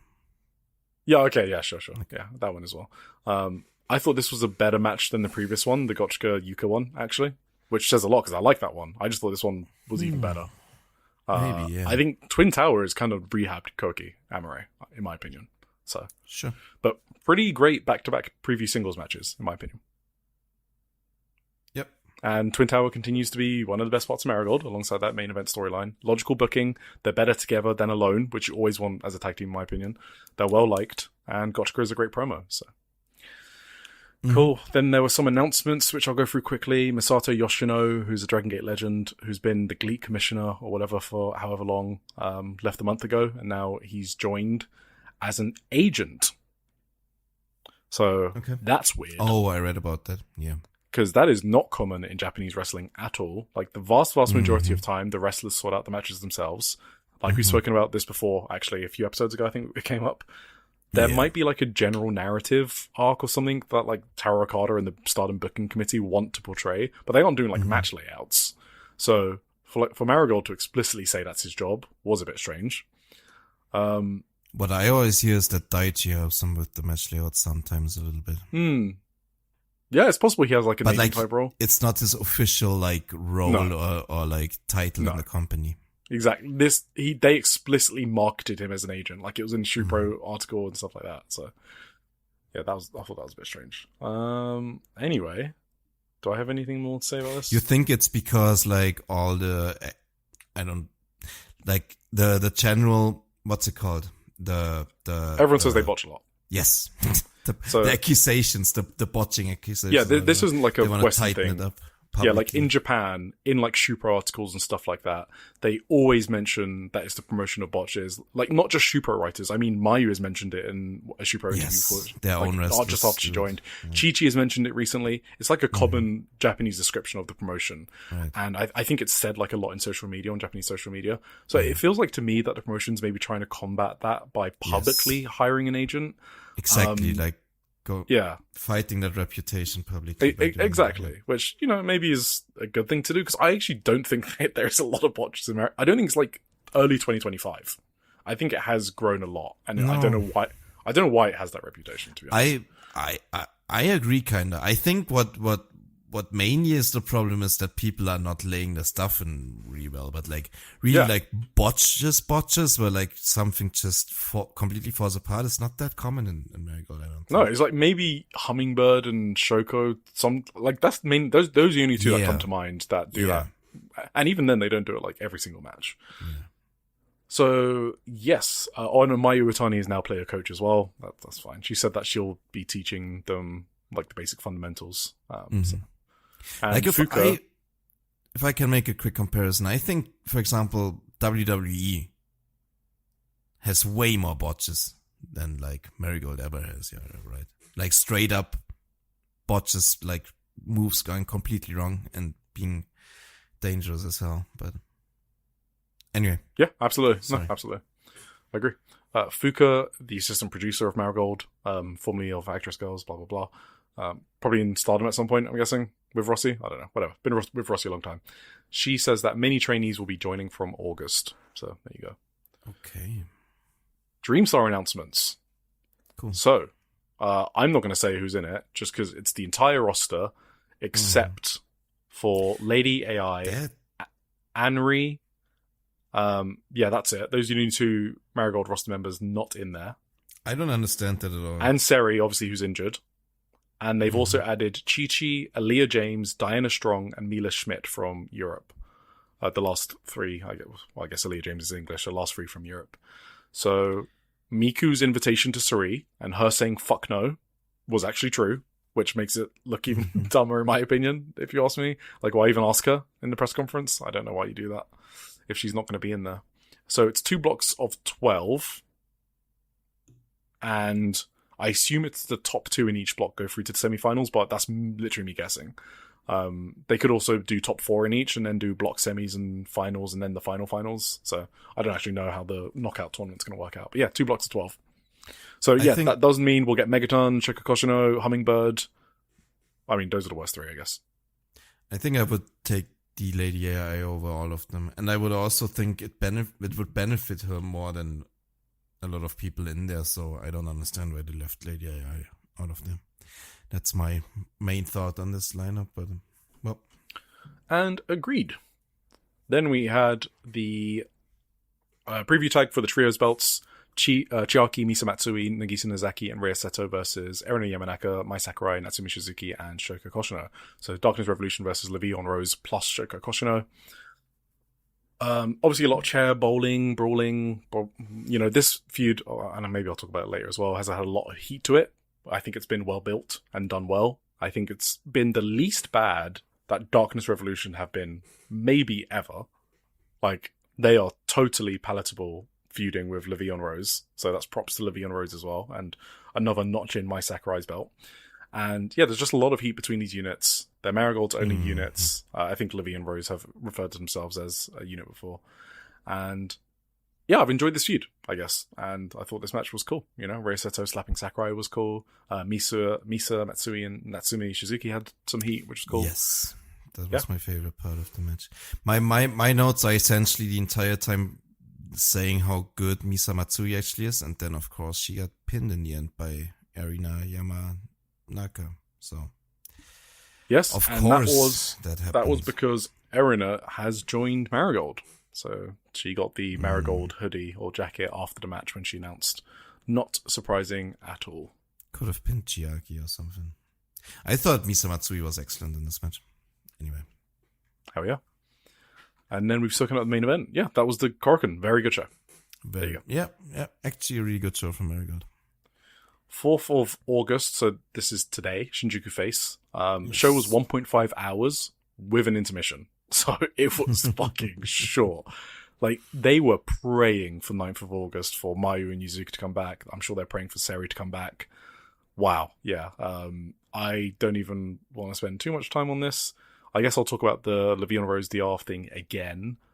So they've been doing a thing on the house shows where it's a bit more dynamic. Like, they'll have a singles match. I think it was like Natsumi and Chiaki in Himeji or Hiroshima, one of them. And they basically got DQ'd and then turned it into a 6-person tag. It's kind of like American style, right? And I don't mean that in a bad way. Okay. It's just TV style where you set up an impromptu tag match, you know what I mean? Mm-hmm. Because of a DQ during a previous match. So, it was in Hiroshima on the 1st of August. So, and then here on the 4th of August in Shinjuku, they disrupted a Hummingbird Shoko Koshino singles match to do the Darkness Revolution Levion Rose match. Hey, I mean, that's cool with me. Yeah. I was like, fuck yeah, when they did that. That's an improvement. Yes, exactly. So I like what they're doing. They're trying to be creative. They're giving this feud some heat, as I said. So I like it a lot. Now Ishikawa pinned Nagisa. Sorry, the other way around, obviously. Nagisa pinned now Ishikawa. She was also pinned by her on the Himeji show on the 2nd of August. Nagisa pinned now Ishikawa in a singles match. So that's 2 shows in a row. Nozaki backstage. So obviously we spoke about her Shupro interview earlier.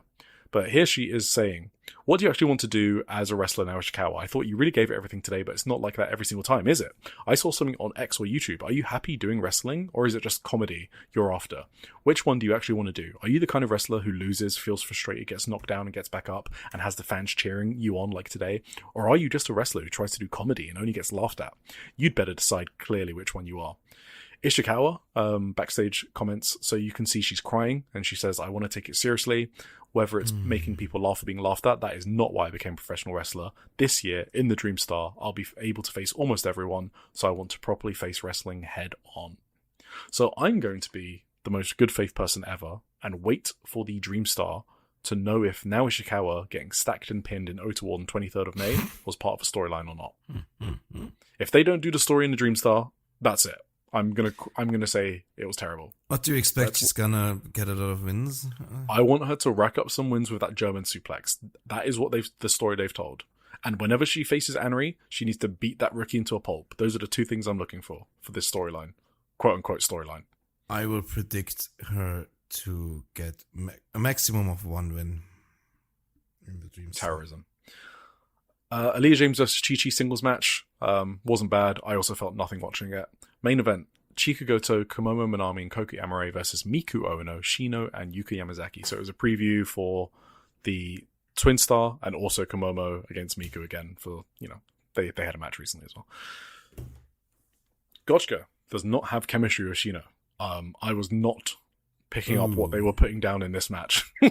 So yeah, it might just be me in a Shino thing right now where I'm just waiting for her to figure stuff out. I'm being patient, but yeah, I just didn't think her and Chika Goto were good in this match. Sometimes opposites attract, sometimes don't. they don't, and I don't think they did here.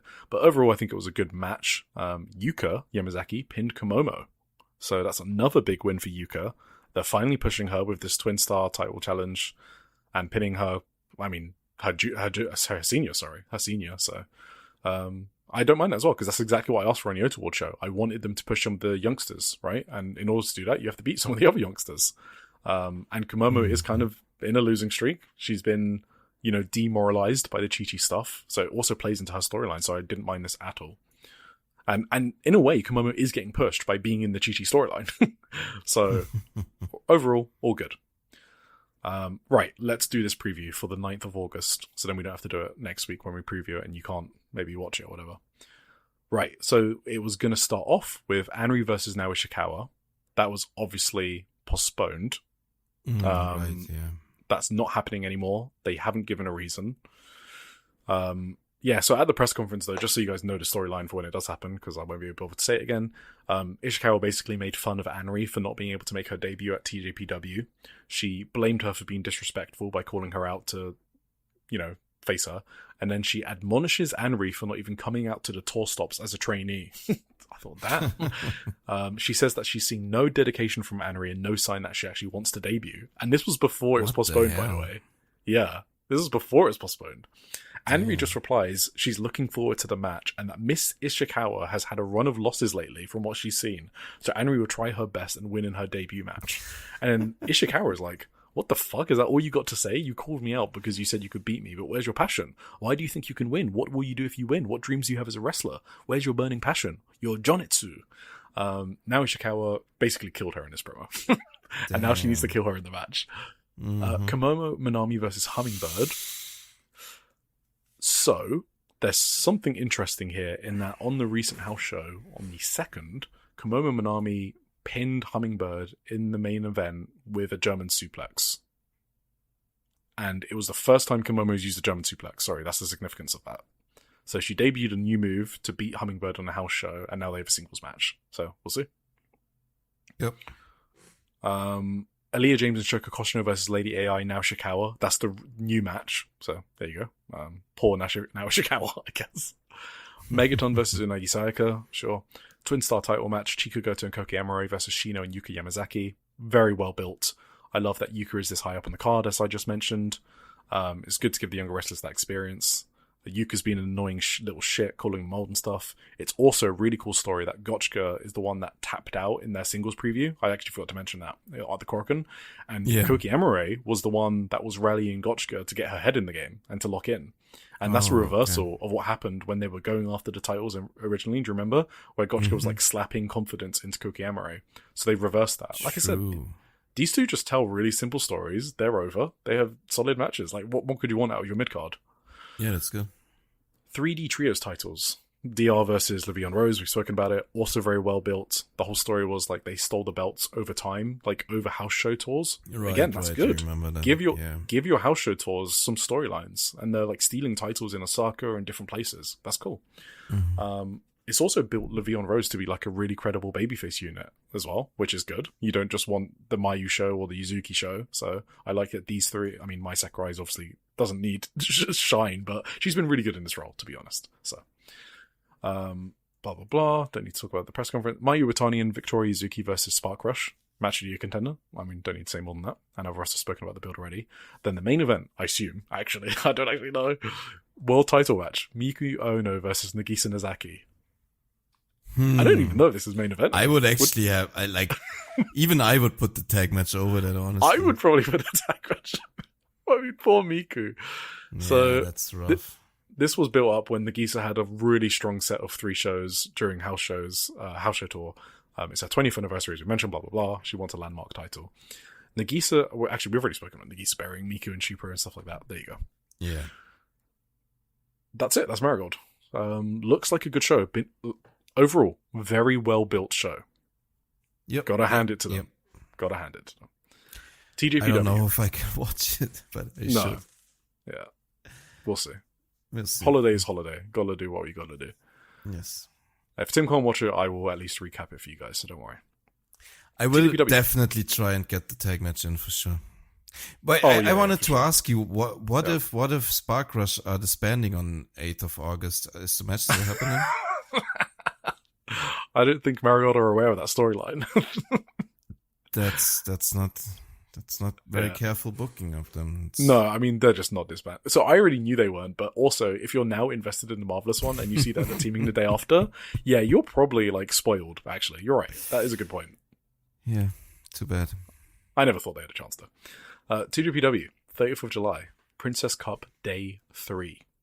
So, not going to go over the first match, because 160 matches a week. Preview, I mean, it wasn't even a preview, it was just a random tag. Haruka Yeah. Zashiro, Miyu Yamashita versus Mizuki and Shino Suzuki. This was Shino Suzuki's return match. This was in Shinjuku Face, I believe. Yes. Shino's return match. I loved the pop when it was Yamashita that started against Shino. Mhm. There was like a little buzz in the crowd. Shino is so over. This made me She's happy. awesome. Yeah. She is so good. Mhm. I think she flies under the radar, Shino Suzuki, and I'm really happy she's back. I missed Yeah. her so much. Her selling, I think she's special in the way she sells. I loved Mhm. her selling with the arm when Haru here was like working it over, and of course it made its way into the finish, right? So it played its part in the finish. I thought her roll through into a rear naked choke That was was super cool. so good. I loved So awesome. Like, you think she's about to do an O'Connor roll into a pin. it. Yes, but it's I a rear called it naked choke. O'Connor roll too, but she Yeah. did it into a choke instead of a pin. Yeah. Really cool spot. So, love Shino Suzuki, and I'm happy she's back. Obviously, Miyu Yamashita and Mizuki were good in this as well. This was a really fun tag. Yeah, that's cool. I was liked going to do a it. whole thing, but now I'm just going to do the top 3 tiers, because I feel like people don't know my TJPW favorites or what I like and what I don't like. So, Really, just gonna do a roll. I think you talk about that regularly, no? yeah, I don't know. I feel like people have a different impression of, like, they think I don't like TJPW. So, when really it's just some wrestlers I don't like. So, my top tier wrestlers, just quickly, is Miyu and Ren Kanatsu. That's my S tier. Okay.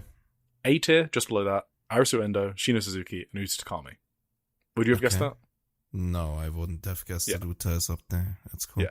Love Uta. I mean, I know you love her, but like, Yeah, I but- didn't think in that way that you Yeah. rank her that highly, actually. B tier, Miyu Yamashita, Yuki Arai, Haru Kazushiro, Himawari, Mifu Ishida, and Suzume. Okay. Not a fan And of then I'll- Mizuki, yeah. Yeah, and then C tier is Mizuki, Palm, Toga, Sakura Hattori, Shion Kanzaki, Rika That's Tatsumi, and crazy. Yuya Aina. So C tier doesn't mean bad, it just means like I'm indifferent to these people. Yeah, but like Mizuki in the palm tier is crazy for I me. know, yeah. Obviously it's not Alright. skill ranking, it's just my favorites, right? So, Yeah. Yeah. I'm quite different from you on that one. yeah. I haven't Do you want to done shout any anyone out ranking, before we move on? but no, it's just Okay. Okay, next match. Arisu Endo, Rika Tatsumi, Uta Takami, and Wakana Yuhara versus Himawari, Hyper Misao, Mifu Ishida, and Raku. Misao stuff. They used Raku's blanket as a trap to kidnap members of the opposite team during the entrances and get an advantage, because Misao believes that Rika Tatsumi is the most evil person in TJPW. So they capture 3 of the other team. Rika does her entrance, not realizing she doesn't have a team. Match starts, 4 versus 1. The other team get out of their trap with Rika's help and make a comeback, blah, blah, blah, blah. Mihiro Kiyu versus Toga. Toga won with the rock bottom. Fine. yes. First Tokyo Princess Cup match. Pom Harajuku versus Suzume. So, Pom has a B net, because Suzume is a B, obviously. Wait, Toga and My Hero was also a Princess Cup match, no? Oh, was it? Yeah, I think so. Yeah, I don't have any comment on it.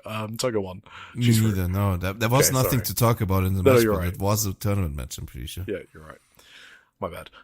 Yeah, so Pom has a B net. Suzume threw it away. Pom had an insect box. Suzume broke it. Pom ran away crying. She comes back in a full beekeeper suit to try and catch Suzume. She catches her. She tapes her to the Shinjuku face railings. The count-out begins. Suzume attacks the person in the ring with the beekeeper costume. Pom comes from behind to try and roll Suzume up. It turns out that Pom had put the beekeeper suit on Momosato, the new rookie, and threw her Oh, into that the was ring. Momosato. I thought to it was trick Uta Suzume. Takami. Okay. Oh, it could have been. I just assumed it was Momo. It could have been Rika Tatsumi, to be honest. I mean, sorry, whoever you... It's Takami, yeah. Then it turns into a normal match, which is, cool to see Pom do a normal match. And then Pom picked up the beekeeper outfit again, couldn't see, got ring-a-belled, lost. What the hell happened to her in the, she just couldn't get that costume on. It was... I mean, I like this. I thought it was good. It was fun. I was like entertained, obviously. Yeah, it was Pom stuff. Pom is funny. I did like at the very start the ref checking for weapons, and Pom is standing there with a fucking huge ass. No, it was actually a pretty tiny, but obviously for an object in her hand, and the ref is just checking her and completely ignoring it, and it was like even the crowd was laughing, like, what the hell is this ref doing? Like, what? Yeah. Backstage, Pom says, "I lost. Pom is a 3-year-old, so I wanted to do my summer holidays free study project on Suzume. I thought if I won the tournament and got my project finished early, that would be killing 2 birds with 1 stone, but it seems Pom can't chase 2 rabbits at once. 2 rabbits? I mean, I couldn't catch 2 Suzumes. I upgraded the plan I used against Suzume last time we fought in a tournament in Shinjuku Face, but it looks like Suzume's upgraded even more. So the next time we fight, I think I'll bring something along. Something like a flamethrower." Let's go. Pom is a great comedy character. Yes. Miyu Watanabe versus Yuki Aino. Hell yeah. So this is a rematch of their title match from last year. That feud was all about running into each other. It was like Miko Ono, Utami Hayashishita style from Marigold. And they did that again. It was a very logical progression of their feud from last year, building directly upon it. Lots of running into each other, heavy strikes, big power moves. It was really cool, actually, to be honest. I thought this was great. And I feel like Yuki does her best work with Miyu Watanabe, but I guess so does everyone. Yeah, do you have any comments? I know I liked it a lot, and I was seriously kind of surprised too. I don't know. I've said this before. I've never been like the biggest Yuki Aino guy. I kind of always forget about her. No, same.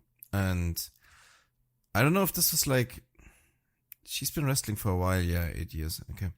No, I was still very surprised at this, and like in a positive way. I liked her a lot in this match actually, and I liked the upset win. I guess, is it an upset? Probably. Of course, it's an upset. Yeah. This was. Yeah, she's at her best when she's against Miyu, in my opinion. So probably, yeah. Yeah, Miyu's elbows or her forearms, I think they've improved over last year. I say that because I honestly never noticed them until like the last few months of her reign, and it's crazy to me that she keeps on adding things to her game, even when she's like at the top. Like, I know she's an idol, but she's got to be watching wrestling because she keeps picking things up.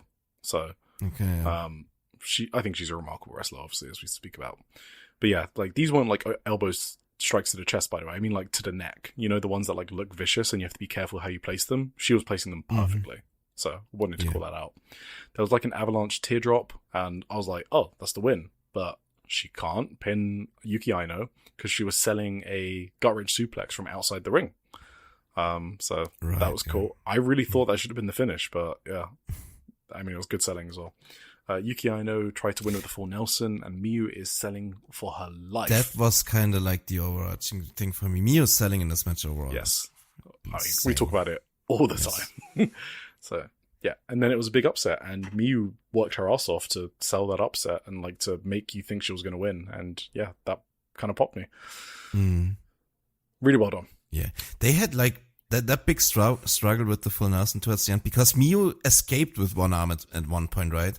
And Yuki just really kept at it, like kept the other arm locked in and really fought for the second arm to get it back into it.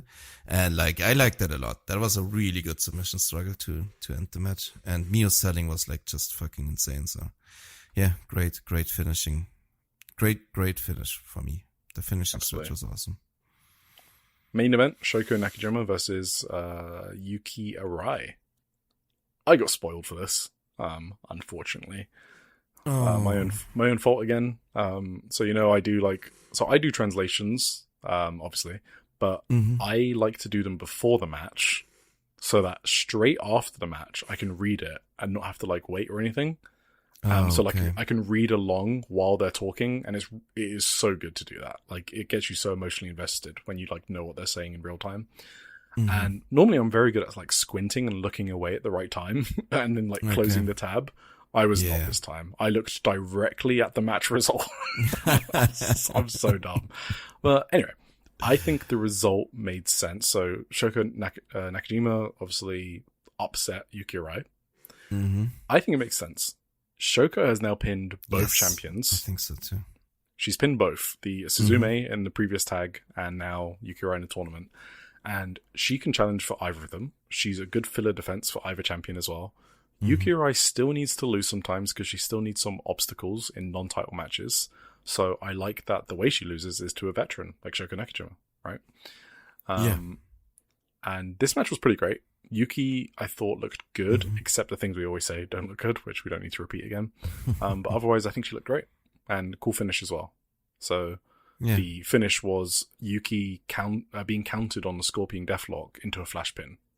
Yeah, that was actually really cool. Yeah. It was really cool because Shoko was fucked if that move was locked in. Like, that is the story they told up to that point. If Yuki Arai got that Scorpion Deathlock in, Shoko Nakajima was going to tap. And the fact that she countered it into flash pin last second, awesome finish. I like these twisting vertical suplexes from Yuki a lot. Like, she did an avalanche one in this one. That was pretty fucking sick. Overall, though, did you think this was better than the Miyu match? No, I'd say the Miyu one was better. Yeah, I'm the same. Okay. Yep. But this was good stuff. Consensus is apparently that the main event was better, but I'm not. Oh, okay. I'm not of that opinion. Fair enough.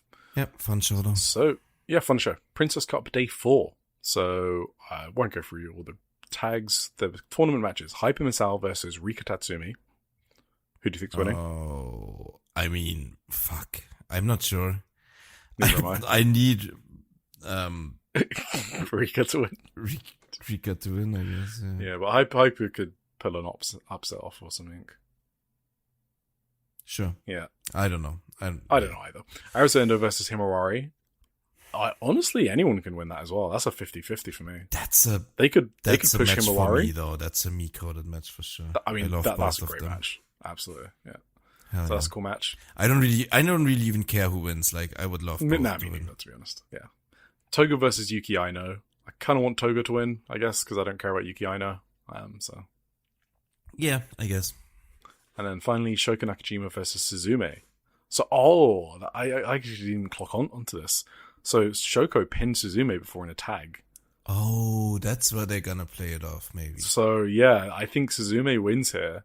But Shoko can kind of still cash in like a filler defense later down the line, like on a Korakuen, from pinning Yuki. And then she doesn't have to do the international belt challenge because Suzume can beat her here. That makes sense. Yeah, I'm with you. Cool. All right, that's Tokyo Joshi Pro Wrestling. Senjo. I actually want to skip over a lot of the house show unless you have something really strong to say. I got a few notes from some places, but I don't want to go through every match in detail. No, we can skip over it. I think I got some things to say, but right. I think probably the same things that you got. So okay, cool. So Senjo were in Fukushima on the 26th of July for a house show. My notes got deleted for this, so I had to wait. I didn't even these. see this one, so I got nothing to say on this one anyway. Oh, okay, fine, easy. So yeah, I mean, yeah, my notes are reconstructed from memory, so I have even less than I would have. So Reina Takano versus Yurika Oka. What I remember from this is Yurika Oka playing it completely straight, being a proper senior to Reina Takano. That's cool. She was all business here. I really liked it, and all of the same things we say about Reina every single time applied here as well. And I really love her like little charge spot, and I don't think anyone else is doing that. Like trying to go for a double leg takedown every single time. It's really fucking awesome. Spike Nishimura versus Yuri Suzuki. I remember ranting about this in my notes because I don't know why they're doing this match on a house show, because this should be the junior title match. That's true. It's Yuri Suzuki, and I don't know why they don't see her on that level to have junior title matches. So that's all. Spike won with the Angel's Wings. Quite convincingly, actually. I don't have any memory of Anita Vaughn and Sapphire Reed versus Chi-Chi and Stephanie Mays. Hiroyu Matsumoto versus YUNA. So I remember this one. The story of this match was there was a young kid at ringside who was in love with YUNA. And if you guys remember, can't blame him. YUNA is basically only a wrestler because she wants to make people happy. The same way that it made her happy when she was going through difficulties as a kid. She has no ambitions besides that. She just wants to make people happy. So Matsumoto was being a perfect heel, working YUNA over, and she was staring at this kid in a really comical way with like facial expressions, and the kid was getting upset. It was fucking awesome. And That's you cool. could see YUNA smiling during these submission holds because she can't help herself. Because she was like looking at the kid and then seeing him get so animated. So After the match, I remember the referee told Matsumoto to go over to the kid and give her like a little gift or something, give the kid a gift. And Matsumoto kind of like broke character and was so lovely to the kid, and the kid looked so happy. So it was just really cute. Like the kid was screaming like Gambre Yuna like the whole time. It was awesome. Yeah, cool. Chika and Inagi Sayaka versus Red Energy. All I remember is Chika's judo takedown because it's awesome. Aja Kong and Ryu Mizunami versus Chihiro Hashimoto and Minami. This was basically your classic sponsored show main event. I'm pretty sure the show was sponsored because there was like people coming into the ring at the start of the matches and holding up stuff. So I think this was either a bought show or had some local sponsors or something.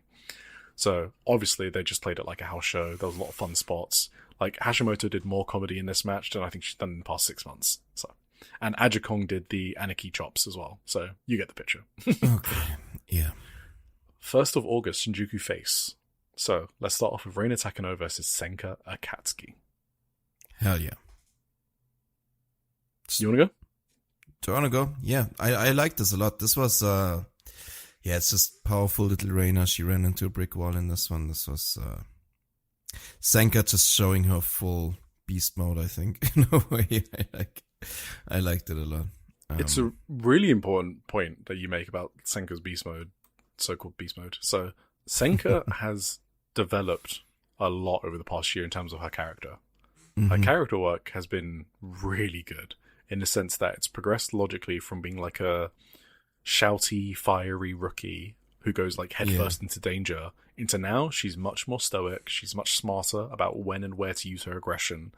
And I think the curve she's been on in the past year is actually more of a sign of how special she is than anything else. Just the character progression she's done is really smart. Because it's difficult to do as a rookie, and I think she's nailed it. Now she's playing a vet to a rookie, like Reina Takano. And Miku, by the way, is in the same boat. So yeah, I agree. It's kind of interesting. Like those two, I think they can have they're mirrors of each other, Senka and Miku. They can have a really great career rivalry. So I hope we see more and more. I've said that before. Yeah, you laughed at me. Did I? Well, you said that Sari is Senka's career rival. Oh. Both. But they're very different rivals. Yeah, for sure. Yeah. Miku's feels like a much more natural one, actually, in terms of like, it hasn't been booked like that, and it just feels like that. Yeah, and they just kind of have way more like opportunity to encounter each other, right? Yes, on exactly. like various promotions. Yep, you're right. Yeah. This is another example like of Reina was in that was it side headlock from Senka. And she was constantly trying to like apply pressure to Senka with like, I don't know, some like bear hug type attack. She wasn't just it's like a waist hold lock. Yes. She wasn't just trying like being helpless in this headlock because that's the spot that's going on right now. She was like actively trying to do whatever she can to get out of it and fight back in during the lock. Like that, those are the little instinct things that are really important, I think, in rookies, and that I see with like wrestlers like Sayaka Kurara does that a lot, which is why I like her so much. It's like a big point. Like she isn't just doing the regular wrestler things that many wrestlers do. Like I'm supposed to be in this hold right now and that's what I'm gonna be like. No. I'm gonna try everything. I'm gonna use every limb that's free from the hold to try and fight out of it, even if I'm not supposed to get out of it in the kayfabe of the match, you know. Yep, completely agree. I like that a lot. And I feel like I've already said before, Reina reminds me a lot of Senka, so I'm kind of happy we got to see this match. Like, there's a huge seniority difference now, but like in 5+ years or whatever, that gap always closes, right? Because the gap is always like the most stark at the beginning of the careers. So I'm kind of excited to see what this matchup looks like in 5 years or whatever. So we'll see. Yeah, you mentioned it, the waist hold lock at the start, like that she tries to pin people with. She tries it from different positions too. Like she's just trying a lot of things out and it makes it look like she wants to win. Sure. She does that one. I don't know. Is it called like around the world or whatever? When you swing like around the back and. She did a Hurricane Rana cradle. Right, exactly. That's what I've got. Like, I don't think she's done that before, so that's a new thing. Yeah, and it was impressive too. She almost lost it like halfway through, but still got it somehow. That was very. I didn't expect it to actually. I just unlocked a memory. Go through with that. Yeah. This weekend, I was watching the Sendo doc, and she did a Hurricane Rana, and she said that Spike taught it to her. Oh, right. So I just realized that this is the first time she's used it, and yeah, so there you go. That's cool. Yeah. Right. What else have I got in here? Rain. So yeah, the finish was obviously the body slam into Zenja style pin from Senka, and that was an awesome finish with Rina struggling in the pin. Like that a lot. That was cool. Yeah. Rina was screaming after the match. That was the way so she awesome. sells her losses is so good. She's in agony that she lost this match. Yes. Such a great rookie. She's doing the Senka to Senka. Like trying to hit her after the bell. Yeah. And Senka is just staring at her. Senka's like, so funny. I get it. I was there like a year ago. That was like a little puppy going at her like, what are you doing? And Senka doesn't hit her back because she understands all too well what it's like to be a fiery, shouty, emotional rookie. So that's really awesome. Still waiting on Reina to debut her kicks that Mika Iwata taught her. So we'll see. Maybe they just dropped that as well, and they'll say on the documentary that they dropped it. We'll see. Mm-hmm. Right. I have got no notes on the next one. Do you have anything? Not really, no. Okay. Then we have Hiroyu Matsumoto and Ryu Mizunami versus Bob Momo Banana. Matsumoto and Aniki put on the banana and peach hats. And this was when I realized, I'm ashamed to say, why Mio wears a peach hat. Do you know why? Because Momo means peach? Yeah, I don't fucking get it until now. I never thought about it, honestly. But yeah, the Momo kanji in her name is peach, the same as Momo Watanabe and whatever. So Yeah. there you go. That took me a few years. I don't. There was a dive. Sorry, yeah, that's the main part of this match. Yurika Oka did like a dive to the outside, and I'm pretty sure she got shoot injured because. What happened is Matsumoto had her in a gorilla press, right? And she launched her outside the ring onto Mio and Ryu Mizunami. And then we didn't see Yurika for a long time. Actually, for the rest of the match. And it was basically Mio doing a 2v1. That. Yeah, she was. I did realize Mio was in there a lot, but you're right. And they weren't showing. She wasn't in the corner as well, waiting for a tag. They weren't showing her. Yeah. And then after the match, I saw like Maiko and others check in on her. So I think she was just legit injured. Oh my god. This was a reversal of what happened when Mio got injured last February. Mio got injured her left arm, and Yurika had to wrestle a 2v1. So that's why Mio... Oh, I remember this. Yeah. Yeah, so that's why Mio probably wanted to continue this match as well, which is an interesting callback. Damn, unfortunate. But I hope Yurika Oka is okay. Let's hope for the best, She is booked on upcoming matches, so... Okay, yeah. Minami versus Zonez... Nothing to say, except Minami's picking up wins. That's cool.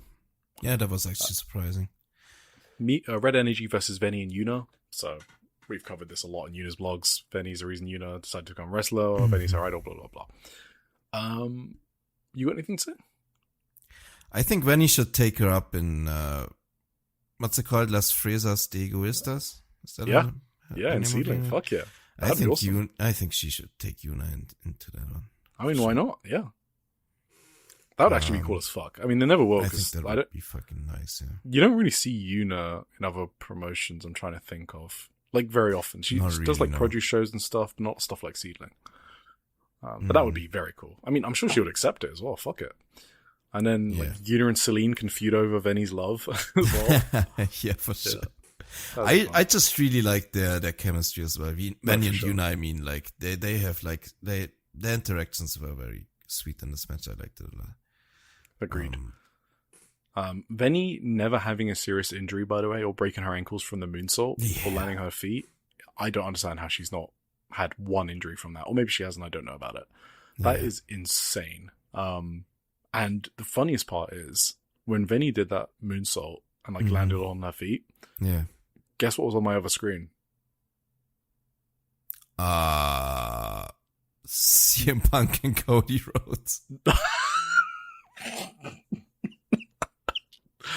No, but that's funny. It was Julia Hart's moonsault. They happened at the same time. I was like, oh my god. Also the one where she landed on the... I don't remember if this was the Hina one or a different one. Okay. What day was this?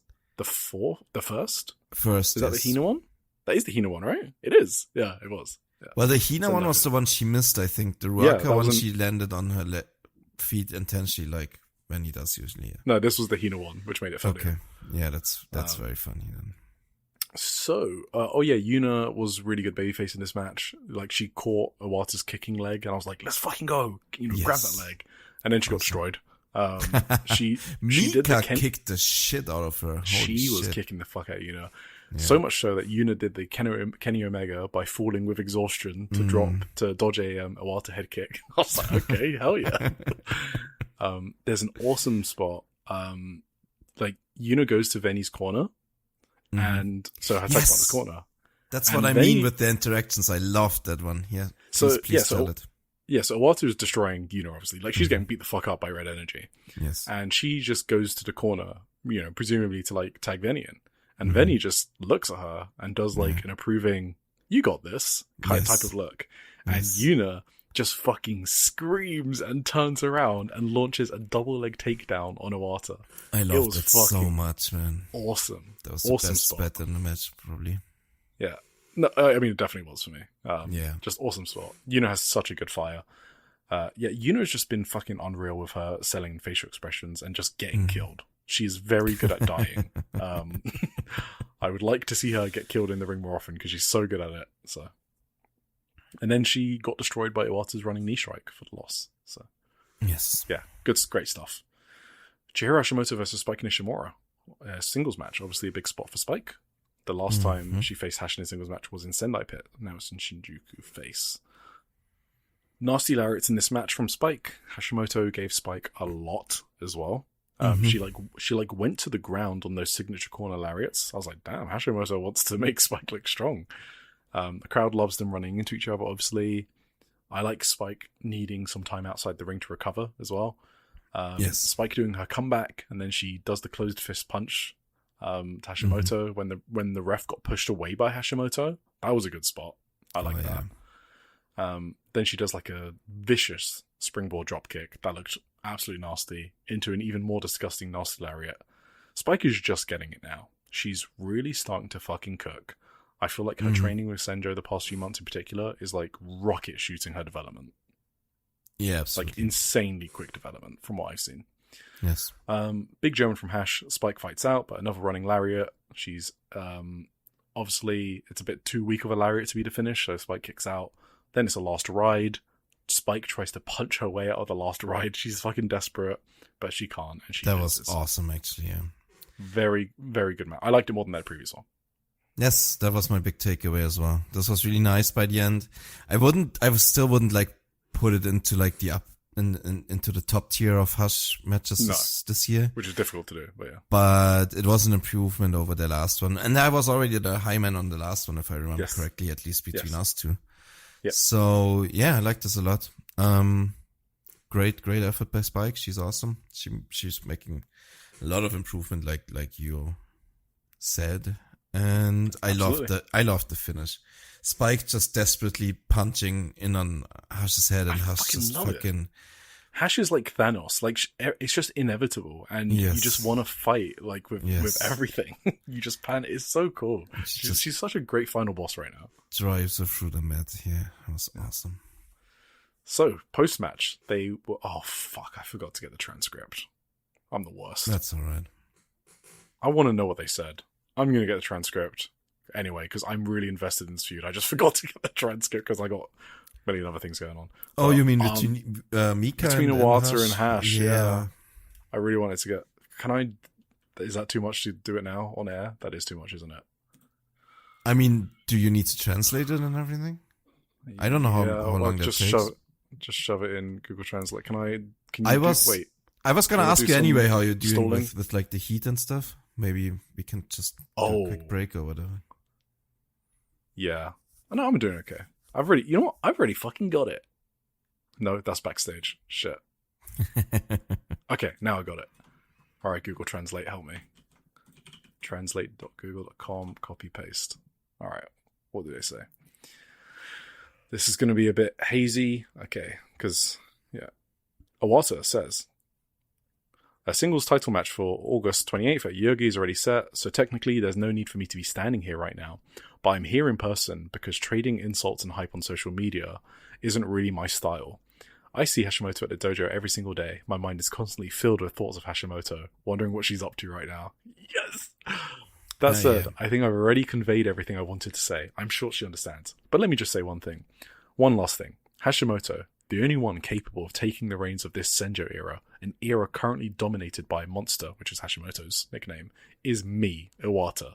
Everyone, please raise your expectations and get even more fired up for August 28th. Expect more from Mika Iwata. Fuck yeah, let's go. It's the 28th already, hell yeah. August 28th. What does Hashimoto say? Hey, Iwata. Wait, no, Mika.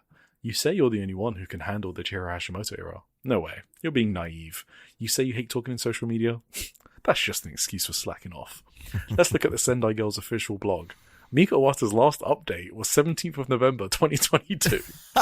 The title was 3 days left. Hey, fans reading that blog are probably wondering, what has Iwata-san been doing since 2022? You're leaving those fans behind.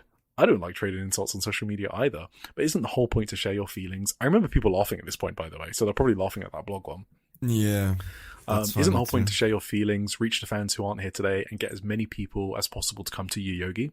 Shout out to Alex. First, you need to update your blog. Manami updates hers every day. That's truly amazing. Running social media is incredibly hard work. If you even had a shred of that mindset, if you've got what it takes, why not show it? Don't go acting soft. I'm looking forward to my showdown with you.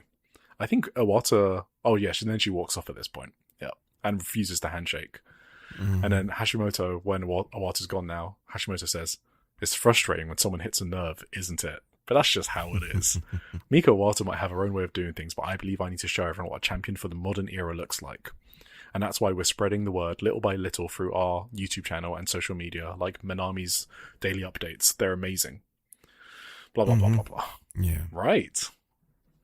I actually wonder, like, the documentary is still, like, pre-Rina debut, I think, even, because she still has long hair.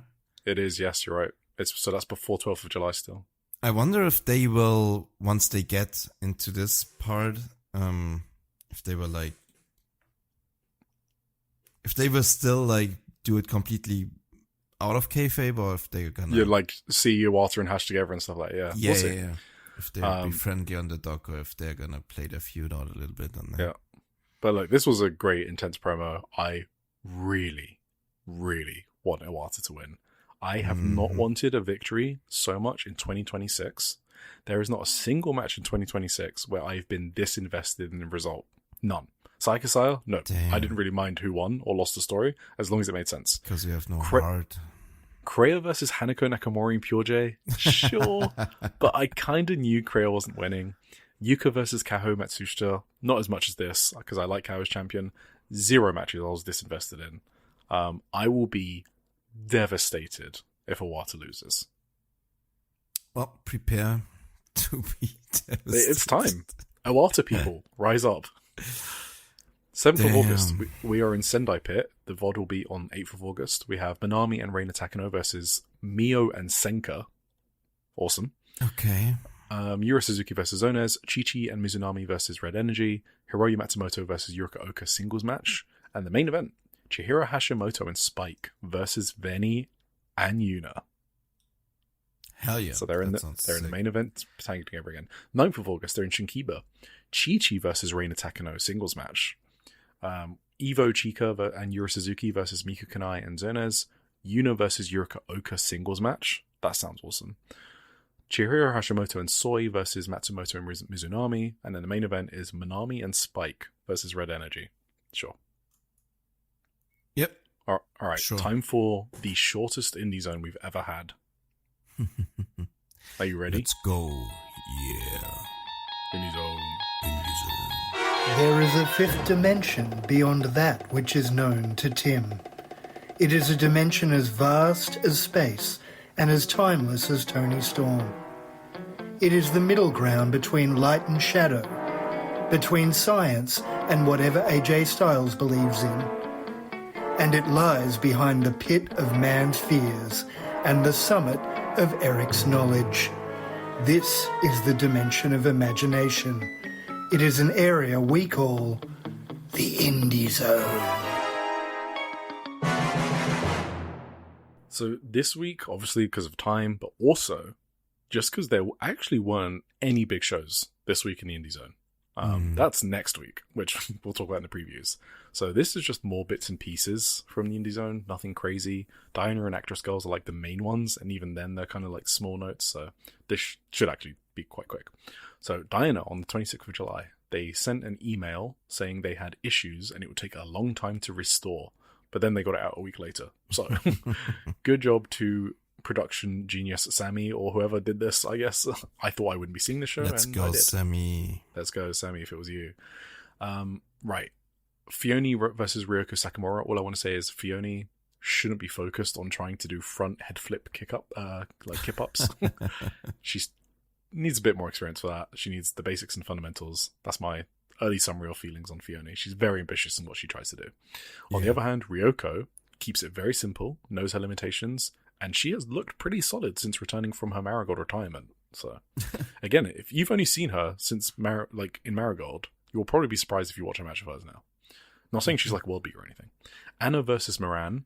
Their birthdays are like 1 month apart, but obviously Moran's been wrestling like 4 years more than Anna, so that's kind of funny. I'm not going to repeat it, but I love watching Anna matches. Makes me so happy. Very proud of her. Himiko and Nanami Hatano versus Maika Ozaki and Nene. So what I wanted to say here is this is a random tag with people in different factions and alignments teaming up. This match would be like if Ruaka teamed with Izumi with no warning or special occasion. Okay. So this goes back to the matchmaking versus storylines part I wrote about in my Dino exclusive. Not much to say about the match itself. Nanami, Maika Ozaki were good, I guess. Hard-hitting pairing. Kyoko Inoue and Mizuki Kato versus Misa Kagura and Shanshan. So Mizuki Wait, was Kato, this the homecoming? No, not the homecoming. Okay. That one still hasn't made tape. Okay. This was just another Misa against Kyoko match. Obviously, I was most excited to see this match for multiple reasons, because Mizuki and Shanshan had a great match last year, which got me on board with Shanshan in the first place, because their selling was insane in that match. Also, I was excited to see her team up with Misa. They're in the same unit. Was excited to see her go against Kyoko Inoue. So, multiple reasons to be excited. But Mizuki Kato has two modes of wrestling. One, where she's, the Shanshan match last year, where she's like an insane wall or bully for other people. And they have like some of their best performances against Mizuki. And then the other mode is... Sorry, I had to reword that because that was maybe a bit mean. The other mode is where she's the life of the party, she's goofing around, she's yelling, and also a lot of tributes to her idol, Yu. Right? So, we got more of the Yu tribute in this match. Oh, so, Shanshan was pinned by Kyoko's Niagara driver. Niagara Falls? Niagara. Yeah, Niagara driver. Main event, Ayaka Sato and Haruka Emisaki versus Debbie and Rina Amakura. So this is like if Natsuko Tora and Starlight Kid teamed up against Saya Kamitani and Saya Ida. Nice. So, yeah, just Mystery Vortex. It was kind of like a Mystery Vortex card, to be honest, yes. Omisaki and Ami were great in this match. Pretty good main event. Actress Girls, 25th of July, Step 79. Yes. Asako Miya versus Yukina Uehara in the singles match. I can't believe you wanted to keep that from me. My queen, my goat. Asako Miya in a singles match. Of course I did. So Yukina versus her unit leader, the great, immortal, undefeated Asako Miya. Undefeated, excluding the hundreds of matches she's lost. But she has won 3 matches. So she was close to winning this one, to be honest. So. Yukina immediately kicks the shit out of her. So you can see that Yukina has so much fun when she wrestles Asako Miya. I think she loves her. She just can't stop smiling. She also loves kicking the shit out of her, of course. And Asako is screaming her head off, trying to absorb every kick. It's so funny.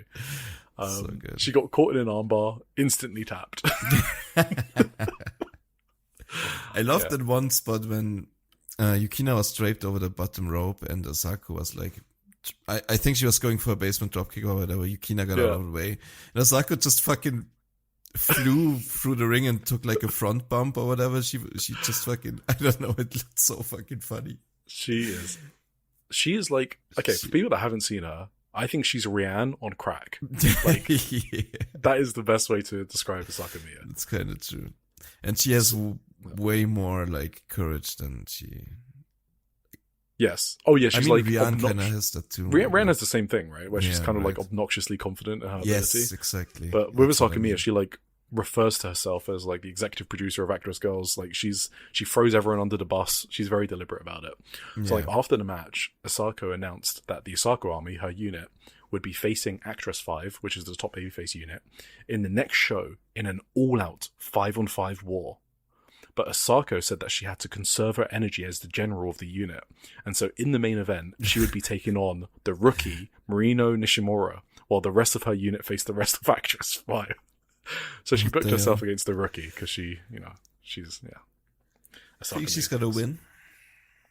That match, I haven't seen. So that match aired today, and I'm really excited to see it. I think she might lose to the rookie.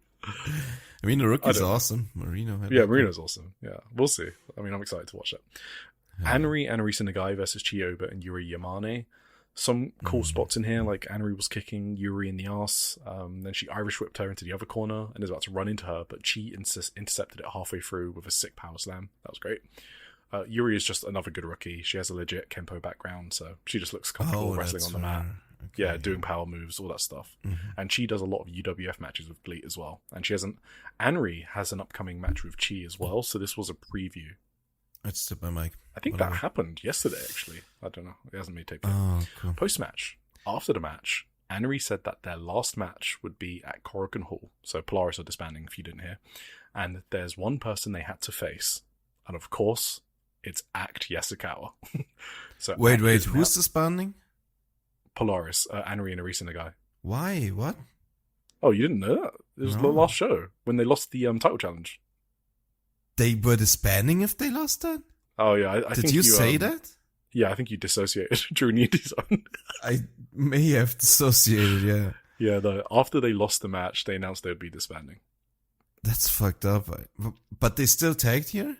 Yeah, because they haven't disbanded yet. The Korakuen Hall show is when they'll disband. Oh my god, I don't like that. I know. Well, I mean, it's okay. Well, if Anri goes on a singles run, maybe I can cope with that. We'll see. It depends what they do with her. So, yeah, they want to face Act before they disband. So, Act is back from her quote-unquote injury. The last time we saw her, she defended the Actress Girls Tag Team title against the best tag team in Actress Girls history, probably, Midsummer Breeze, meaning Natsuki never got to hold the title before her retirement. A travesty. Oh my god. And Act would rather defend the title than be, she defended it and then literally, vacated it. Yeah, due to her injury. That was That. insane. It was insane crazy. that she. It's actually worse than that. They had the Act Game tournament to crown the inaugural champions, and it's named after her. So in kayfabe, she is the one that came up with the tournament, and she put the teams together. So she basically put Polaris together. She debuted them in a tournament. And then she won her own tournament, obviously. Then defended against the best tag team, and then vacated it due to an injury. And since then, she's been wrestling under an alter ego called the Wild Bunny. So she's clearly been fine, and now she's back, and I'm guessing because she's going to beat Anri. I don't know. Wonderful. Who can tell what Act is up to? Did you know the split slack drop? What do you want to call it? Yes, Arisa Nagai's, she does a lot of those. Yeah, it's like an epidemic. It's like, I mean, it's basically I think her whole Arisa thing. was one of, like, she probably did it before. She's a ballet dancer, so that's why she does that. I believe she's got a ballet background. Yeah, but it's in every promotion now. At least one person seems to do it. I don't know. Yeah, I really wish Arisa did not do that, but she does it. She even does like one from the top rope. Yeah, she did. Yeah. She did the normal one and the top rope one in this match, so that's why all sorts of variations. That's why it stood out to me. Ayano Iri versus and Hinata Senya versus Maru and Rio. So storyline beat here. This set up Maru and Rio to go after the tag titles at Korakuen. So Yukina, who's the current Actress Girls Tag Team Champion, she called out Rio as someone she wants to face for the titles. Rio is a rookie.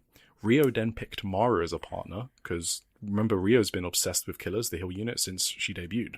Remember the whole thing with Mari and bleaching the shirt and blah, blah, blah? She wore the killer shirt and then Mari bleached it. Mm-hmm.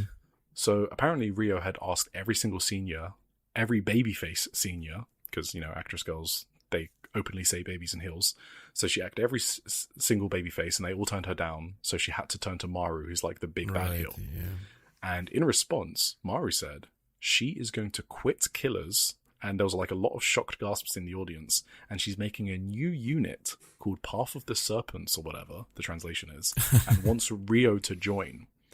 And the funny part here is because Maru was like, oh, you want me to be your tag partner at Korakuen? You have to join my evil unit. And Rio, who's a babyface, was like, yeah, sure. Because Rio just badly wants to team with Maru and go after the titles. So she was so unfazed. And Maru was like, whoa, wait. That means you have to like cheat and stuff. And Rio's like, yeah, that's fine. So that was fun. Awesome. Like they're theater kids. So the segments in Actress Girls are always really fun and entertaining, especially if you like read along with the translations. So. Cool. Yes, so that's the story beat there. I don't need to go through the match. Marino Nishimura and Naru versus Nagisa Shiitsuki and Riko Fukunaga. So Naru requested this match ahead of Riko's retirement because Naru is now also retiring. So she announced it after this match. Right, I heard about that. Yeah, she had already left Actress 5 because of increased demand for her gear business, so this wasn't a surprise. It's sad though, because she's honestly seriously great, and it's crazy she's going to retire having only done Actress Girls, and I guess one Natsupoi Saori anniversary show. Yeah. She's super athletic, infectiously happy, except at Natsuki's retirement, where I have a picture of her crying. She was very upset. Naru gave her reason as the costume business and turning 30 and wanted to do something new. Damn, okay. Just rub it in. And she's basically retiring on the same show as Riko as well, on the Korakuen. So this was 2 weeks' notice. Crazy. Naru was so confident and happy announcing this that you could tell that she had decided this ages ago.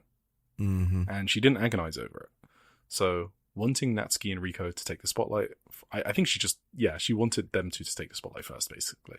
Okay. And yeah, that's 3 retirements in 3 months in Actress Girls. And these aren't random people. It was their ace, Natsuki, the most recent champion, Riko Fukunaga, and Naru, who was a part of the main babyface faction for the past several years. So, damn.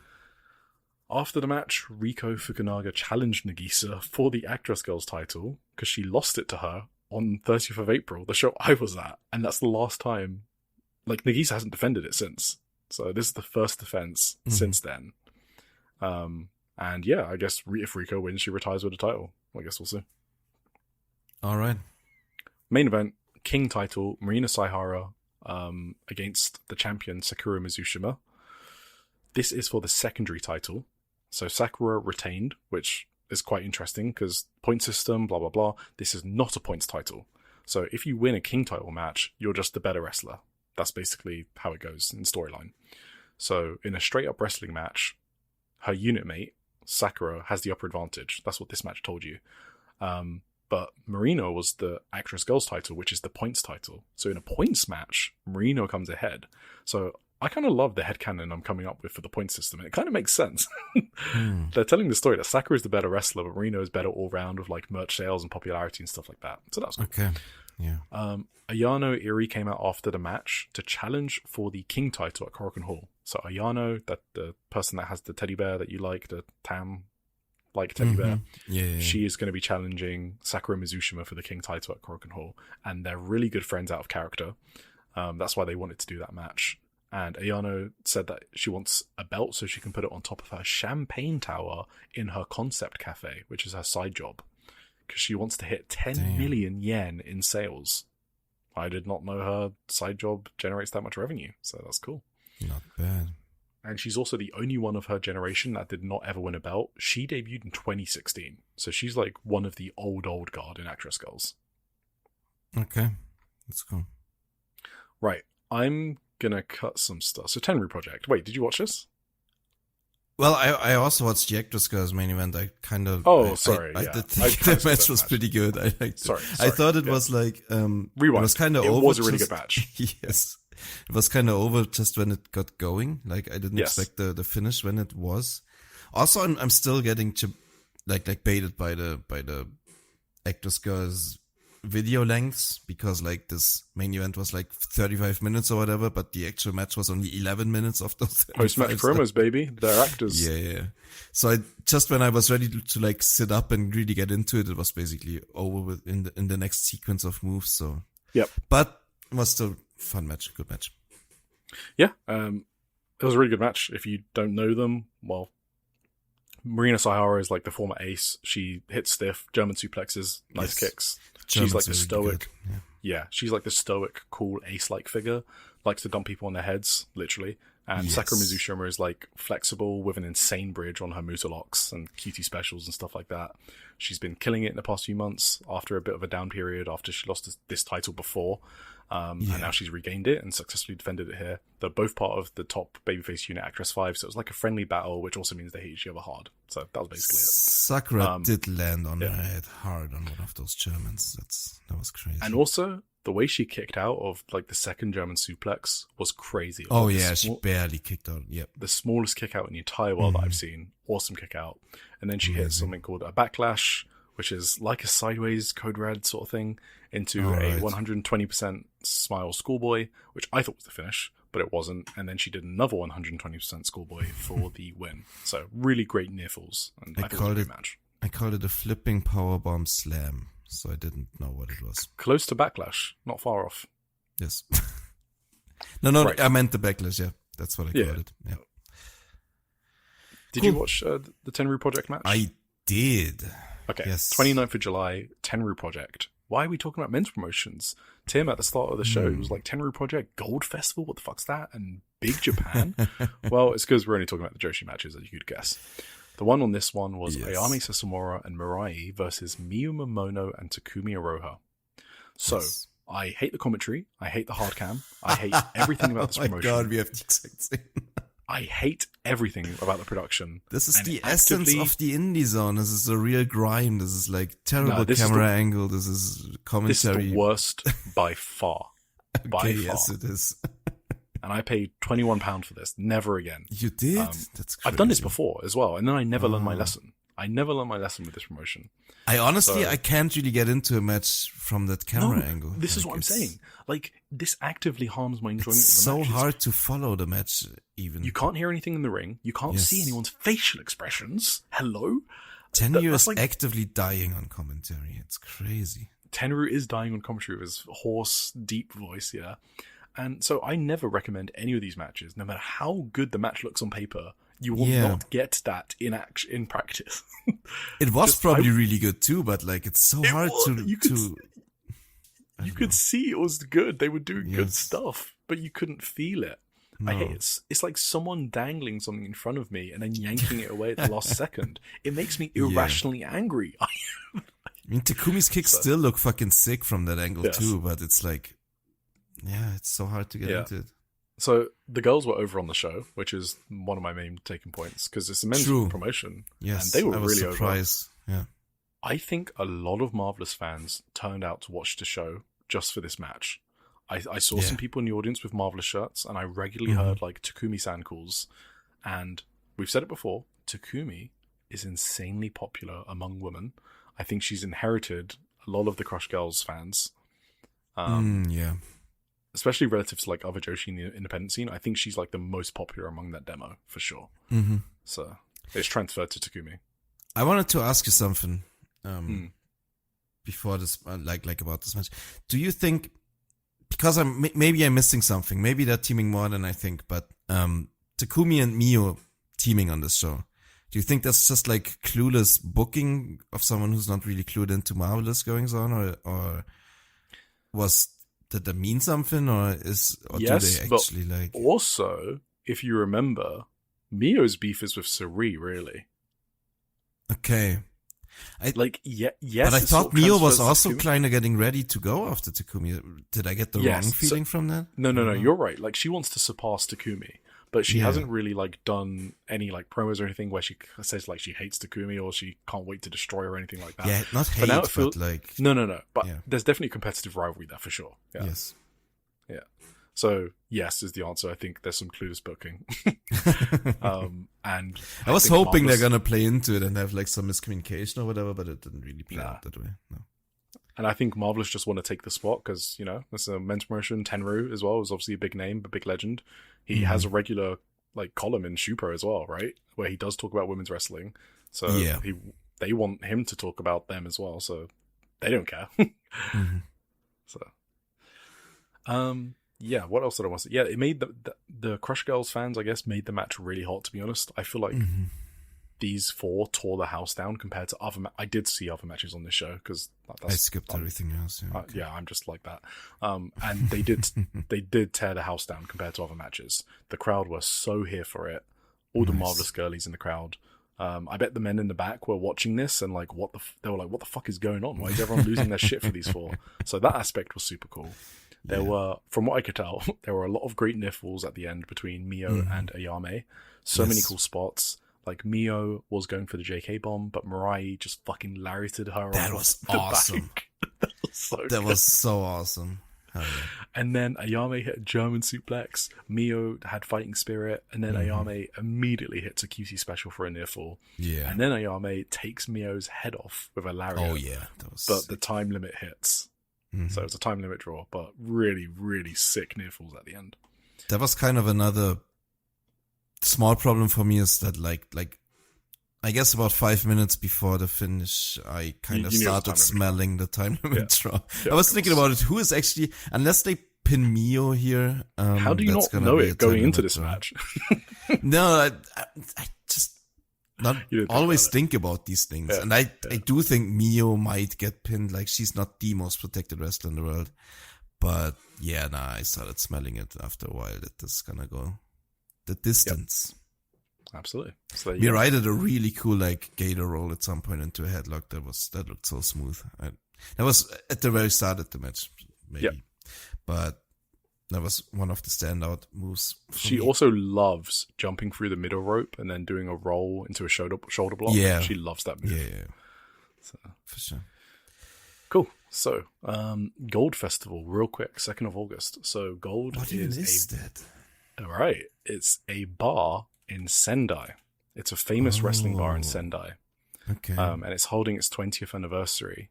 And so they did a show in Shinjuku Face to celebrate that. And they do an annual tournament actually that has like all of the random indie talent on the scene. And they do basically a self-produce show, like an all-star show in Sendai that draws like 10 plus promotions with Lucha Libre, women's wrestling, classic, deathmatch. So these ones were in Shinjuku Face, and the day and night shows are on Nico Pro Zyko, if anyone's interested. It had other matches like Jun Kasai and Naruki Doi versus Minoru Suzuki and Ikiman. Ikiman, sorry. And so yeah, there are lots of variety if you're into Pure as well. Probably not worth buying unless you want to support the Gold Bar in Sendai and you enjoy wrestling bars. Matches. So 2 Joshi matches, 1 on each day. So one on each show. It was all on the same day and night.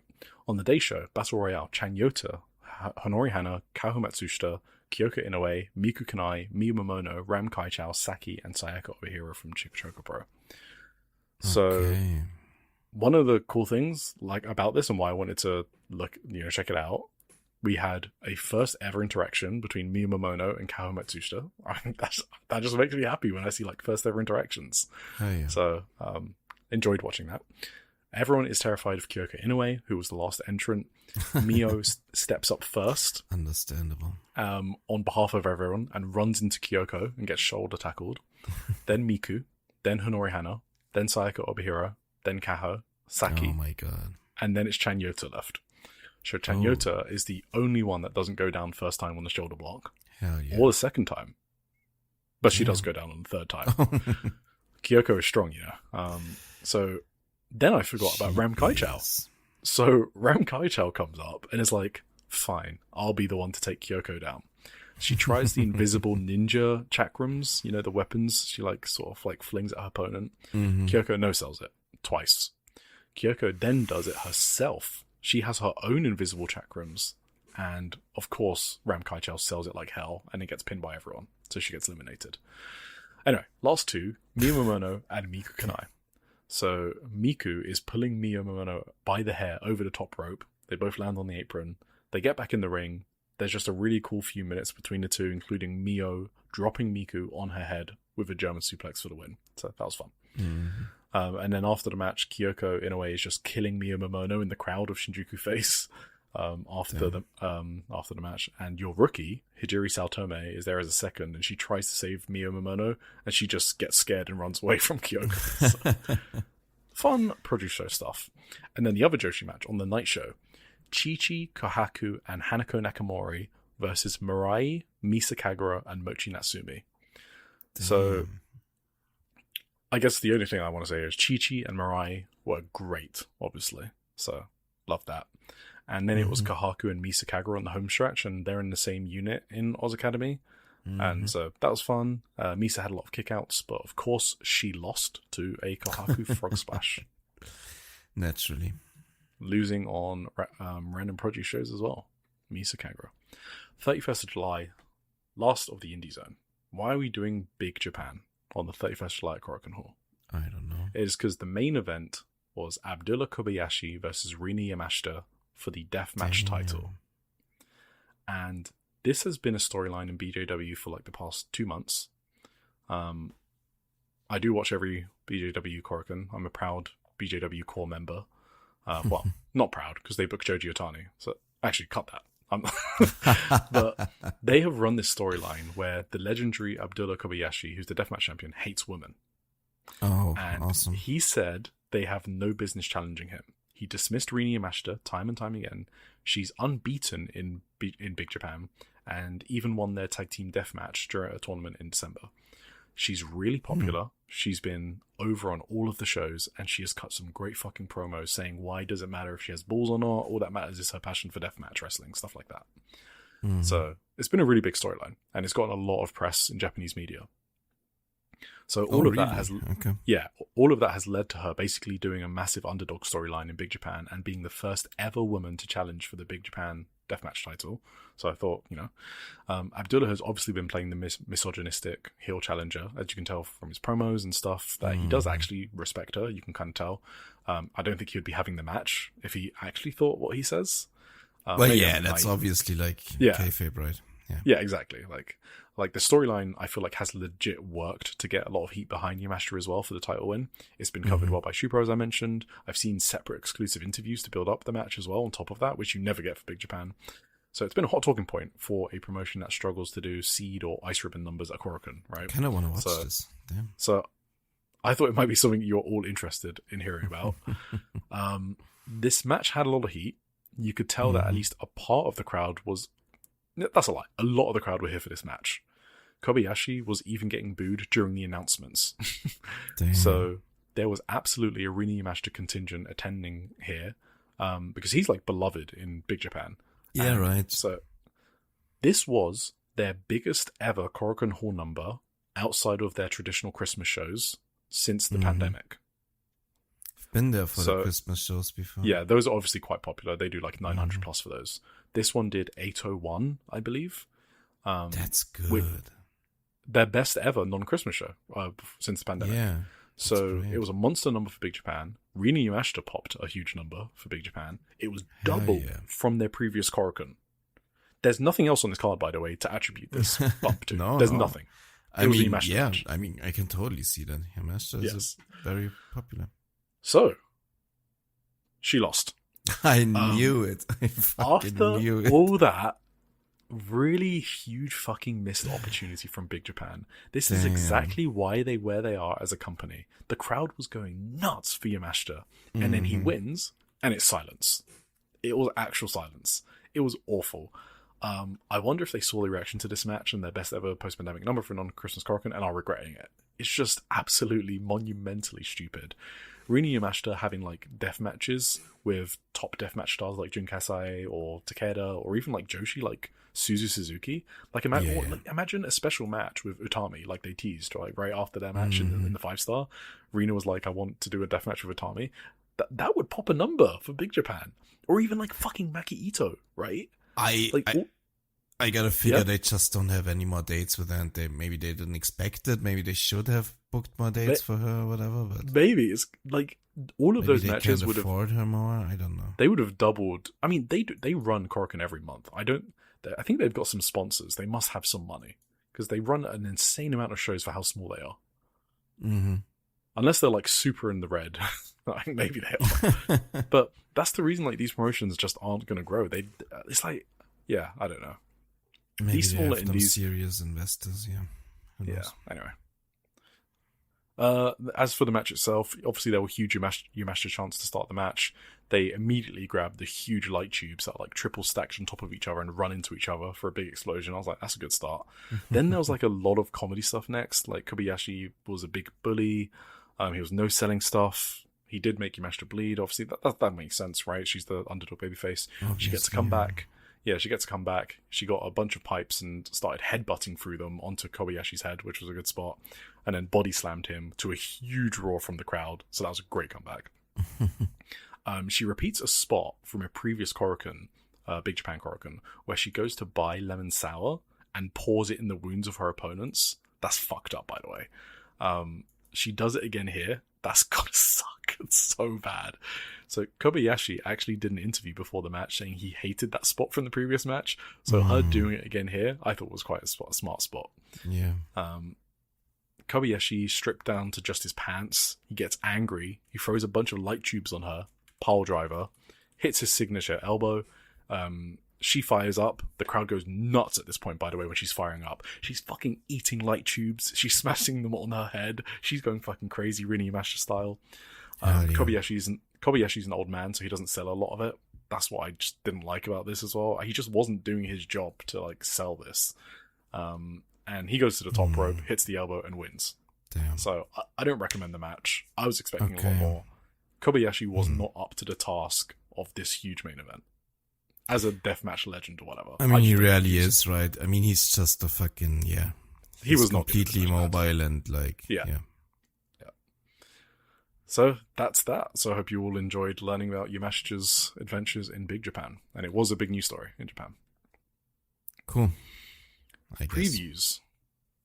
So, 8th of August. I didn't even know how much of this you're going to be able to watch, but we've got a marvelous Korakuen. You have to watch the top 2 matches. Oh my god, yeah.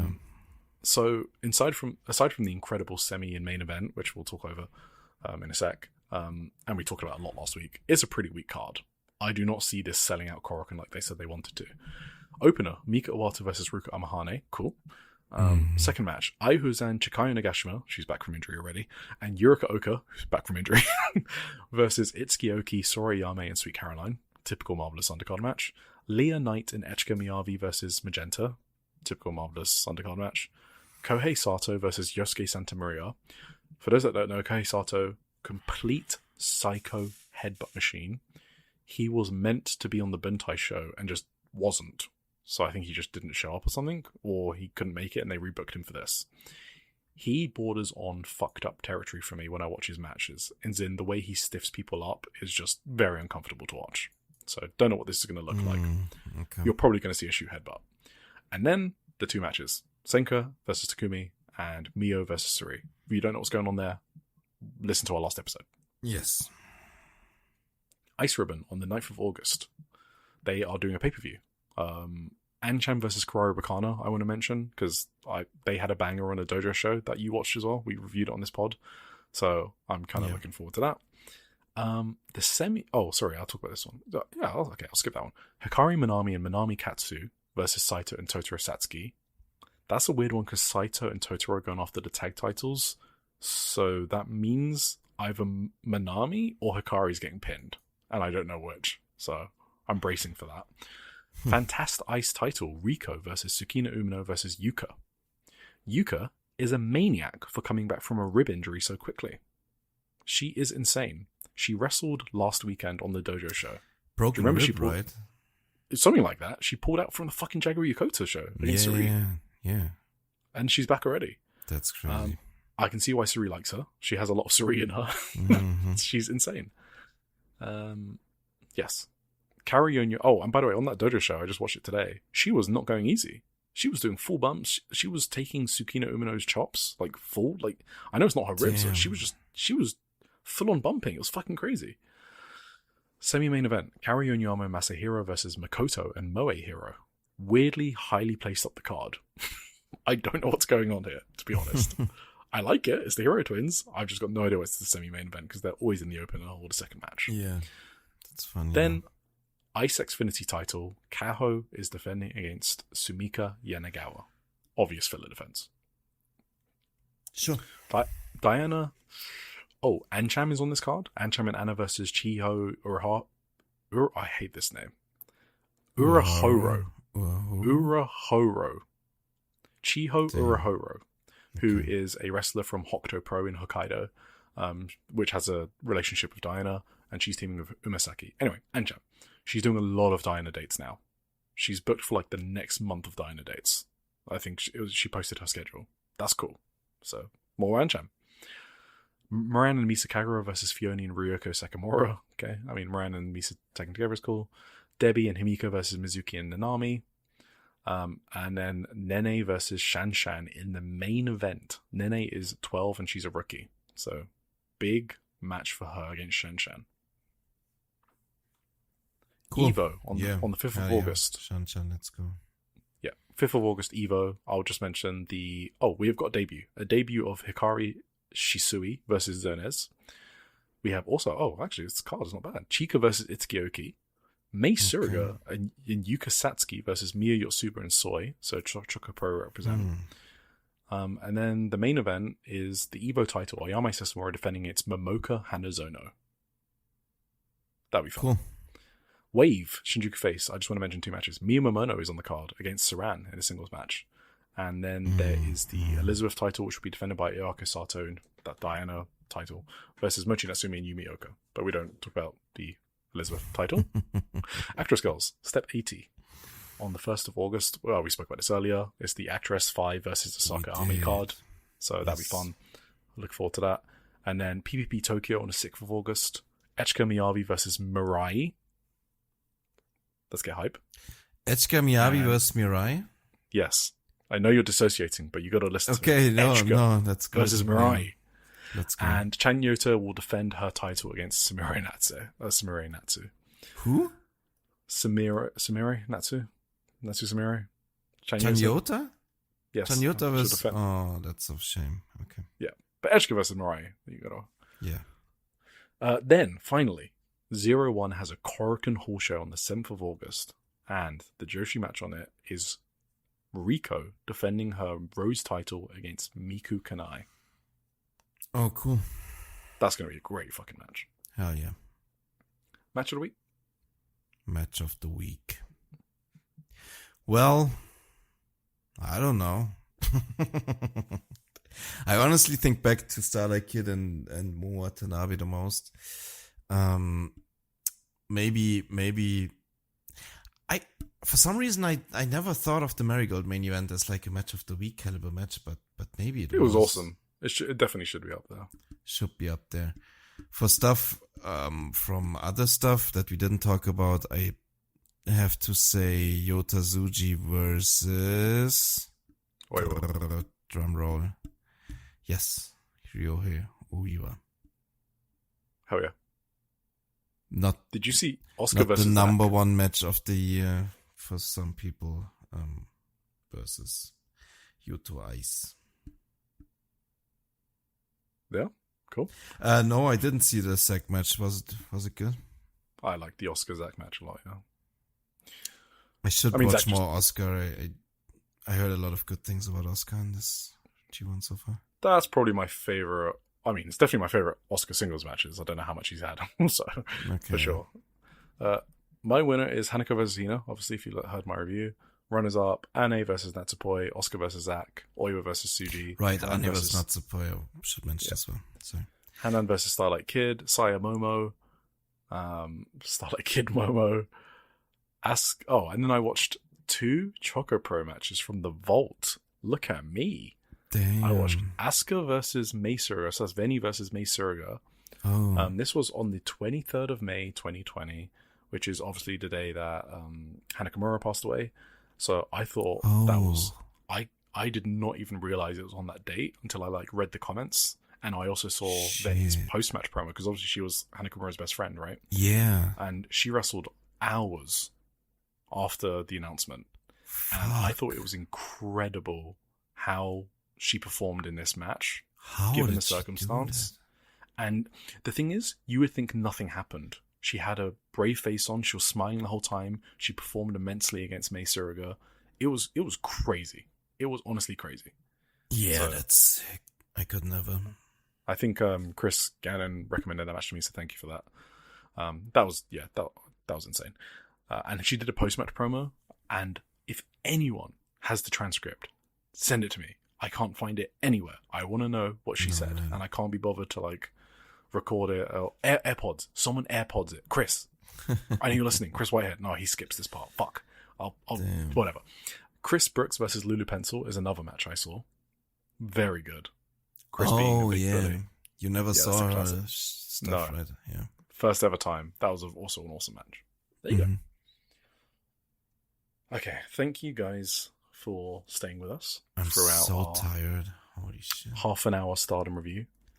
How did we make over 5 hours today? Like, today was for me like one of the low, like lesser. Do you know how much we programs. spent on Stardom, Tim?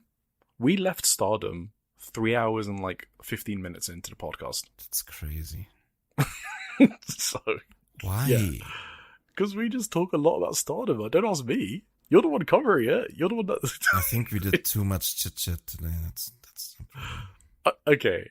I feel like I skipped a lot over in Stardom. I don't know. There was a lot of stuff where I just said I don't have anything and moved on. But And we still spent 2 hours plus on it. 2 hours and a quarter. It's There you crazy. go. Stardom, what are you going to do, folks? We still got through everything else. And you can just skip through everything if you don't care about stuff. Yep. This is what it be.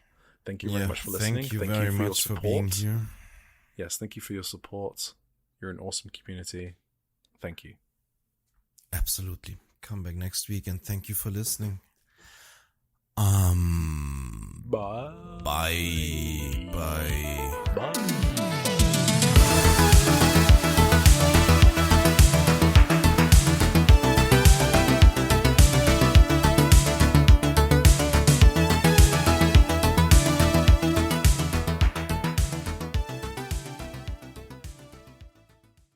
Most people don't realize how much their personal information is being bought and sold every day. Data brokers are making billions, pulling details about you from public records and the internet, and then packaging and selling it, usually without your consent. That's how your information lands in the hands of scammers, spammers, even stalkers. It's why you get endless robocalls and why ads seem to follow you everywhere. That's where Aura comes in. Aura actively removes your data from broker sites and keeps it off. They also instantly alert you if your information shows up in a breach or on the dark web. But Aura goes beyond data protection. With one app, you get a VPN, antivirus, password manager, spam call protection, dark web monitoring, and even up to $5 million in identity theft insurance. All backed by 24/7 US-based fraud support. Other companies might sell just credit monitoring or just a VPN.